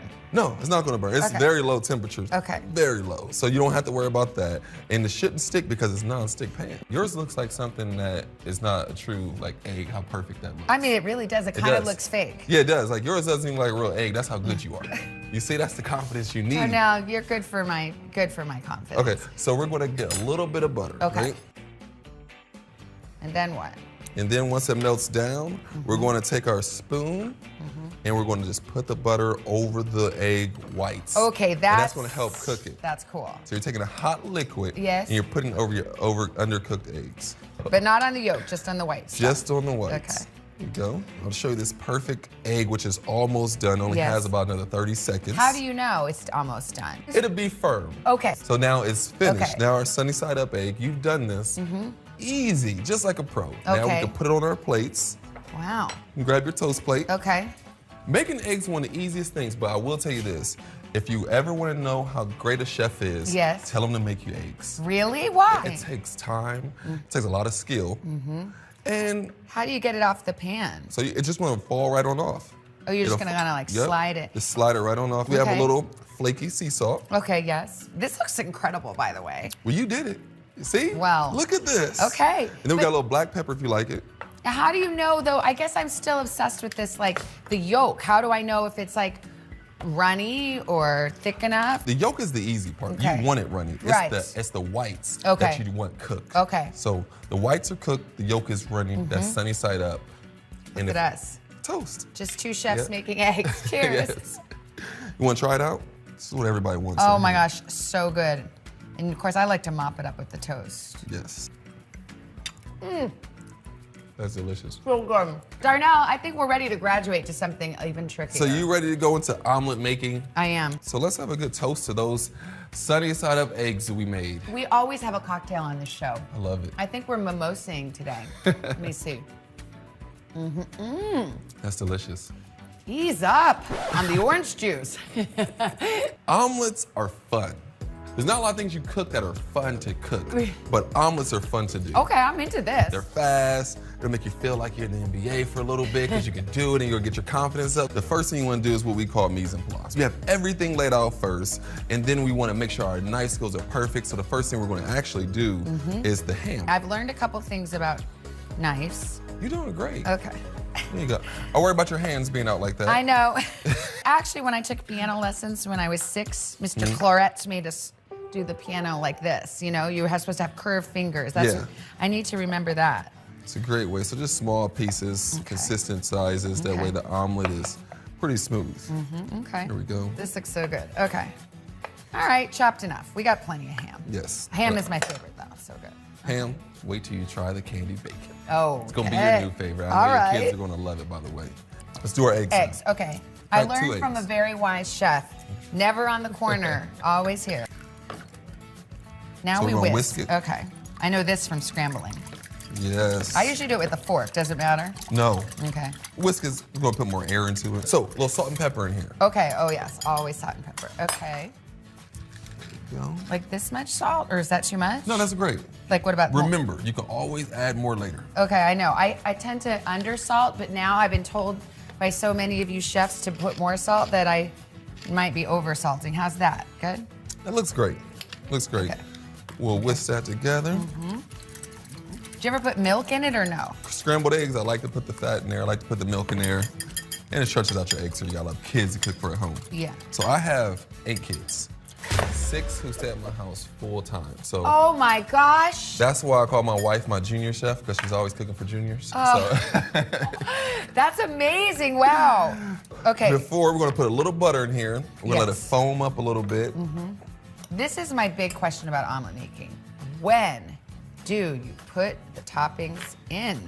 So there's no right answer to that. You can put it in before, like we're gonna do today, Yeah. and let them cook a little bit. You mean you put the, wait a minute. Mm-hmm. You put the vegetables in before the eggs? Yes, that is one way of doing it. Okay, wow, you're blowing my mind. Now let's go ahead and put whatever vegetables and meats you want to put inside. Okay, so of it. this would be when I put the spinach in. Yes, Which I don't usually like spinach, but I want to learn, so I'm putting help it in. soften it up a little bit. Now these are big old leaves. Should I have chopped those smaller? No, they're gonna cook down. I'll put a couple peppers. So we have this going, and remember, all these meats are cured meats, so they're already cooked enough. Oh, okay. So we're not worried about cooking the meats. Got it. It's Right? more like heating them up. Exactly. Okay. Let's go ahead and pour our eggs in. Okay. So this is enough. That's enough. I don't have to wait for these to be brown No. or anything? Okay. No. Okay. There you go. Pour it right in there. Okay. Ooh. Fancy. Okay. All right. So now go ahead and scramble your egg a little bit. Okay. Because we want to get everything evenly incorporated. Okay. There you go. And then now we're going to let it set. Perfect. Get over there. I want it to look like yours does that. So look, now I'm going under my egg a little bit, allowing the runniness to run off and go underneath it. Yep. So you don't have. I don't much have running. any runniness. So you have a little bit right Well, there. with there. Yep. Should I just make a hole for it? There you go. We'll help each other out. Okay. There you go. And then Now you don't have lift. much. Okay. Oh, but I want that. Oh, I see. So like any of this little extra bits. Yep. Now it's cooking. So we'll leave it like this for 1 second. So do you feel like a spatula like this is the good implement, like the you easiest? need a rubber spatula. A rubber spatula. Yep. Okay. Would you rather just put our toppings right here and fold it over, or do you want to flip an omelet first? I think I need to learn to flip. Okay. we're gonna assist the flips. It's called an assisted flip. Assisted flip. I have my spatula under a little. Yes. And I'm gonna use that to help me flip my egg over. Oh, the whole thing? Oh, yeah. Oh my gosh, no way can I do this. Your no left-handed way. is hard Yes, for I'm a left-handed people. Everything's hard for us. So go towards the top. Wait, what? Oh, because I was gonna flip it that way, but Oh, you don't that's think what's more comfortable. I'm not left-handed. Okay, so yeah. everything's different for people Okay, who yeah, we're special us So lefties. go under a lot, Okay, and then I'm you want under to a lot. assist it with the flip over like that. I'm scared. It's like jumping in a pool. I can't. Okay, one. You have it. I know it's gonna fail. Okay, one. I don't want to ruin it. See? No, there you're but it good. didn't. Now you go back and you just get the rest over. Okay, but See? that wasn't good. That was good. Is it supposed to? No, I did it wrong. No, you're perfect. But is it? Look, it's folded now like a burrito. You're gonna fold it over again. It's okay. Okay. So now you'll just put your leave cheese it, just inside. roll with it like that. Yep. Okay. Now you'll put. I like Gruyere cheese. Okay, me too. Which So one's that? That's that one. Yes. I like that too. So put it on the furthest point of your omelet. Oh, that's interesting. Why is that? Because you're gonna flip it over and you want all the heat to sit right on top of it. I'm gonna do. Which is this sausage? That is sausage. Sausage is my Yes. favorite. Ham is my favorite. I'm going for it. There you go. And all on the side too again. Yep, all on that Okay. side. You did a good job flipping. I don't know. I want it, but was it supposed to be like half like this, or was it supposed to really be covering the whole pan? This is at home cooking. You know, now if you were in the restaurant and we had to, see, this is what you're about to eat at home. So that is perfect for at home. But I want to get an A, Darnell. I want to be that's like. That's an A minus, but Okay, it's still an A. okay, You okay, know? So okay. Then I want to flip my egg Okay, over we're to flipping the other again. side. Oh, like another folder, like Yep. this, like that. Yep, just fold it over. Yep. See, assisted with Darnell. Now it's getting kind of brown. Is that too brown? No, you're fine. I mean, look, this is a disaster. That is good. No, you know it isn't. And now these guys are falling out. Well, technically, you're going to eat them anyway. Okay. So you got to keep your eyes on the prize. But I don't think they're getting too warm. There you go. Come on, Darnell. You know this is a fail. You don't have to be nice about it. Can I just creep those guys in? Yes. There? Okay. All right. And then we put it on our plates. That's it? Yeah, that's it. I wouldn't flip it again? I feel like it needs another flip. Flip yours one more time. See? There you go. Yeah, okay. I like to flip a lot. This is the saddest omelet. You know it. We all know it. Let's compare. Oh. Wonder who did what. It doesn't look that bad. No, it doesn't. That's what I'm saying. Like, you're being hard on yourself. Okay. This is just one part of breakfast. We still have to do the candied bacon and the powerful pancakes. Oh, okay. So do you I'll see go these get these on the table. All right. The day's biggest political stories with trusted insight now and expert analysis now. A daily look at the politics behind the headlines. Meet the Press Now, streaming weekdays at 4 p.m. on NBC News Now. Hi, everybody. Good morning. Welcome to Today. We are going to start with some good news. Doesn't it just feel good to be back to school? Yes. This is so healthy. Here's what's happening in York. The crowd is ready. SG, you ready? We're fresh and reorganized for fall. Start today.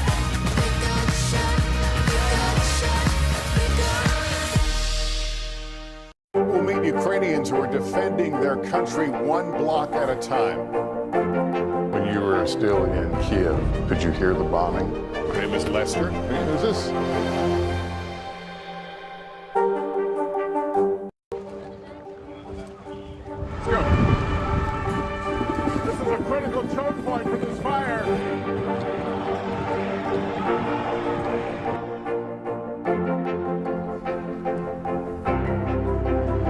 And good evening from New Orleans. Nice to really spend some time with you. Appreciate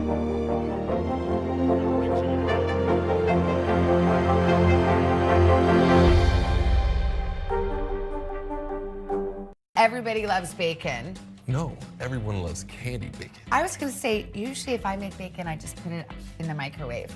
Can we still be friends? We can be friends because if you're cooking, that means I'm eating. Okay. Yes. But candied bacon seems intimidating. Yes. Super Chefs, our restaurants, are the home of the candied bacon. Okay. This is our specialty. You cannot even come in and ask for regular bacon. We don't offer it. How do we do it? So I'm gonna open up the pack. Okay. I'll open it for you. You Yeah. can get us a half cup of brown sugar in that Okay. bowl for me. All right. Like just pack it a little? Yeah, pack it down. We're gonna lay our bacon Okay. sideways. So if you're cooking bacon at home, the reason why the microwave isn't the best method is because it shrivels down the bacon. Well, that's true. Yep. Whereas if you cook it on the sheet tray or you cook it in the oven, it keeps the bacon the same length as the bacon. Now you have this like wire rack and foil. Is that necessary? It's really necessary for candied bacon. Okay. So we have the wire rack, that way the bacon doesn't cook in its own fat. So How'd you get into cooking, Darnell? I got into cooking by watching Emeril on TV. He was my inspiration. He was very unique. And if I wasn't going to be a chef, I was going to be a Navy SEAL, so he had a really good uniform on. And I wanted to wear a uniform. Now you have a chef's uniform. Yeah, now we have chef coats, which everyone has to wear I'm gonna get you a chef coat. I don't know if I deserve it. First thing we're gonna do is we're going to freshly cracked black pepper on top of it. How much? How much pepper do you like? A little bit. I only like a little. So put a little bit on there. See, that's the thing about cooking. It's about the person, not the recipe. I'm gonna go right down one piece first. Okay. See, you're a rebel. You just went everywhere. I know. It's like, well, I didn't know. Now I see I should have watched you first. Yours is more classy. So you're putting a lot on there. Well, I want to taste something besides sweet. Because black pepper also has a little heat to it. Yeah, okay. And then we're going to sprinkle brown sugar on top of each piece. So, Be as attentive as you would like to. Okay. There we go. So if you want to grab these two and take them to the oven, I can open the door for you. Oh, we're doing oven, we're not frying. Yeah. No, always at home. Turn your oven on 400 degrees. Yes. Put your bacon on a rack and just put a timer. Oh, You don't have to worry about it anymore. Okay. It'll come out perfectly and it won't lose all of its size. Oh. We'll go ahead and put these in the oven on 400 for 25 minutes. Okay, got it. Does it matter which rack?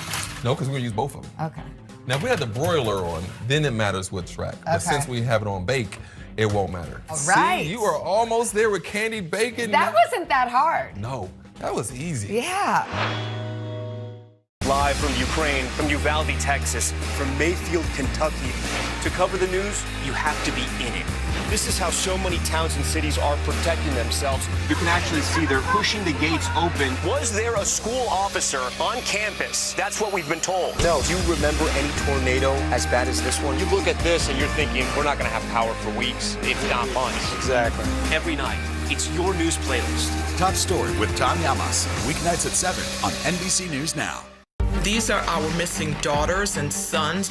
We need anyone who saw something to come forward. She was wearing a black jacket, a black top. I'm gonna bring my son home alive. Dateline, Missing in America. Listen to the full season now. The day's biggest political stories with trusted insight now and expert analysis now. A daily look at the politics behind the headlines. Meet the Press Now, streaming weekdays at 4 p.m. on NBC News Now.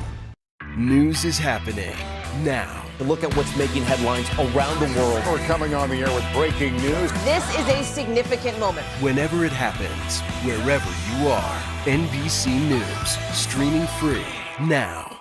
Now Tonight with Joshua Johnson, streaming weeknights at 8 on NBC News Now. Today is now a podcast available every morning. Listen wherever you get your podcasts. We'll meet Ukrainians who are defending their country one block at a time. When you were still in Kiev, could you hear the bombing? My name is Lester. Who's this?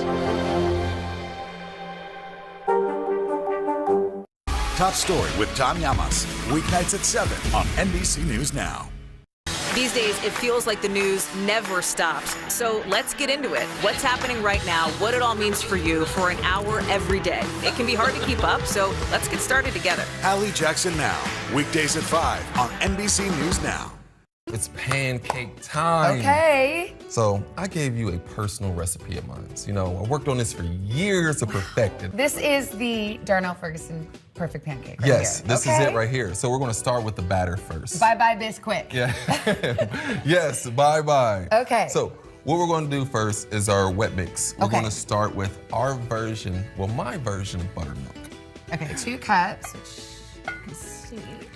Now, why not just use old buttermilk? Like, why are we using our own? Okay, so this is what happened. In the restaurants, buttermilk is so expensive compared to regular milk that I could not feasibly charge people what I had to for how much the buttermilk was costing me.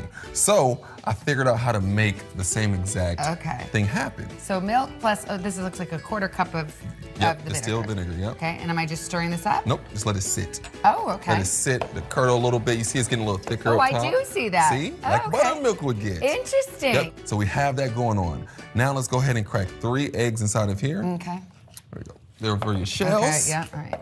Thank you. You wanted to use the side of this at first, I can tell. I did, but I fought the urge because you taught me and I don't want you to think I'm not listening. I am definitely Thank you. listening. Yeah. Let's try this last egg one-handed. So the key with one-handed eggs is you just want to separate it like this. That way when you crack it right in the middle, you're just pulling it apart. Okay, I don't know how this is gonna go. It was a little nervous when I had to learn it my first time. There you go. Now you just pull it, there you go. Look, Stop! Oh my Good gosh, job. I would high five you, but I'm all yolky. Okay, now am I whisking these? Yep, you're gonna go ahead and whisk them together. Am I trying to get air like I was for the other? Nope, for the just omelet? incorporating. Okay, There you go, so perfect. is that good? Yep. All right. So let's go ahead and add our vanilla to our eggs. Okay, let me see. It says I'm obsessed with 1 teaspoon vanilla. Okay. 1 teaspoon of vanilla going right in there. This is our wet mix. That's it. So you can go ahead and pour this inside of here if you like. Okay. See that? That's what we want right there. Wow, look at that. How interesting. It's all lumpy. Yep, Okay. just like buttermilk. Yeah, okay. Yep, so it's mixed. So, Now this is where I could get kind of messy. so we'll move that to the side now because you have it done and it's perfect. Is it whisked enough? Oh, it's going to be whisked up now. So now we have our dry mix. We have our flour here. Yes. We're going to add sugar. We are adding 3/4 cup sugar. Okay. This says 1 teaspoon baking soda. Then 2 baking powder. Okay. Yep. You need twice as much baking powder than you do baking soda when you're making this batter. Okay, good to know. There you go. So we got a little salt going in there too. How much? 1 teaspoon. I hate it when they don't tell me how much, you know? I want to know. Yeah. It's always like, you chefs, it's always like, a sprinkle of this, a dash of that. Like, well, what about us mortals? We don't know what to do. Okay, now, do I stir it? There you go. Okay. Now I'm just kind of mixing it Yep, about. incorporating it in before we mix everything at one time. Okay. Flour is so messy. This is where you put the apron on in the restaurant. Yes. You put it on at home. I really should. But I wanted to wear this sweater because we're gonna make magic. Abracadabra. A little bit in. And start stirring. Yep. Now is this one of those things where you don't want to like, oh shoot, over mix? This is that thing. Okay. That you don't want to overmix. How's my whisking technique? Like You whisk with your shoulders. You want to whisk with your like wrist. what? Like that? Yep. So more like Wait, this. show me. You see, less. So when you're doing it, your whole arm is into it. That's right. Yeah. You just want to. I'm whisking. Yep. Okay. There you go. It already looks You like see your air nice bubbles and thick. starting Yes. to form. And air bubbles are okay, right? Air bubbles are what's gonna make it rise. Oh. You know, it's gonna be those little pockets of air that's gonna form. So you're perfect right there. You don't have to mix. Look at you. Clean whisk. Clean I was whisk. never worried. So All right. now we're gonna move over to this contraption here. Okay, this is our flat top griddle, which is also my favorite cooking utensil in the kitchen. So we have it turned on 300 degrees. Okay. Look how much fat is on there. That's all you need. Okay, wow. So we're gonna get one ladle right there. Does this look? That looks great. Okay. Go right in the middle of that. Ooh. There you go. Okay. Do you want me to do I'm gonna yours? put another. Yep, do one for me. Now, big question would be, when do you put the toppings in? Like when it's almost cooked? Do I do it now? Always put the toppings in before you're gonna flip it. Okay. Because what happens is, if you put them in now, imagine we put these big old chips inside of Yes. here now. It's gonna weight down the batter Yeah. from rising. We want it to rise, right? Yeah. When do you flip the pancake? So you'll see the bubbles starting to form. Mhm. You'll see the outside of it starting to not break over. Now, I shouldn't be like messing with it, No, right? you should. You like to touch your food I when do. you're I cooking want it. to see what's happening. I get antsy. The goal is when you flip it, you don't want to flip it and the batter runs everywhere. Why is it already smelling so good? Because I did the recipe. It has a little Darnell magic. About 2 minutes, 2.5 minutes Okay. on each side. Okay. We're Okay. ready to flip Now, some well, wait. pancakes. All right, let's watch the flip. We already had. Okay. See, I'm going under 1st. Make sure I got enough underneath there. God, the pressure. And then just Go a on. good flip. Mine's bigger. This is This is like, okay, come on. confidence. See, confidence. Do it. 1, 2, ready, go. Yes! Perfect. Look at that. Yeah, and that's perfect. And I see you want to smash it I down. do. I wanted to Don't so do it. bad. I see I wanted to- you wanted to smash it down I so did. bad. I could What? tell. No, because you want it to rise. Okay. You know, allow the baking powder, baking soda, and the vinegar to do what they were created to do. Wow, you really get me. So let's toast to Okay. your pancake flipping, your omelet half flipping. Half flipping. you I'm know, working on that. But you're doing a great job. What about egg cracking? Oh, the egg was 100%. One hand. One-handed egg cracking. cracking. So we're ready to go have the plate here, and then Okay. our next go around, we're going to just get creative. There you go. Yum. Now let's drop some more pancakes. Now, do I need to down. respray? Well, I'm gonna wipe it down first because you can see the oil now has started to burn. Yeah. I'm gonna spray it up. Yep. I'm gonna do yours too. Okay. Perfect. Now, let's see if I've learned this at all. How's that look to you? Enough? Great. Okay. Now, wait 10 years while it cooks on each side.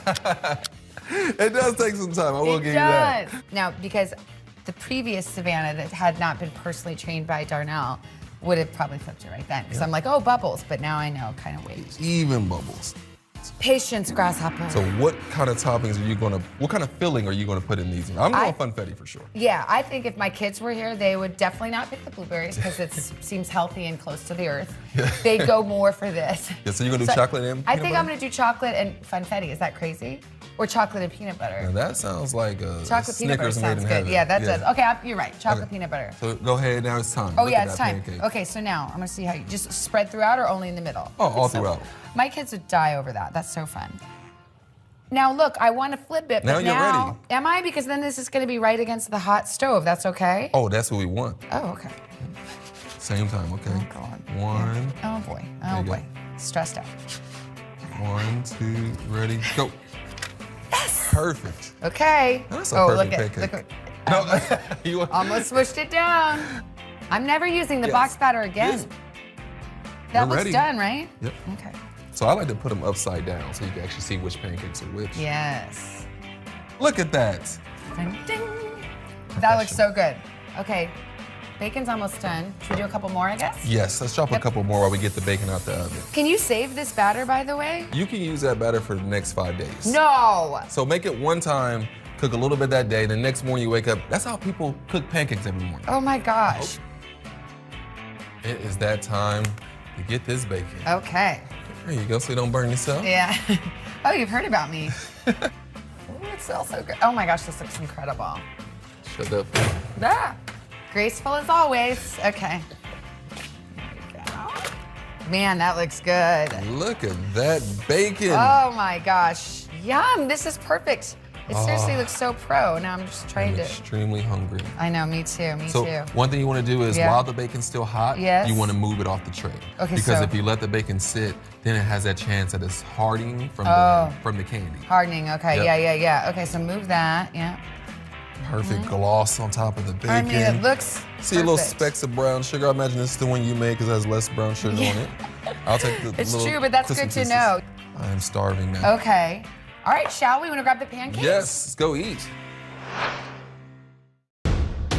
The day's biggest political stories with trusted insight now and expert analysis now. A daily look at the politics behind the headlines. Meet the Press Now, streaming weekdays at 4 p.m. on NBC News Now.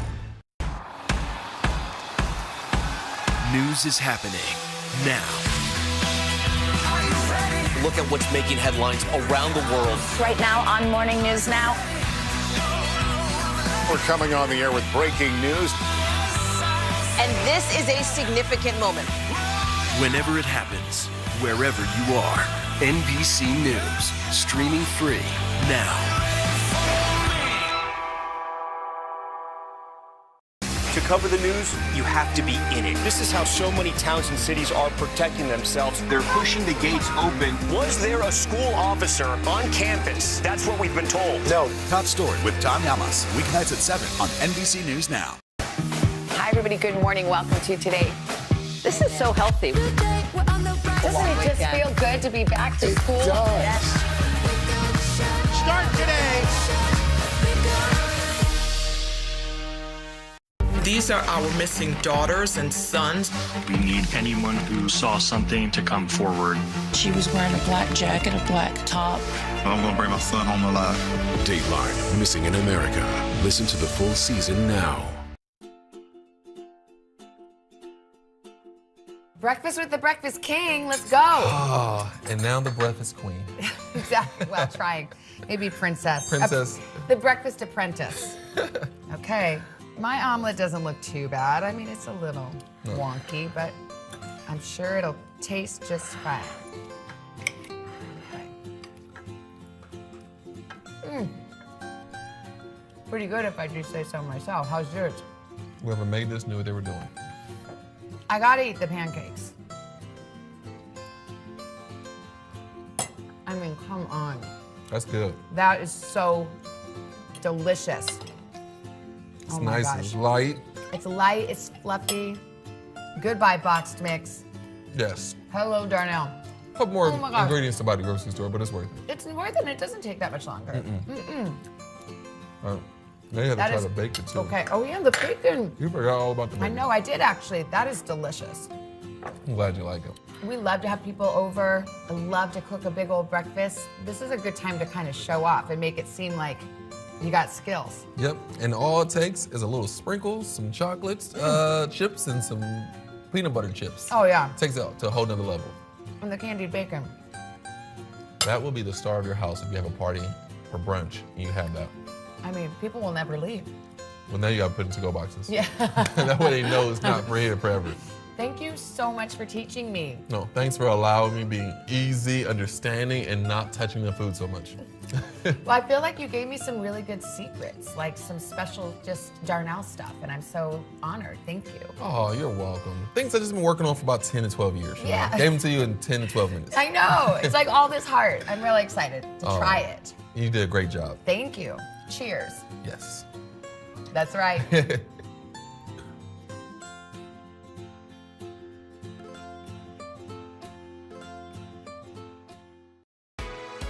Good Thursday morning. The battle over that Mar-a-Lago search is heating up today. The clash ready to take center stage in court. It's September 1st. This is today.